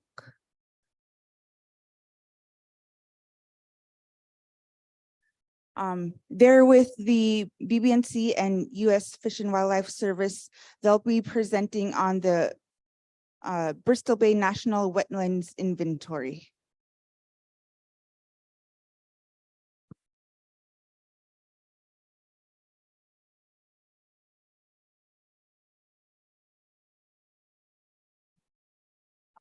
We've also placed their handouts on your table. If you need one, let us know. Good afternoon. So my name is Daniel Chayette. And I am happy to be here to tell you about an exciting new project that Bristol Bay Native Corporation is embarking on with our Fish and Wildlife Service partners. And that's why I am glad to have Sydney here helping me with today's presentation. So as Dolores said, I work in BB&C's land department, and we are a team of 4 people. In addition to myself, there is Francisca Demoski, who is here. She is our land manager and does a lot of our cultural heritage and place names project work. She's originally from Togiak, and I believe she presented yesterday. There's also Russell Phelps. He's our resources manager. He lives in Naknek and does a lot of our outreach with the communities in the region on their infrastructure projects and to make sure that they have access to gravel. And then also Misha Alana, who is a geologist and a GIS analyst. And collectively, we're responsible for managing BB&C's 3 million acres of land here in the region, mostly subsurface. But that is only about 12% of the total lands in the region. The rest of the region is all in state and federal ownership. And so a lot of what we do is work in cooperation with our state and federal land management partners. And the project that we're here to tell you about today is an example of that. It's a partnership between BB&C and the Fish and Wildlife Service to map the wetlands throughout the Bristol Bay region. And before we get into the nuts and bolts of it, I wanted to draw a connection between the presentation we saw just a little earlier from Dan Schindler, where he talked about salmon abundance and some of the correlations between that abundance and other factors in the environment and in the landscape. I mean, I thought it was a fascinating presentation, but the work that we're going to be doing to create this national wetlands inventory is another tool in that toolbox that's going to be available publicly, as well as to researchers, to help them understand the Bristol Bay landscape, both locally and at a landscape level, and then understand the correlations between that environment and other things going on in the region, such as salmon abundance, and also then to assess the impacts that development could have on those things. So it's a really exciting project. We're very excited to be a part of it. And more importantly, we're very excited to invite the region to you all to be a part of it, to help us accomplish and create a really very powerful tool. So with that, we wanted to get into some of the specifics. So last year, BB&C received funding through the National Fish and Wildlife Foundation to create this wetlands mapping. And the tool we're going to use, the method of classification is called the National Wetlands Inventory. And it's a product that is stewarded by the Fish and Wildlife Service. The mapping process involves using satellite imagery and data collection to not only map the location of wetlands in the region, but also to classify them. And usually that's the classification by their ecological function. And we're undertaking this project because this National Wetlands Inventory exists throughout the lower 48, and even in many places across the rest of Alaska, but it is very spotty in Bristol Bay, and it's a really important tool to help us assess and understand the health of the ecosystem, as well as an essential tool for making informed decisions about development projects and their impacts. So as I said, this is widely available in the lower 48, and it's also available elsewhere in Alaska, such as on the North Slope. And if you can see it in this image, it is a picture of an area of the North Slope that was being looked at for transportation corridors. And it was the Arctic Strategic Transportation Plan used this National Wetlands Inventory data not only to identify potential transportation corridors, but to understand the impacts that those corridors would have on that environment. So it's a really powerful tool as part of the planning process and a part of any project review that's undertaken under the National Environmental Policy Act, NEPA. So this tool is going to be really important in planning and charting Bristol Bay's future and development projects, as well as projects that we may not want, like Pebble.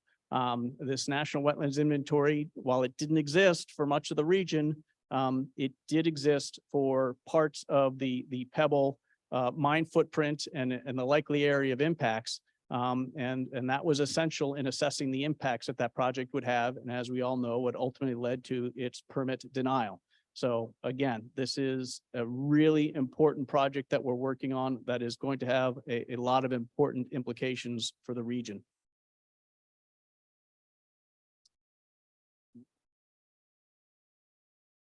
No, I think I'll probably, might be easier if I keep going. So thank you all for having us today. It's been really important for me to learn a lot over the last couple of days, and I'm excited to share more about this project and talk through kind of what is the importance of knowing where and what type of wetlands we have on the landscape, and then also talk through kind of how the data can be used and how we hope to have local involvement in the project.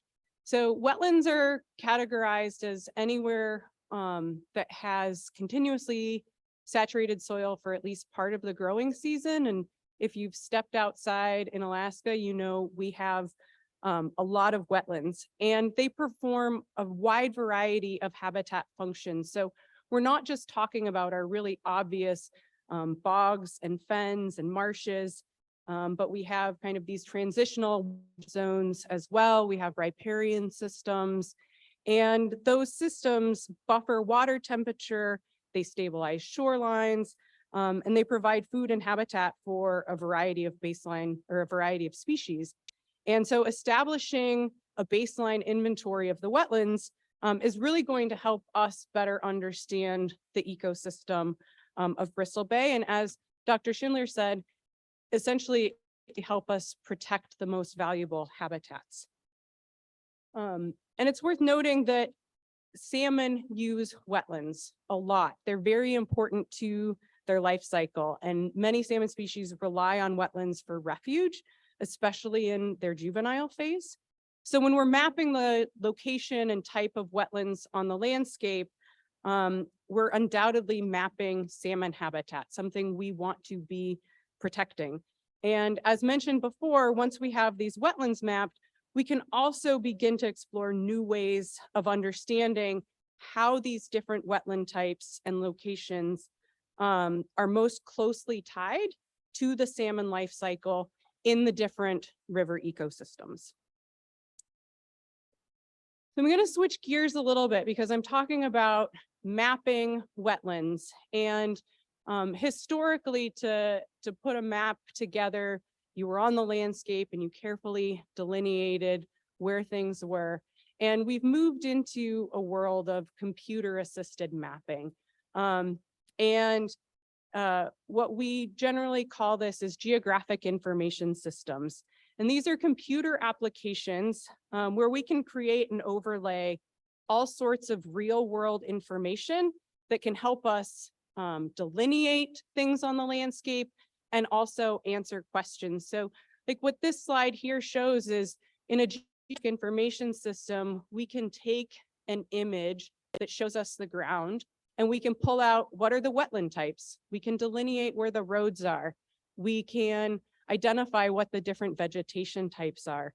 And that's a really valuable tool and something we see often used when we're working on large projects. So infrastructure design, road alignment, geographic information systems on their own are an industry that are used really heavily with the consulting world. And that's going to be a real basis of the tool we will use to complete this wetlands project, and a really important aspect of why we want local involvement in this project to educate and develop this skill set right here locally in the region so that future projects can use local resources as opposed to relying on external resources to do this type of work. So sticking with this theme of GIS and thinking about wetlands, this slide just showcases what we can do when we have information about the landscape, in this case, hydrography, so something that represents our rivers and our streams and our lakes on the landscape, and our wetlands, and looking at the connectivity of these habitats. So this orange and gray graphic was created for a project in Kodiak where we were showcasing kind of the interconnected nature of our wetland habitats and our stream systems. And that can help us not only understand what might be the outcome of a contaminant spill or something that would have downstream impacts, but it can also give us an idea of what is accessible to something moving upstream. What are those connected habitats? And how do we analyze impacts on a watershed basis instead of just a small corridor? So that's really the power of geographic information systems that we want to use here in the region. And as Dan said, we're going to map wetlands using the classification system known as the National Wetlands Inventory. And I am the steward of this data set for Alaska. Fish and Wildlife Service is the steward of this data set for the nation, but it's created in a way that individual agencies, groups, land managers, or organizations use this data and also make it their own. So the NWI, as we like to call it, is created by using satellite images and field data to interpret where the different wetlands are on the landscape. So essentially, we're taking that image on the far side of the screen and knowledge that we've gained from being on the landscape and from understanding the photography to then draw lines over top of the image and make a map that shows these are the different types of wetlands on the landscape. And we're going to be doing that for the entire Bristol Bay region. Once that data is created, it can be used in a multitude of other applications. So this includes a variety of habitat analyses and research, but it also includes supporting data for the decision-making process as well. So while the NWI, this wetlands inventory, is a non-regulatory data set by standing, no, it serves a very important function in the regulatory process for permit applications, for initial planning and design of projects.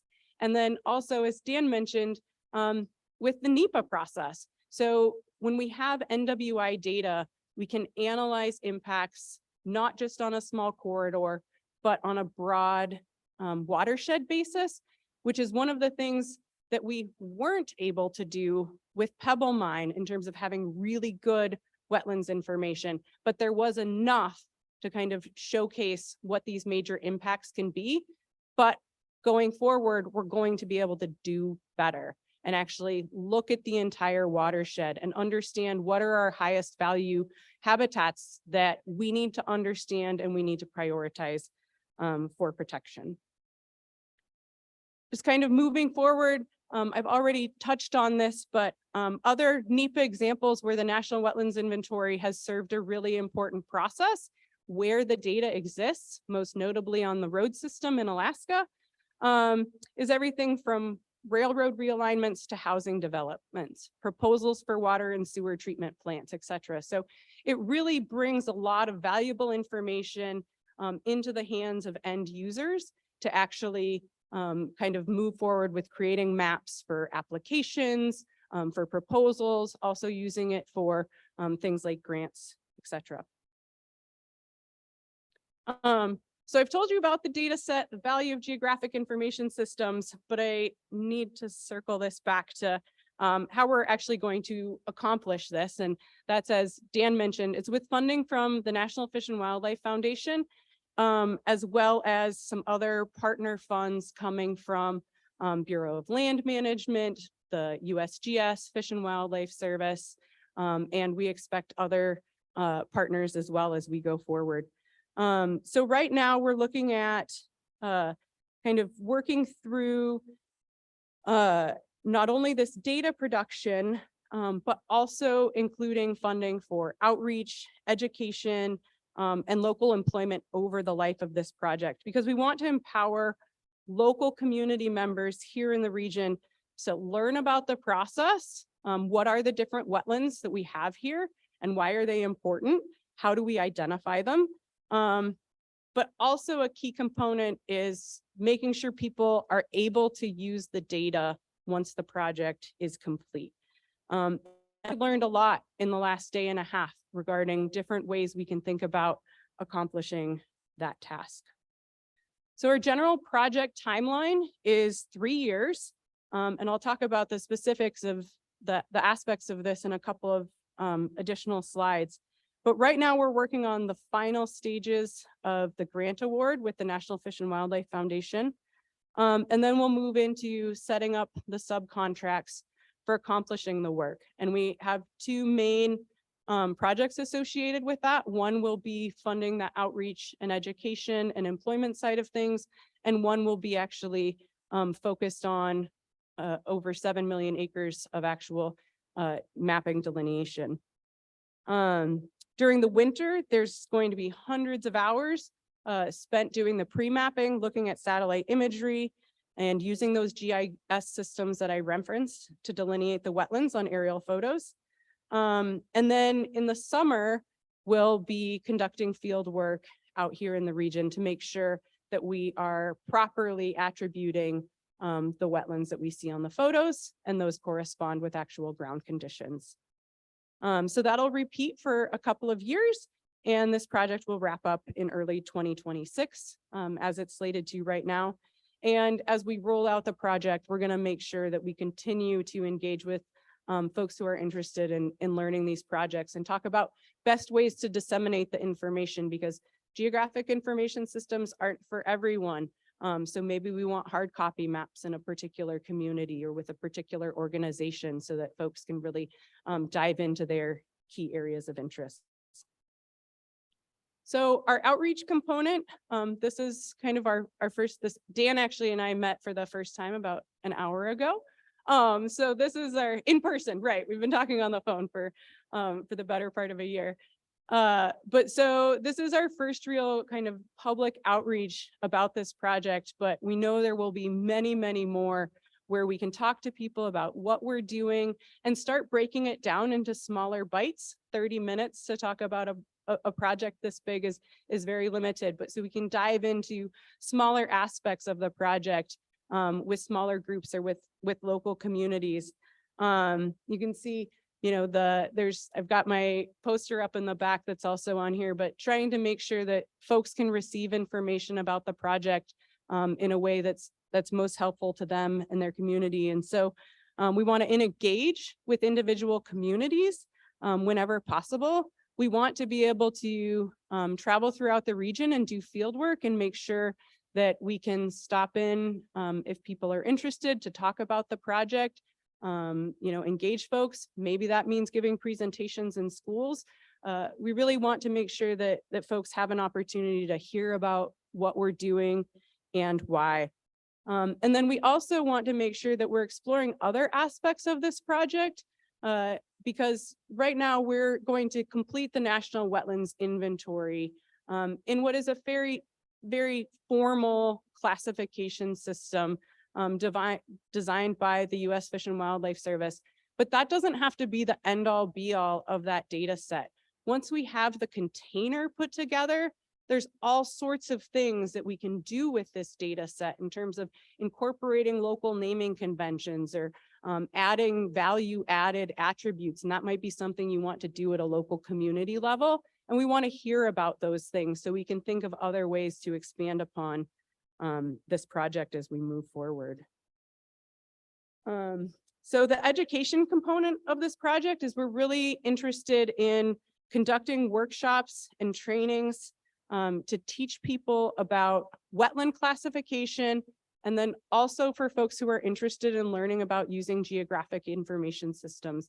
It's a wonderful profession. I say that biasly because I've been working in the GIS world for a number of years, but it's a really great opportunity for kind of a trade for folks who are interested in computers and maps and connecting different aspects of being on the ground with how do we store and disseminate that information. And so putting together different ideas for internships and employment, and how are we going to conduct training in a way that will meet the most needs is something we're still trying to iron out, and definitely interested in feedback and thoughts from local community members. And then the last component of this project is really an effort to provide economic benefit to the region through short and long-term employment opportunities and then general logistics support. So there is a field component, so we're going to need places to stay. We know for outreach, we're going to need you know, to rent meeting space and bring people to communities, and want to engage as much as possible with that. Also, I've talked about the field data collection, and we want folks to be able to work with us to especially take photographs when they're in the field. You know, maybe you're at your fish camp, or you're a fly fishing guide, and you know you walk through some wetlands already. How can we set up some kind kind of work together, can reimburse you for your time and your energy or your fuel to access a place and take some photos for us to ground truth the work that we're doing. So we're working with Alaska Conservation Foundation to explore that opportunity as well, so that we can contribute to kind of information you might be willing to share with us, and we can give you kind of a financial contribution to say thank you and actually reimburse you for your time and your energy and participation in this project. So at the end of the project, we hope that we have not only produced the National Wetlands Inventory data, but that we've also developed a workforce that know how to use the data, folks who are talking about how to add value to it and use it analytically when faced with land management decisions. So we're hoping we can build up this capacity, because we've heard a lot about all of the different infrastructure funds that are coming into the region. And a lot of those projects, they need on the ground monitoring, they need on the ground mapping. People are doing a lot of work with geographic information systems for those. And so we think that this is something that could really be of value for interested folks in the community. And especially as we're talking about broadband, the connectivity and the ability to do this type of work remotely is quite amazing. And so hopefully we're going to be contributing in a really long-term fashion as well, not just with this short lifetime of the National Wetlands Inventory. So we still have a little ways to go. We need the ink to come in and dry on the final award and get through some subcontracting. But as we're working through that, we're also talking about finalizing our outreach plan, thinking about the field work to come, and making sure that we can put together employment opportunities that meet the needs of the people right here, and then also accomplish our end goal of getting this data complete and finalized and available to support conservation decisions here as quickly as possible. So, our contact information is here. There were handouts that talk a little bit more about the National Wetlands Inventory in this particular project. If there's any questions, encourage folks to reach out to Dan or me. And we really look forward to working with as many of you as are interested in working with us. So thank you.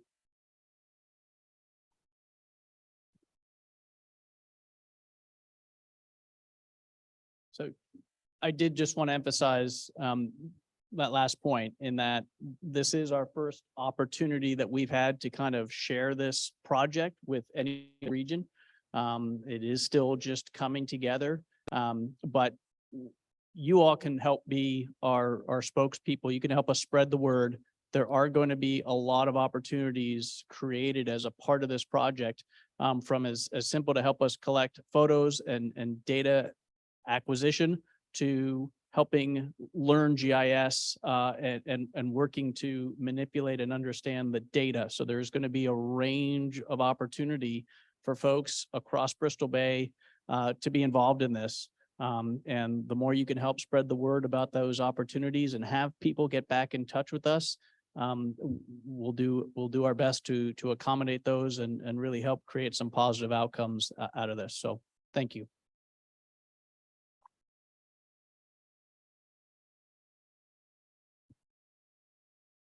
Thank you, Daniel and Sydney. We might have, okay, yeah, so we're gonna keep the questions to a minimum, or we'd like to stick to the schedule so we can get here out of time, on time. Apologies. I'd like to invite the next two speakers, Mary Hostetter and Bill Kane with Igiugig. They're Igiugig's tribal stewards. They're with Igiugig Tribal Council, and they'll be presenting on the community-based environmental monitoring in Bristol Bay.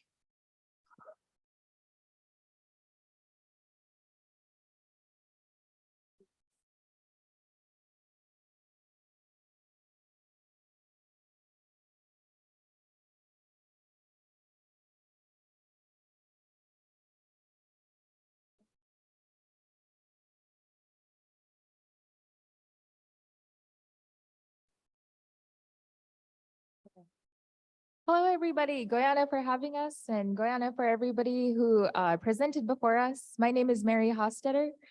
I grew up in Igyagik. My family is from Kakanak. My maternal grandparents are Mary and Nick Nawadak. In '99, we moved to Igyagik and my family lives there. My partner Bill and I moved back in August. A couple years ago, I really wanted to figure out how to get back home. And so I went to our village council and I asked Alexandra how we could get back to Igyagik in capacities that both of us really enjoyed. And she kind of led us to the Igyagik adaptation assessment, which guided us in applying to a couple different federal grants. And this one federal grant that we're going to be talking to you about today is funded by the National Fish and Wildlife Foundation. It's through the America the Beautiful Challenge. And so today we'll be talking to you about community-based environmental monitoring, or community-based monitoring for shorter. And I'll let Bill introduce himself.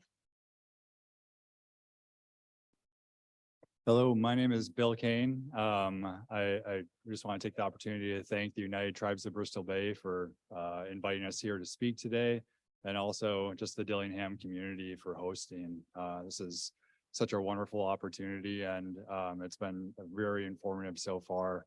I grew up in Minnesota on the lands, the Dakota and Ojibwe people, really exploring and playing on the lands and waters of that region. I moved to Alaska about 10 years ago, looking for work in biology, and found it pretty quickly on Kodiak Island, and met Mary shortly thereafter, and have been kind of together. Her and I have been chasing work in biology all over the state until we recently arrived back in Igyagik, where Mary grew up.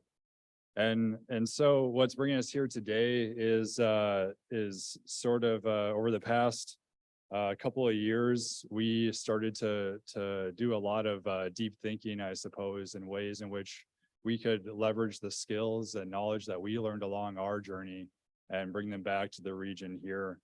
And so that's what really brought us to developing proposals and hopefully fully developing community-based environmental monitoring programs, also known as CBM programs.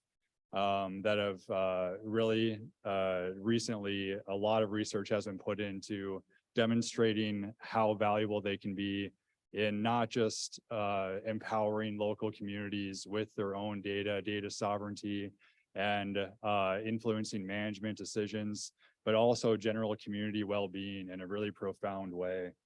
And so we're doing all this. These CBM programs we're hoping are just the start of a broader Indigenous Guardian program for the Bristol Bay region. All this is inspired through efforts that are based in Canada. Canada is a lot farther along than we are as a nation in terms of these type of efforts. And so we're, as Tiffany and Amber spoke about earlier today, we are truly standing on the shoulders of giants, and we're just trying to pick up the torch and carry it forward here.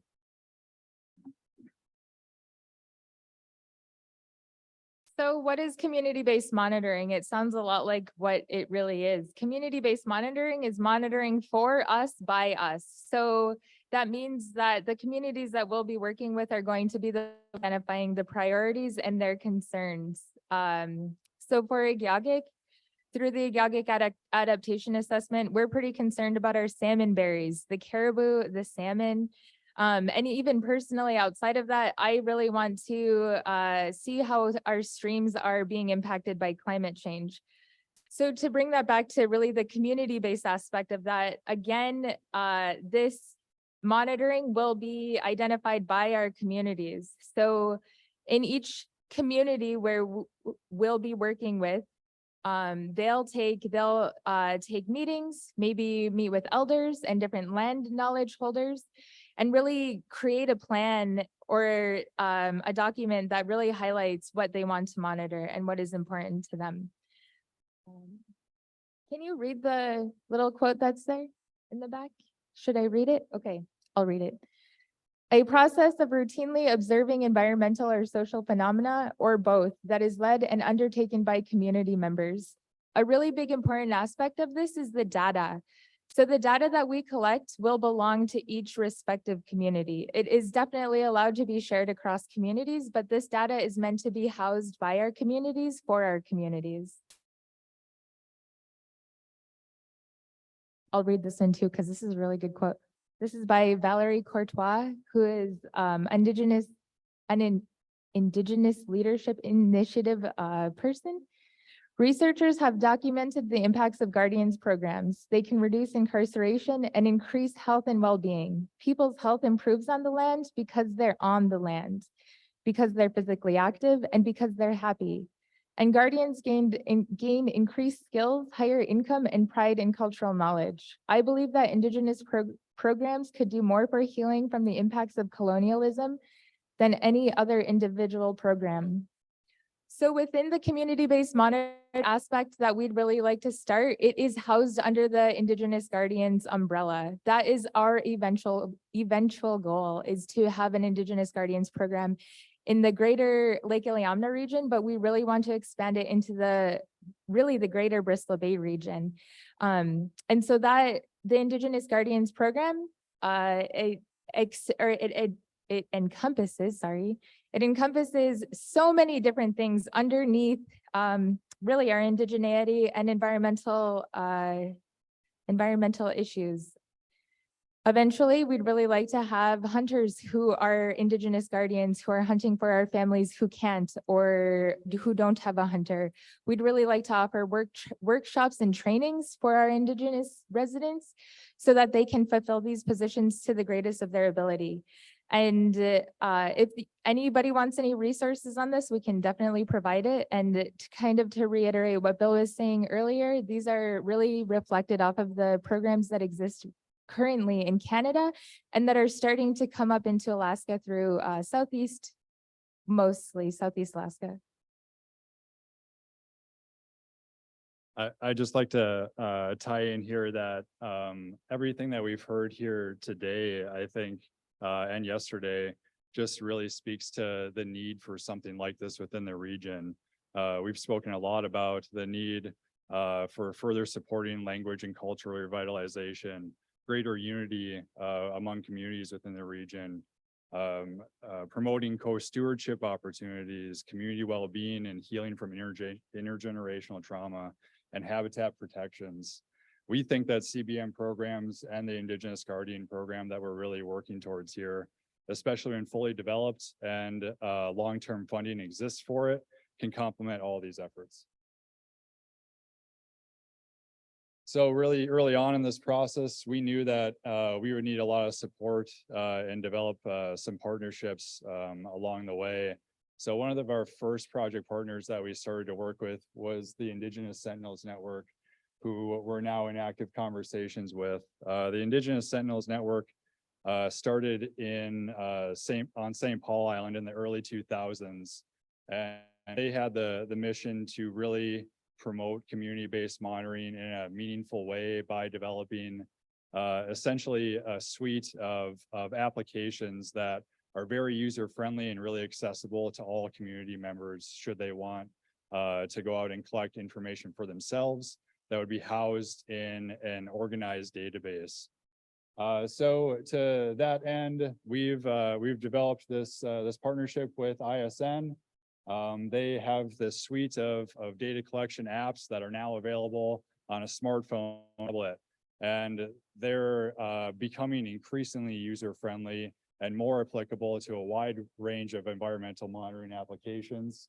They house a database that's secure, and they have protections in place that ensure that the individual communities or monitoring entities are the ones that own this data, and it is shared out only if and when those entities decide that they want to.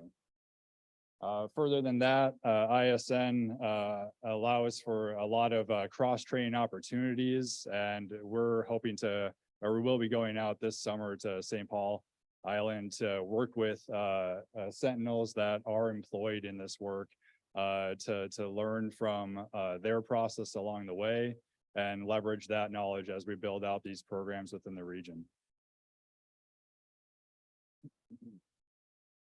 So why community-based monitoring in Bristol Bay? I think everybody in this room has an immense love for our region. Our lands, waters, and non-human relatives are so important to our continued existence on this land.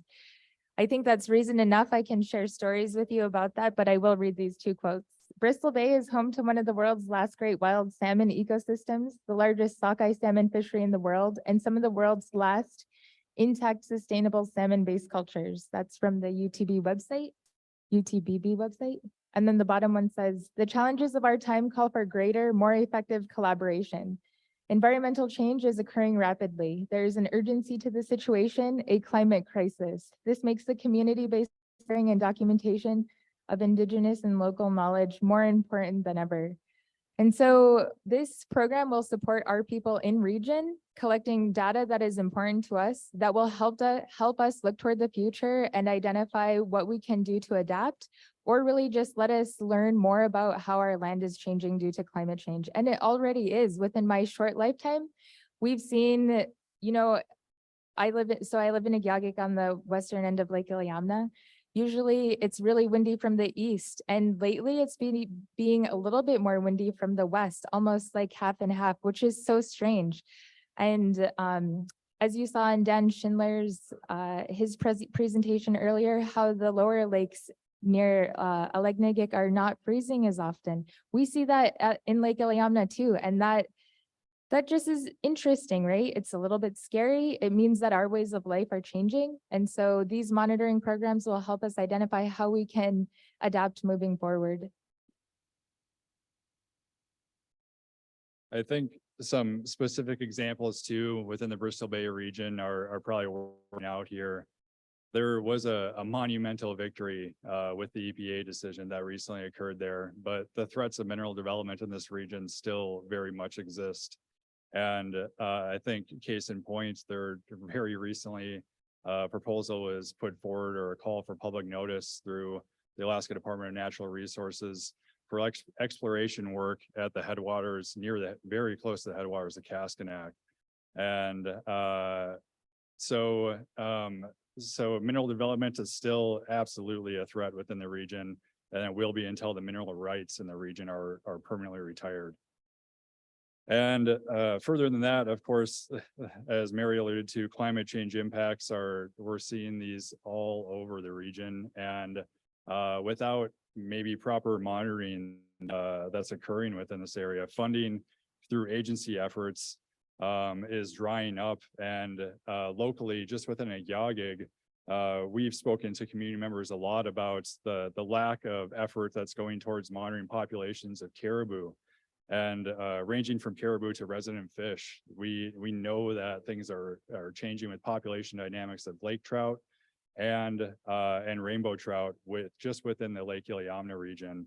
And those efforts, as they used to exist even at the agency level, are really drying up. And it makes a ton of sense to bring this capacity to local communities and allow for year-round monitoring to occur here.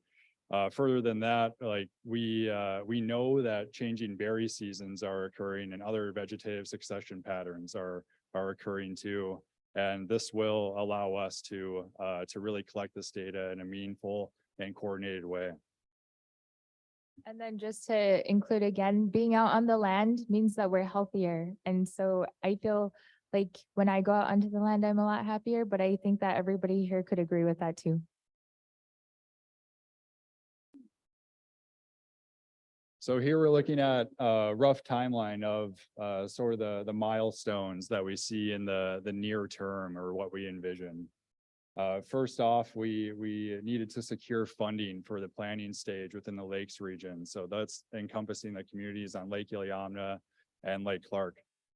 We've secured that funding, and throughout the next year, we'll be working with community liaisons from those communities to fully plan out and develop the programs that we'll hope to implement within the next 2 to 3 years here. So the next step, and maybe the main reason that we're here today, is that we're hoping to secure funding to build this out to the greater Bristol Bay region.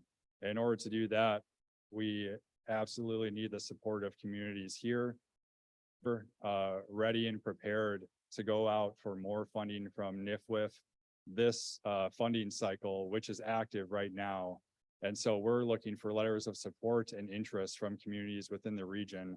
And that's really all we need at this stage to move forward with that application. And then we'll move forward with more collaboration as that process develops.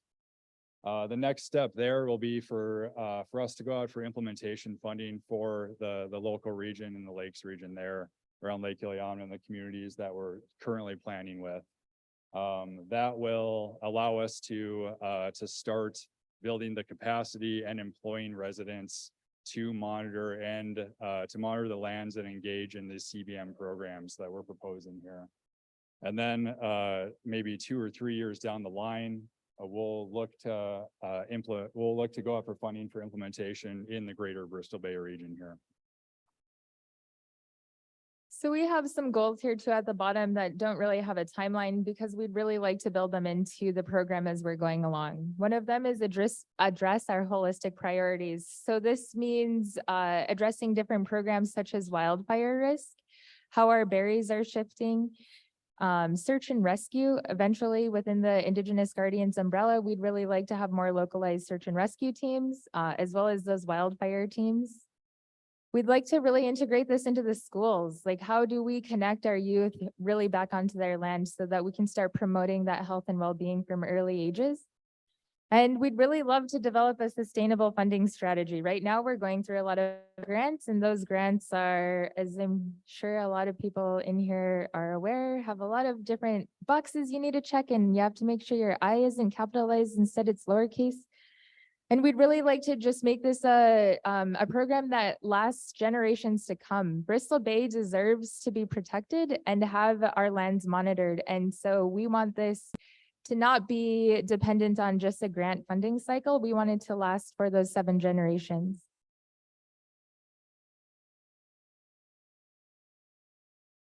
Right now, our funding that has led us to the stage we're at right now has come from federal programs such as the National Fish and Wildlife Foundation, philanthropy from William and Flora Hewlett Foundation. Without that more unrestricted funding that was awarded to Gyagig about 2 years ago, we certainly wouldn't be standing here today. Those funds allowed us to step aside from our full-time positions about 1.5 years ago and really devote the time necessary to develop these proposals and spend the time doing the literature review to develop the project that has now been funded for the planning effort here.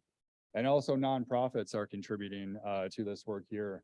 There are a few representatives from the Nature Conservancy in the audience, and we're grateful to them for their financial support, but also their thought partnership as we build out these programs.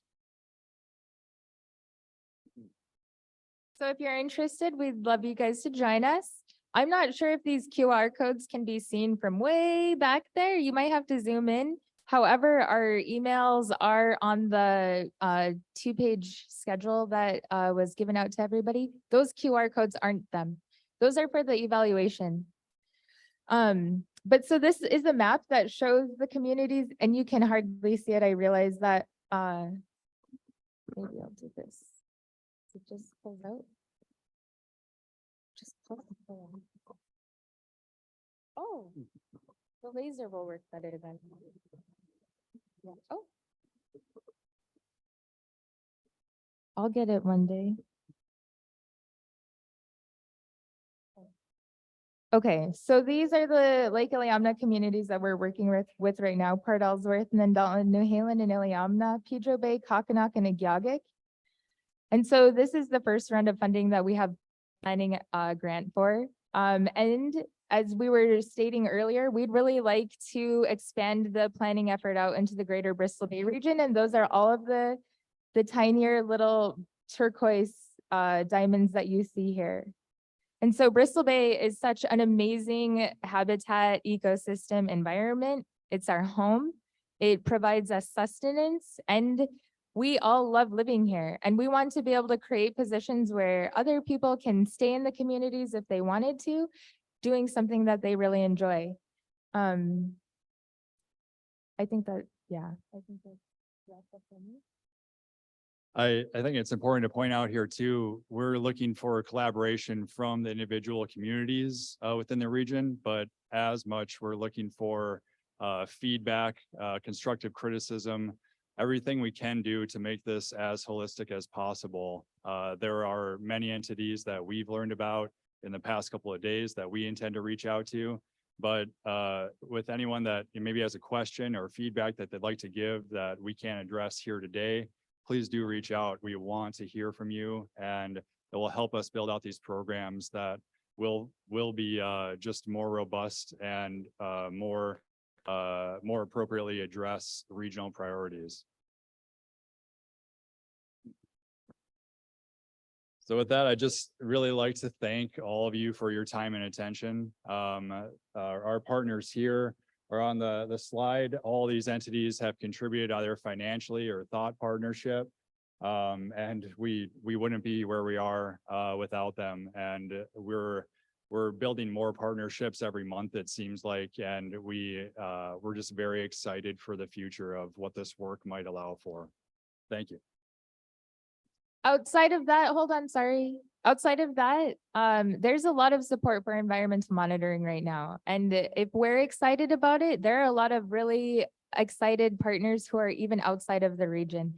And so definitely reach out to us. We're really excited about this. This is our passion. And so we're super stoked to connect with you. We'd be happy to meet one-on-one or in multiple larger groups. And now you can clap if you wanted.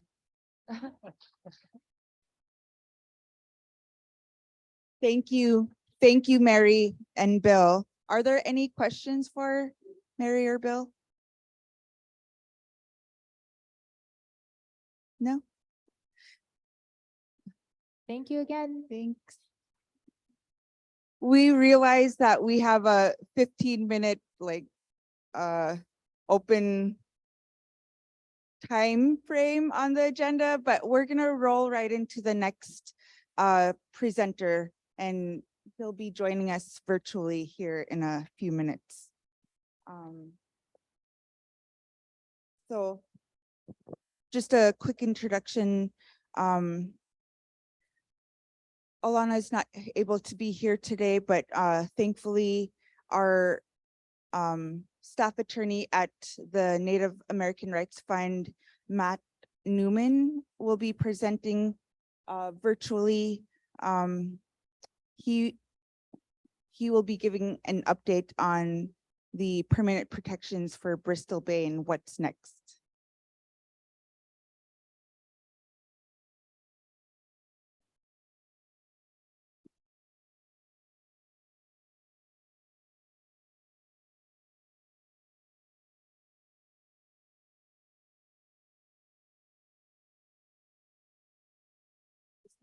Just a reminder, if you haven't done so already, please fill out an evaluation.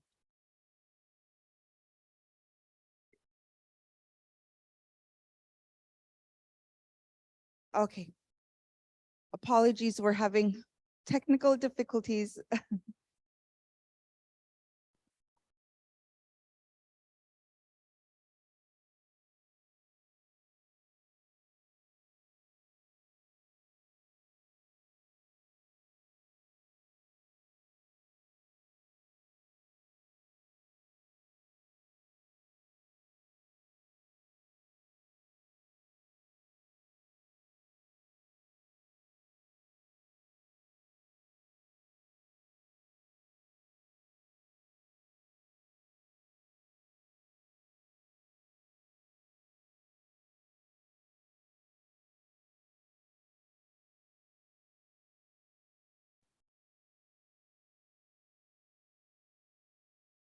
So after we power through the last presentation, just a reminder, I'll have some closing remarks.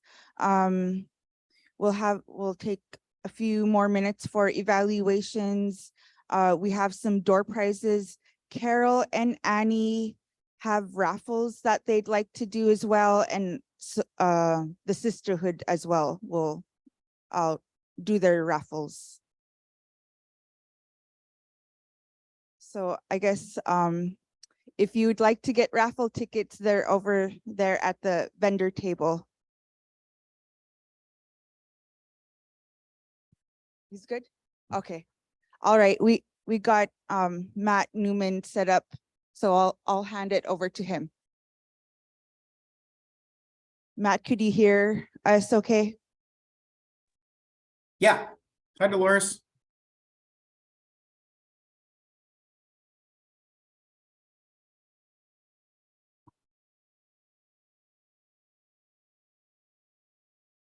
All right. Can you hear me okay? Yeah. Can we get him, can we turn the volume up on there?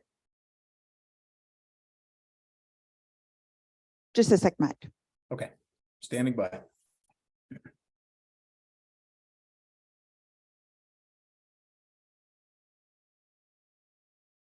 Good.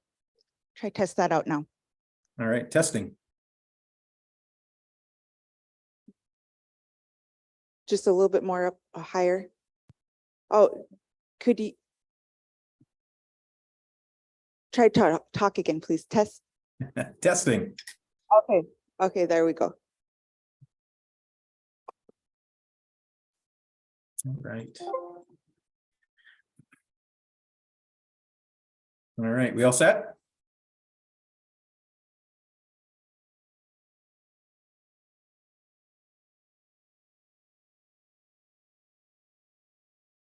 Oh, yes, we're all set. Sorry. Okay. All right. Well, good afternoon, everybody. My name is Matt Newman. I'm a senior staff attorney at the Native American Rights Fund, based out of Anchorage, and calling in today from my home in Eagle River. This afternoon, the United Tribes of Bristol Bay have asked me to give a short update and presentation to everyone about the recent EPA action that was announced on the last day of January of this year related to the Pebble Mine.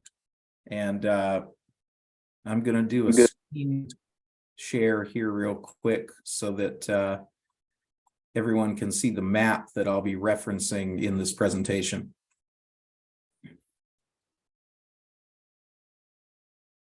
Right. So, kind of want to maybe start with some of the basics here as to, what was this EPA process? How did it come about? And then what did it ultimately do? Certainly the issue of the Pebble Mine has been something that's weighed heavy on the region for nearly 20 years now. And the EPA process that resulted in the recent decision is likewise something that's been happening for really about the last 12 years. It began in 2010 when 6 Bristol Bay tribes originally petitioned the EPA to take action on the Pebble Mine. And over the course of 3 presidential administrations and multiple scientific reviews, both done by the EPA and the Army Corps of Engineers, the record that was established and all of the science that was collected ultimately was used by the EPA to make its final determination on the use of 404C in Bristol Bay. And what 404C is, it's a section of the Clean Water Act that says that the EPA may prohibit, restrict, or deny the use of certain waters and wetlands as disposal sites for mine waste. And using that authority, what the EPA has done in Bristol Bay which is kind of presented on this map here, is that EPA has created a multi-layer 404C decision that affects the ability of either the Pebble Limited Partnership or future mining companies to do mining activity around and in the Pebble deposit. And so before we jump into kind of the details here, let's start with that very important distinction, is that this 404C action from EPA is related only to the Pebble deposit. This decision does not affect other mining claims in the region. It does not affect other development projects in the region. It does not affect anything that is happening with bridge building or culvert construction or anything like that. It only applies to mining at the Pebble deposit. And that's kind of the first color in this multicolored map that I'd like to direct everyone's attention to. Is you'll see in the center of this map, there's a golden rectangle, or kind of an orange rectangle. And that border, that boundary in the orange rectangle, is what is defined as the Pebble deposit.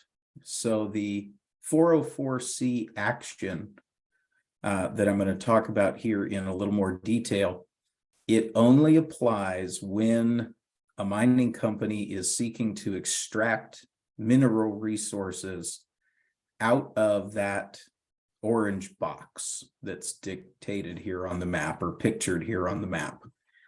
It is focused only at the Pebble deposit. Next, I want to kind of draw everyone's attention to kind of the green area that's located in the central part of this map. This green area encompasses sections of both the South Fork Cocktooly River as well as the North Fork Cocktooly River. And what the 404C final determination states is that within this green area, the use of wetlands, creeks, streams, or any other waters, the use of those waterways as a disposal site for dredge and fill material or tailings, mine waste, that kind of stuff, is going to be prohibited. Which means really, in essence, that within that green area in the central part of the map here, mining activity related to the Pebble deposit is going to be prohibited.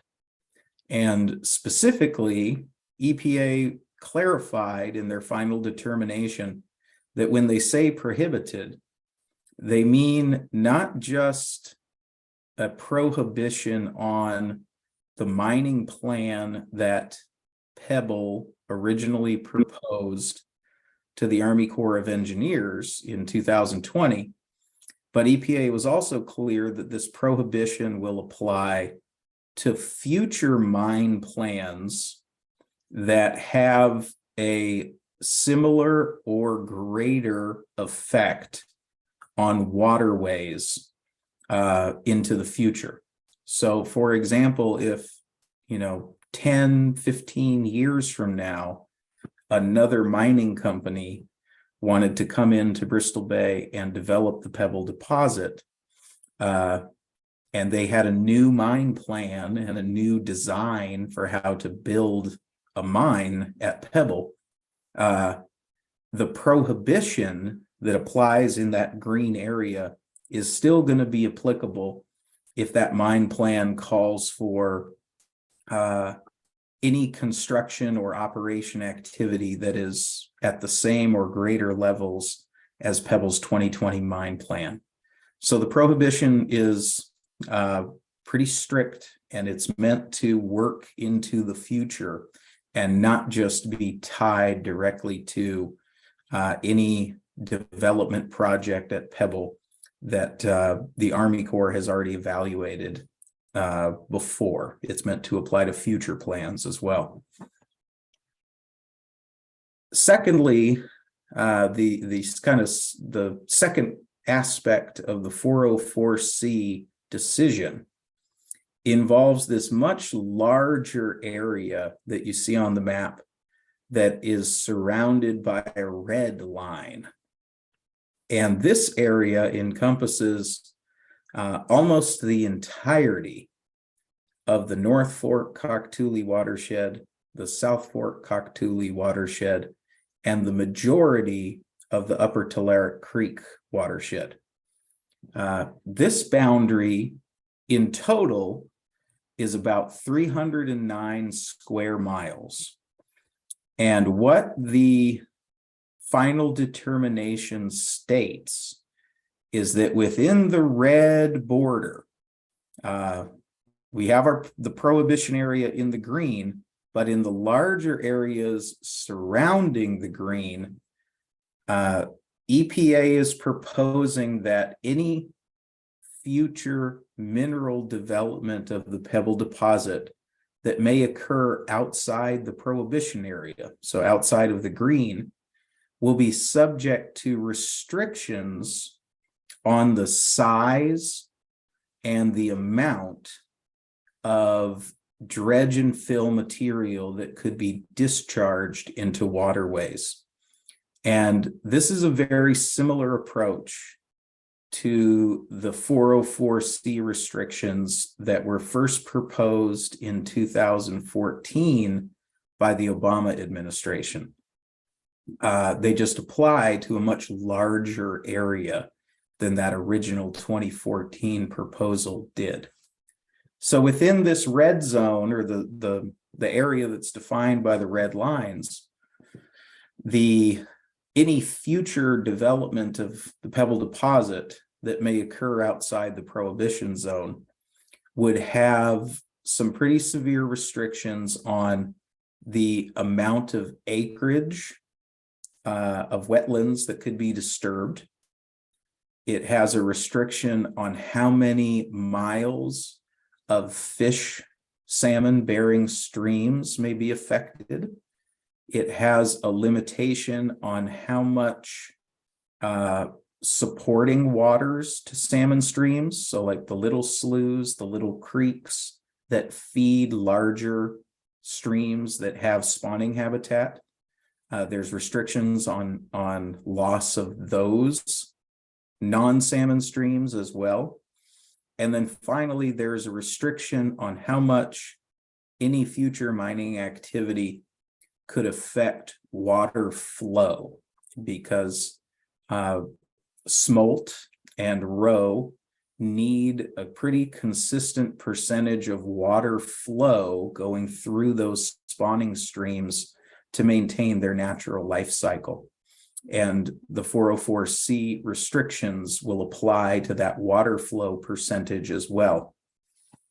So really what we have here from the 2023 404C action is a kind of belt and suspenders approach, where EPA has identified and set aside in the green area a place where the science just shows that any mining activity related to the Pebble deposit will have unacceptable adverse effects. And then in the larger red area, EPA has laid down rules that if a future mining company wanted to develop the Pebble deposit in a different way, that they still will have pretty strict limitations on any ability to construct and operate a mine that would affect the waterways that salmon and other local fish depend on for their spawning and rearing habitat. So in whole, we really have two layers of protections put into one package. And the 404C action was signed and put into effect as of January 31st.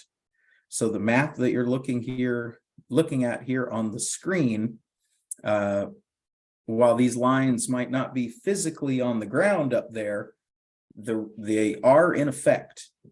And right now, as we're talking this afternoon, this 404C action is in effect. It is now applies to any future developments related to Pebble.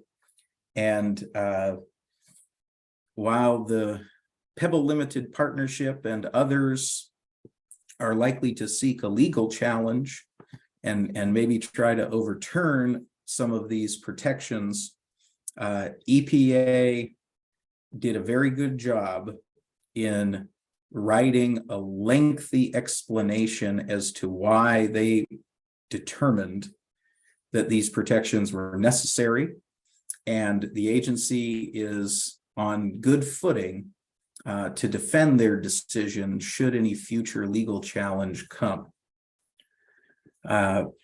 So for now, the legal challenges might come down the road, but for now, the map you're looking at, this is what the rules of the road are now in place. And the 404C that has been something discussed a lot in the region over a decade plus now, is in place, it is in effect, and these prohibitions and restrictions apply to the land and the water. And this is a big achievement.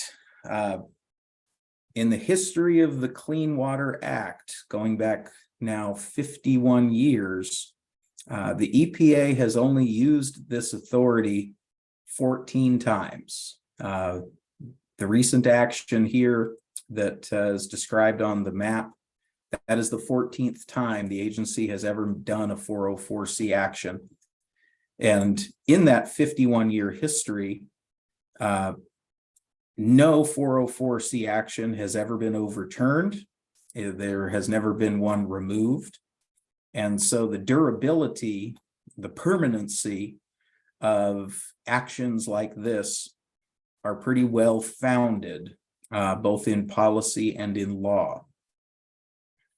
Now, the broader issue, or the bigger issue though, is that this action only addresses Pebble, and it only applies to the Pebble deposit. Bristol Bay as a region is much larger than just Pebble. And of course, there are other potential development projects, including big mining projects that are in active exploration and in process to explore other deposits in the watershed.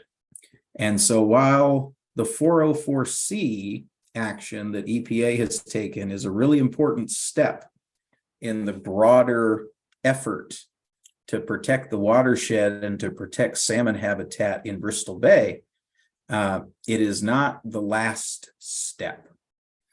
And so when it comes to those conversations about watershed-wide protections and having fish habitat throughout the bay protected, the real long-term goal and the long-term mission is going to be much more related to having discussions with some of our legislators, whether it is down in Juneau or whether it is back in Washington, D.C., to try and find a way to develop a path forward and create some legislative protections for fish habitat in the watershed.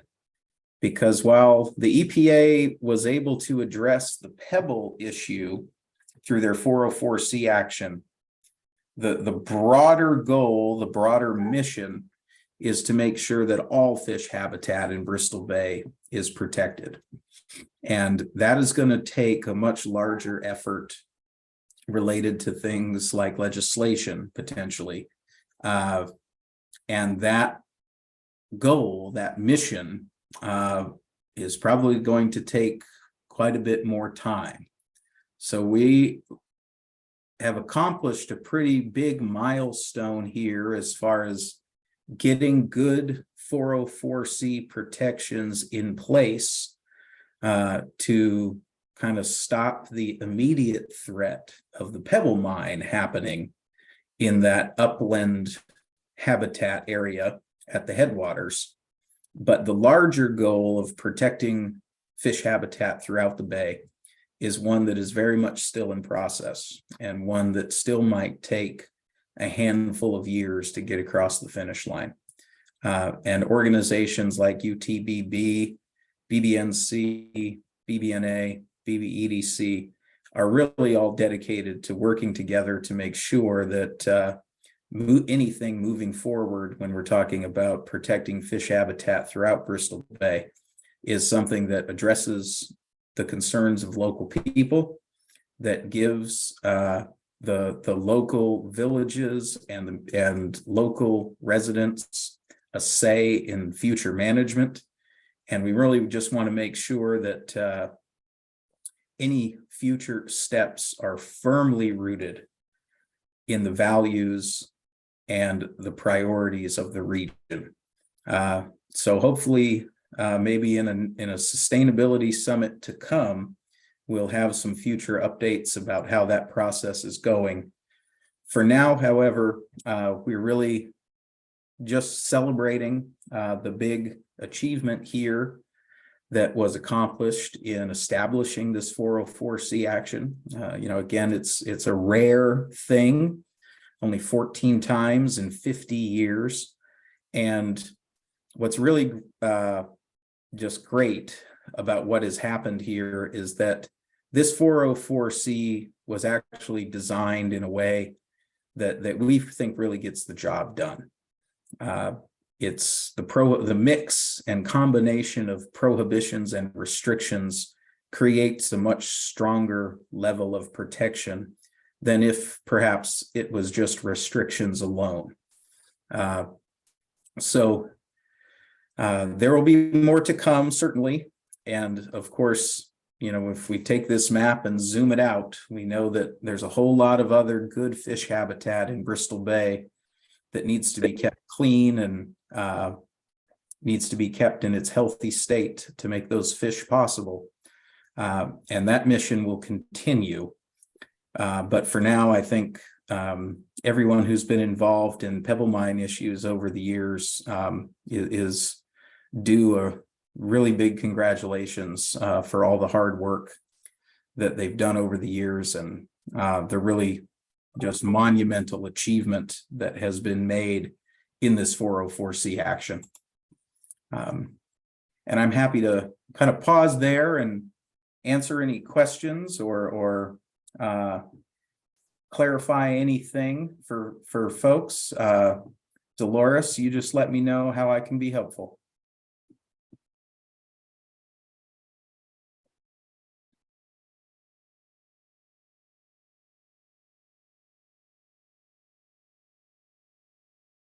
Do we have any questions? You're on the microphone.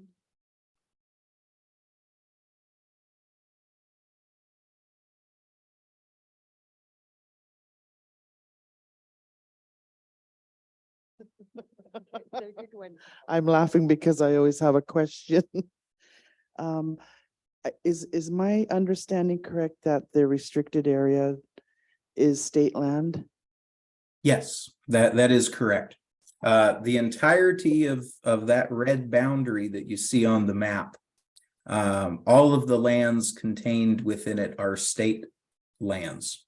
This action does not apply to any private native allotments or village corporation land. It's only applicable to lands owned by the state of Alaska. Okay, thank you. I just wanted confirmation on that. And then the next, you referenced legislation. So what kind of legislation would you be looking at? Like legislation encouraging the state to safeguard this area, similar to Chick State Park is now? Well, one option that has been discussed, and it hasn't been yet put onto paper in a bill yet, but an option that has been discussed is a potential to have the federal government through the Bureau of Land Management take ownership of the subsurface mineral rights that exist under those state lands and to retire any mineral leases. In exchange for that, the state of Alaska could be compensated financially or compensated through mineral rights in another location. But the goal there would be something to the effect of the surface land and the surface water remains in the possession of the state of Alaska and the people of the state of Alaska, but have the subsurface mineral rights go into federal ownership and then have any leases or mining claims to those retired. And that in effect would result in a situation where the state can still, be a landowner and manage land, but the possibility of using that land for resource extraction would be off the table.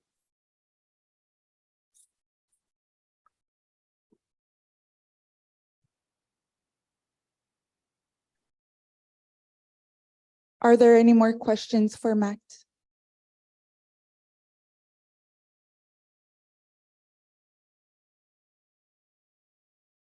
Hello, Matt. Pete Andrew, how are you? Peter Andrew, good to hear your voice. Yeah, good to hear you. I just wanted to take a moment as a commercial fisherman and thank you and also UTBB and our entire collaboration of people that have worked on this for well over 20 years. Aaron, you've been a big part of it. A lot of us that all started doing this and working on this all had black hair then. And and I can't believe that we're a little bit closer to an absolute permanent protection. So, but we still have to be diligent and we still have to work towards making sure that we protect this area forever. And I know Tommy and Joe and some of the BBNC guys in here have worked really hard and we've spent time and money and we've had, I have to mention Werner.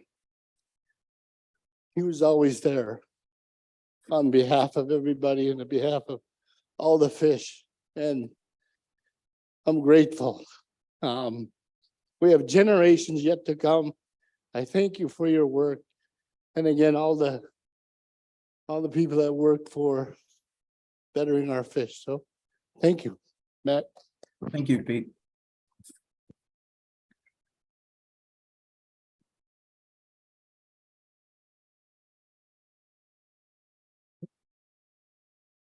Any more questions?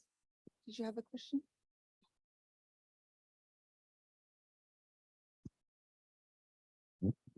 I don't necessarily have a question more than a comment.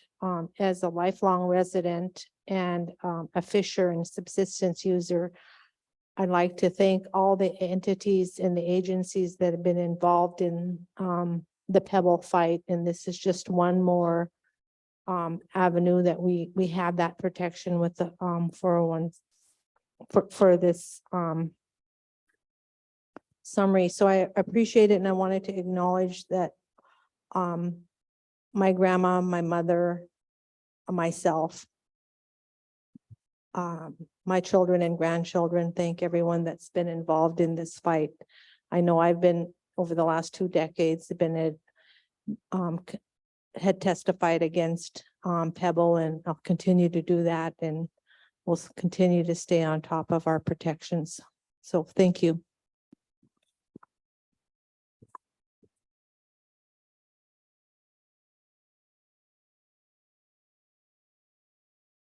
Last call for questions.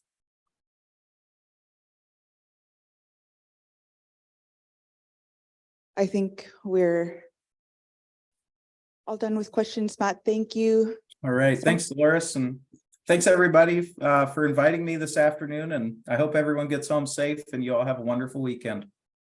Thank you. Give it up for Matt again, please. Thanks. All right, I just have a few closing remarks, but a couple quick reminders. Please, if you haven't done so already, please fill out the evaluation. There's a QR code on your table, or we have some paper evals at the registration table. Another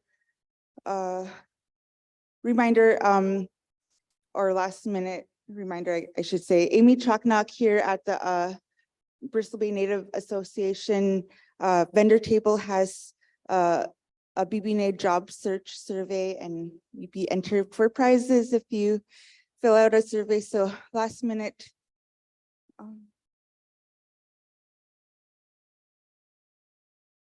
Also last minute, a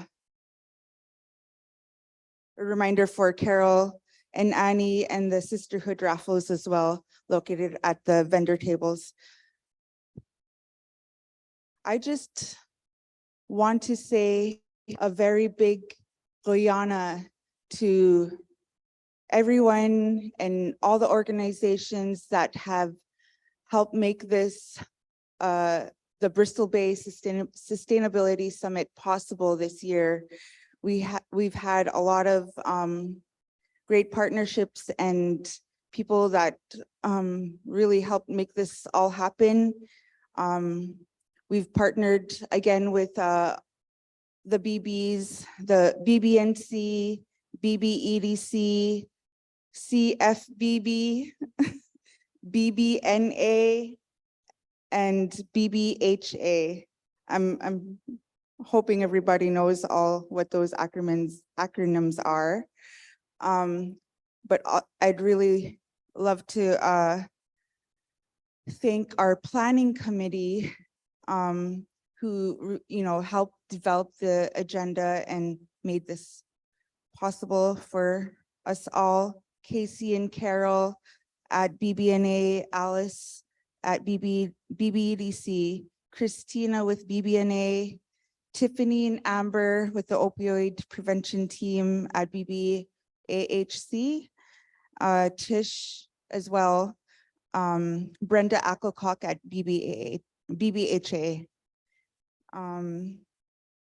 We'd like to thank Gabe with the Talking Circle Media. Please stand up, Gabe, for taking care of our Zoom and live streaming. You made it possible for us to have the summit streamed live, and our presenters presenting virtually this year. I'd like to thank all the speakers who have come here, who took the time to come here in person to present, and also the people, our virtual folks that couldn't make it here as well. Thanks to Nels Yuri, he's for capturing videos of the participants and doing some interviews with you all. I should have started with this thanks, but we'd like to thank the Dillingham High School and Middle School for allowing us to use your space for the summit, Guyana. Also Chogyang Tribal Center as well for our breakout session. Big thank you to our caterers, Sister Savo and Sisterhood, and as well as Tide Table for all the delicious food we had during the breaks and lunches over the past couple days here. We'd like to thank the wrestlers and the cross-country team for helping us set up the gym, and they'll be helping us break down as well. We'd like to thank our the sponsors for the breaks, Trident and Ocean Beauty Seafoods. I'd like to thank Andrew Larson for being our last minute shuttle driver and providing people rides to and from the school. Thank you all to the vendors who were here as well.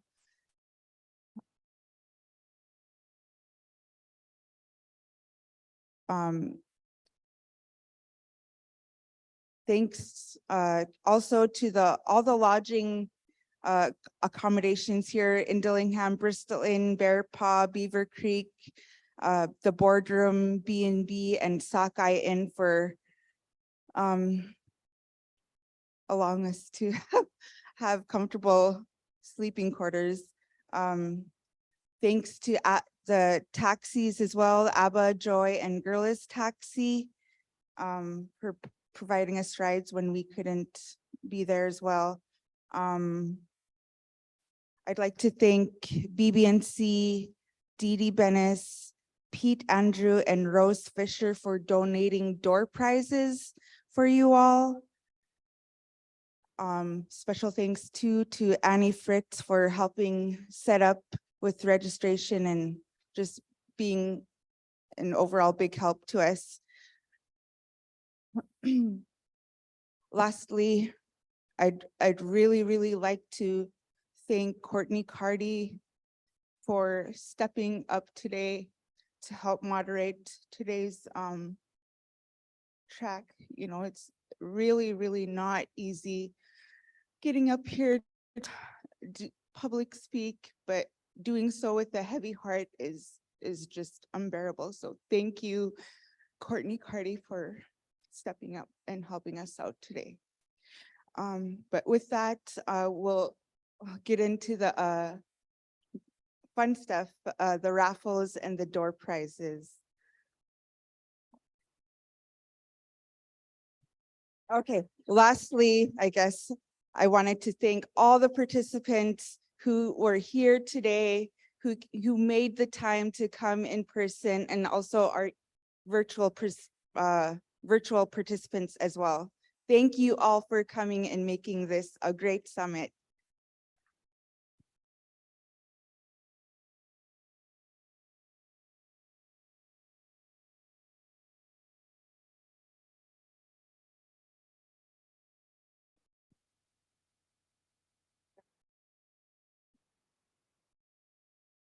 All right, so we're going to kick off. For everyone, thank you so much that filled out the survey about youth internships. We have 2 swag bags and a shirt that we're raffling off, so we'll jump right in real quick. We have 26 employer hosts that have opted to join in helping place young people, so thank you so much. Candace Chaithlook. Here. We'll give it to her. We'll hang on to it. You need not be present to win. Next one.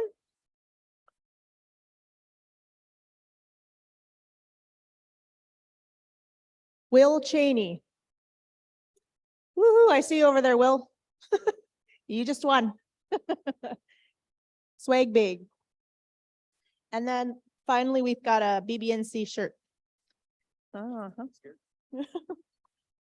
Good job. Annie is showing off the shirt that we're raffling off. Bill Kane. Yeah, come on over. Thank you all so much.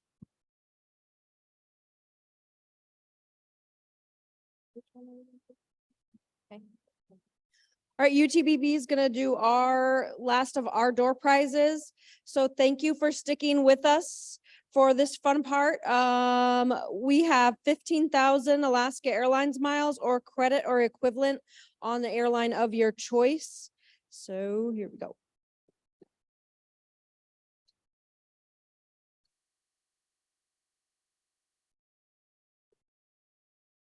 Uh-oh, hang on. Put them back in. Yeah.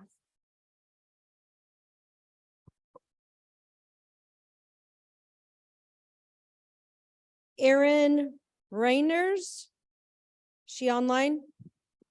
No? Okay.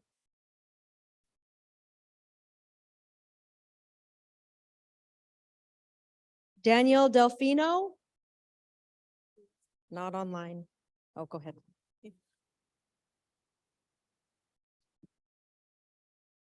Ticket number 970-5311.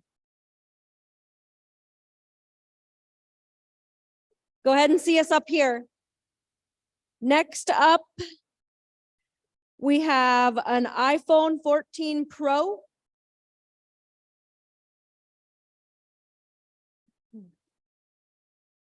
You could trade with the next person.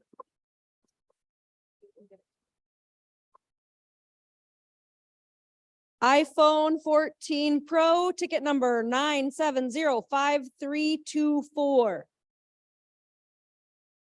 5324. Dee Dee.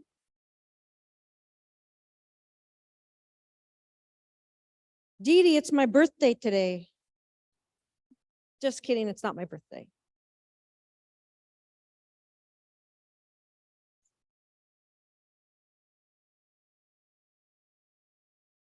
Next, we have a Fitbit Versa 4.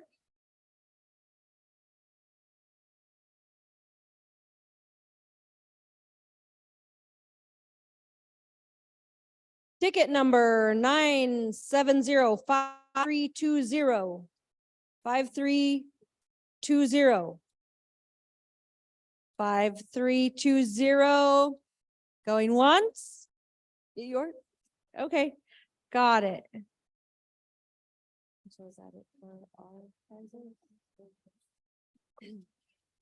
So we're done with it.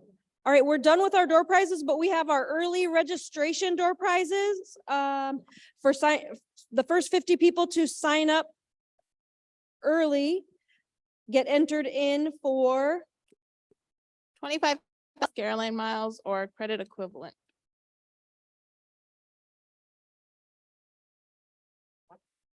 credit equivalents.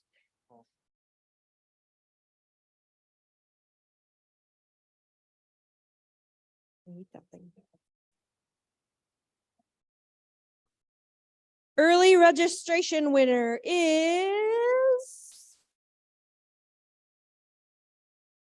Victoria Wilson. Woo!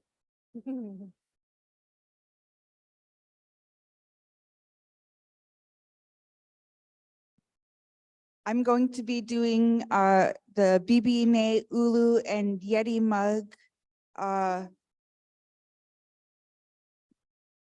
door prize. If you filled out a survey with Amy Choknock, you were entered for the Ulu and the Yeti mug.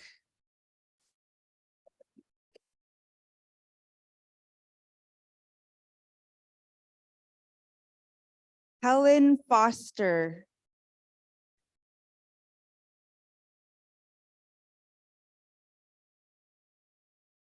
Okay, Courtney will bring you your. Yeah. Okay.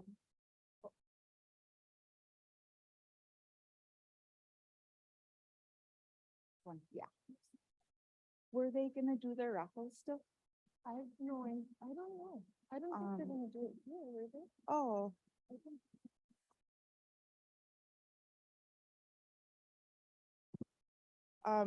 We do still have some snacks up here. Please feel free to take what you'd like. And thanks again for coming.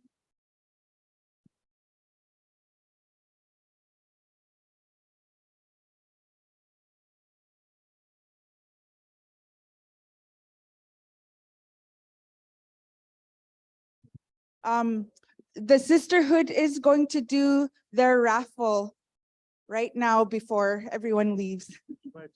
Yes, I did.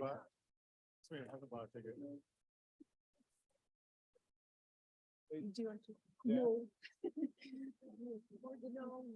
Okay. You want me to What read? you want me to- For the $50 cash raffle, and there's 4 different prizes that will have 4 different draws. So the first one that we put out, the generator, then the chainsaw, then the round of scissors, and then catch it right for that.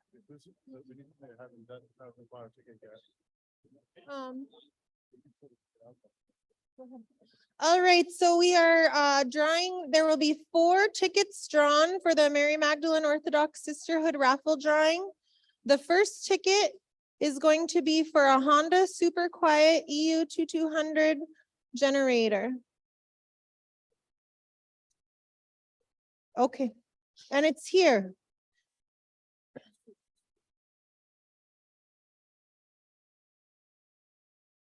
Brandy will read our winner. Oh, Mr. Hastings.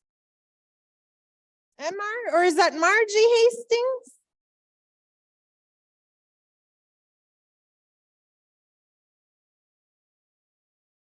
Better tell your strong granddaughter to pack it, man. Okay. Keep the razor running and the light.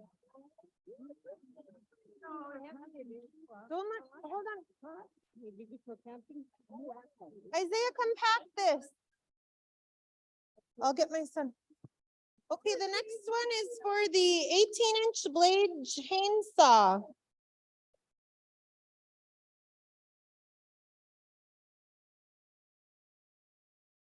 Was Puck. Be my brother. Was. Sally, you got a new chainsaw. Okay, the next one is gonna be a round trip ticket on Alaska Airlines. We love our daily jet service in Dillingham. Dillingham to Anchorage round trip ticket.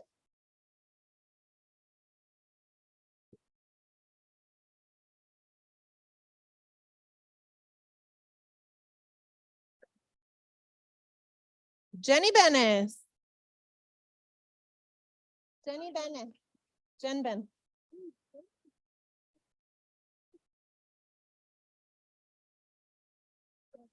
Okay, the last drawing today will be for the $1,000 cash drawing with the check to be provided to the winner today.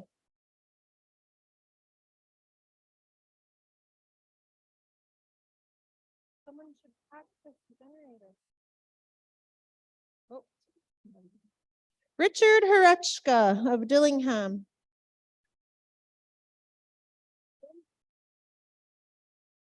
Well, I'm sorry, we have one more for 50-50 cash raffle.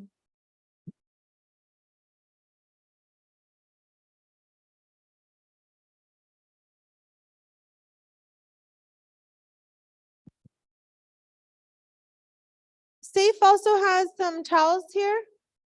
Makianite, come and get one.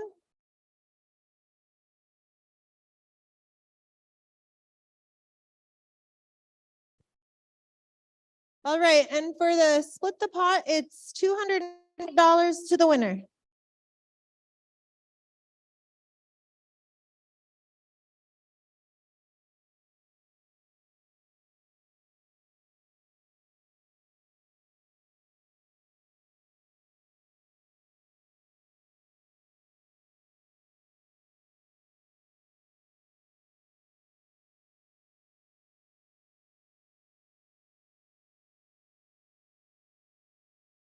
Sandy Kemp. Your niece Sandy.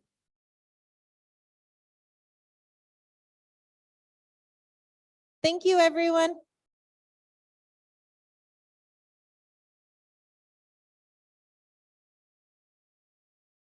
Braylon Cheney. Come here. No, he's winning a help.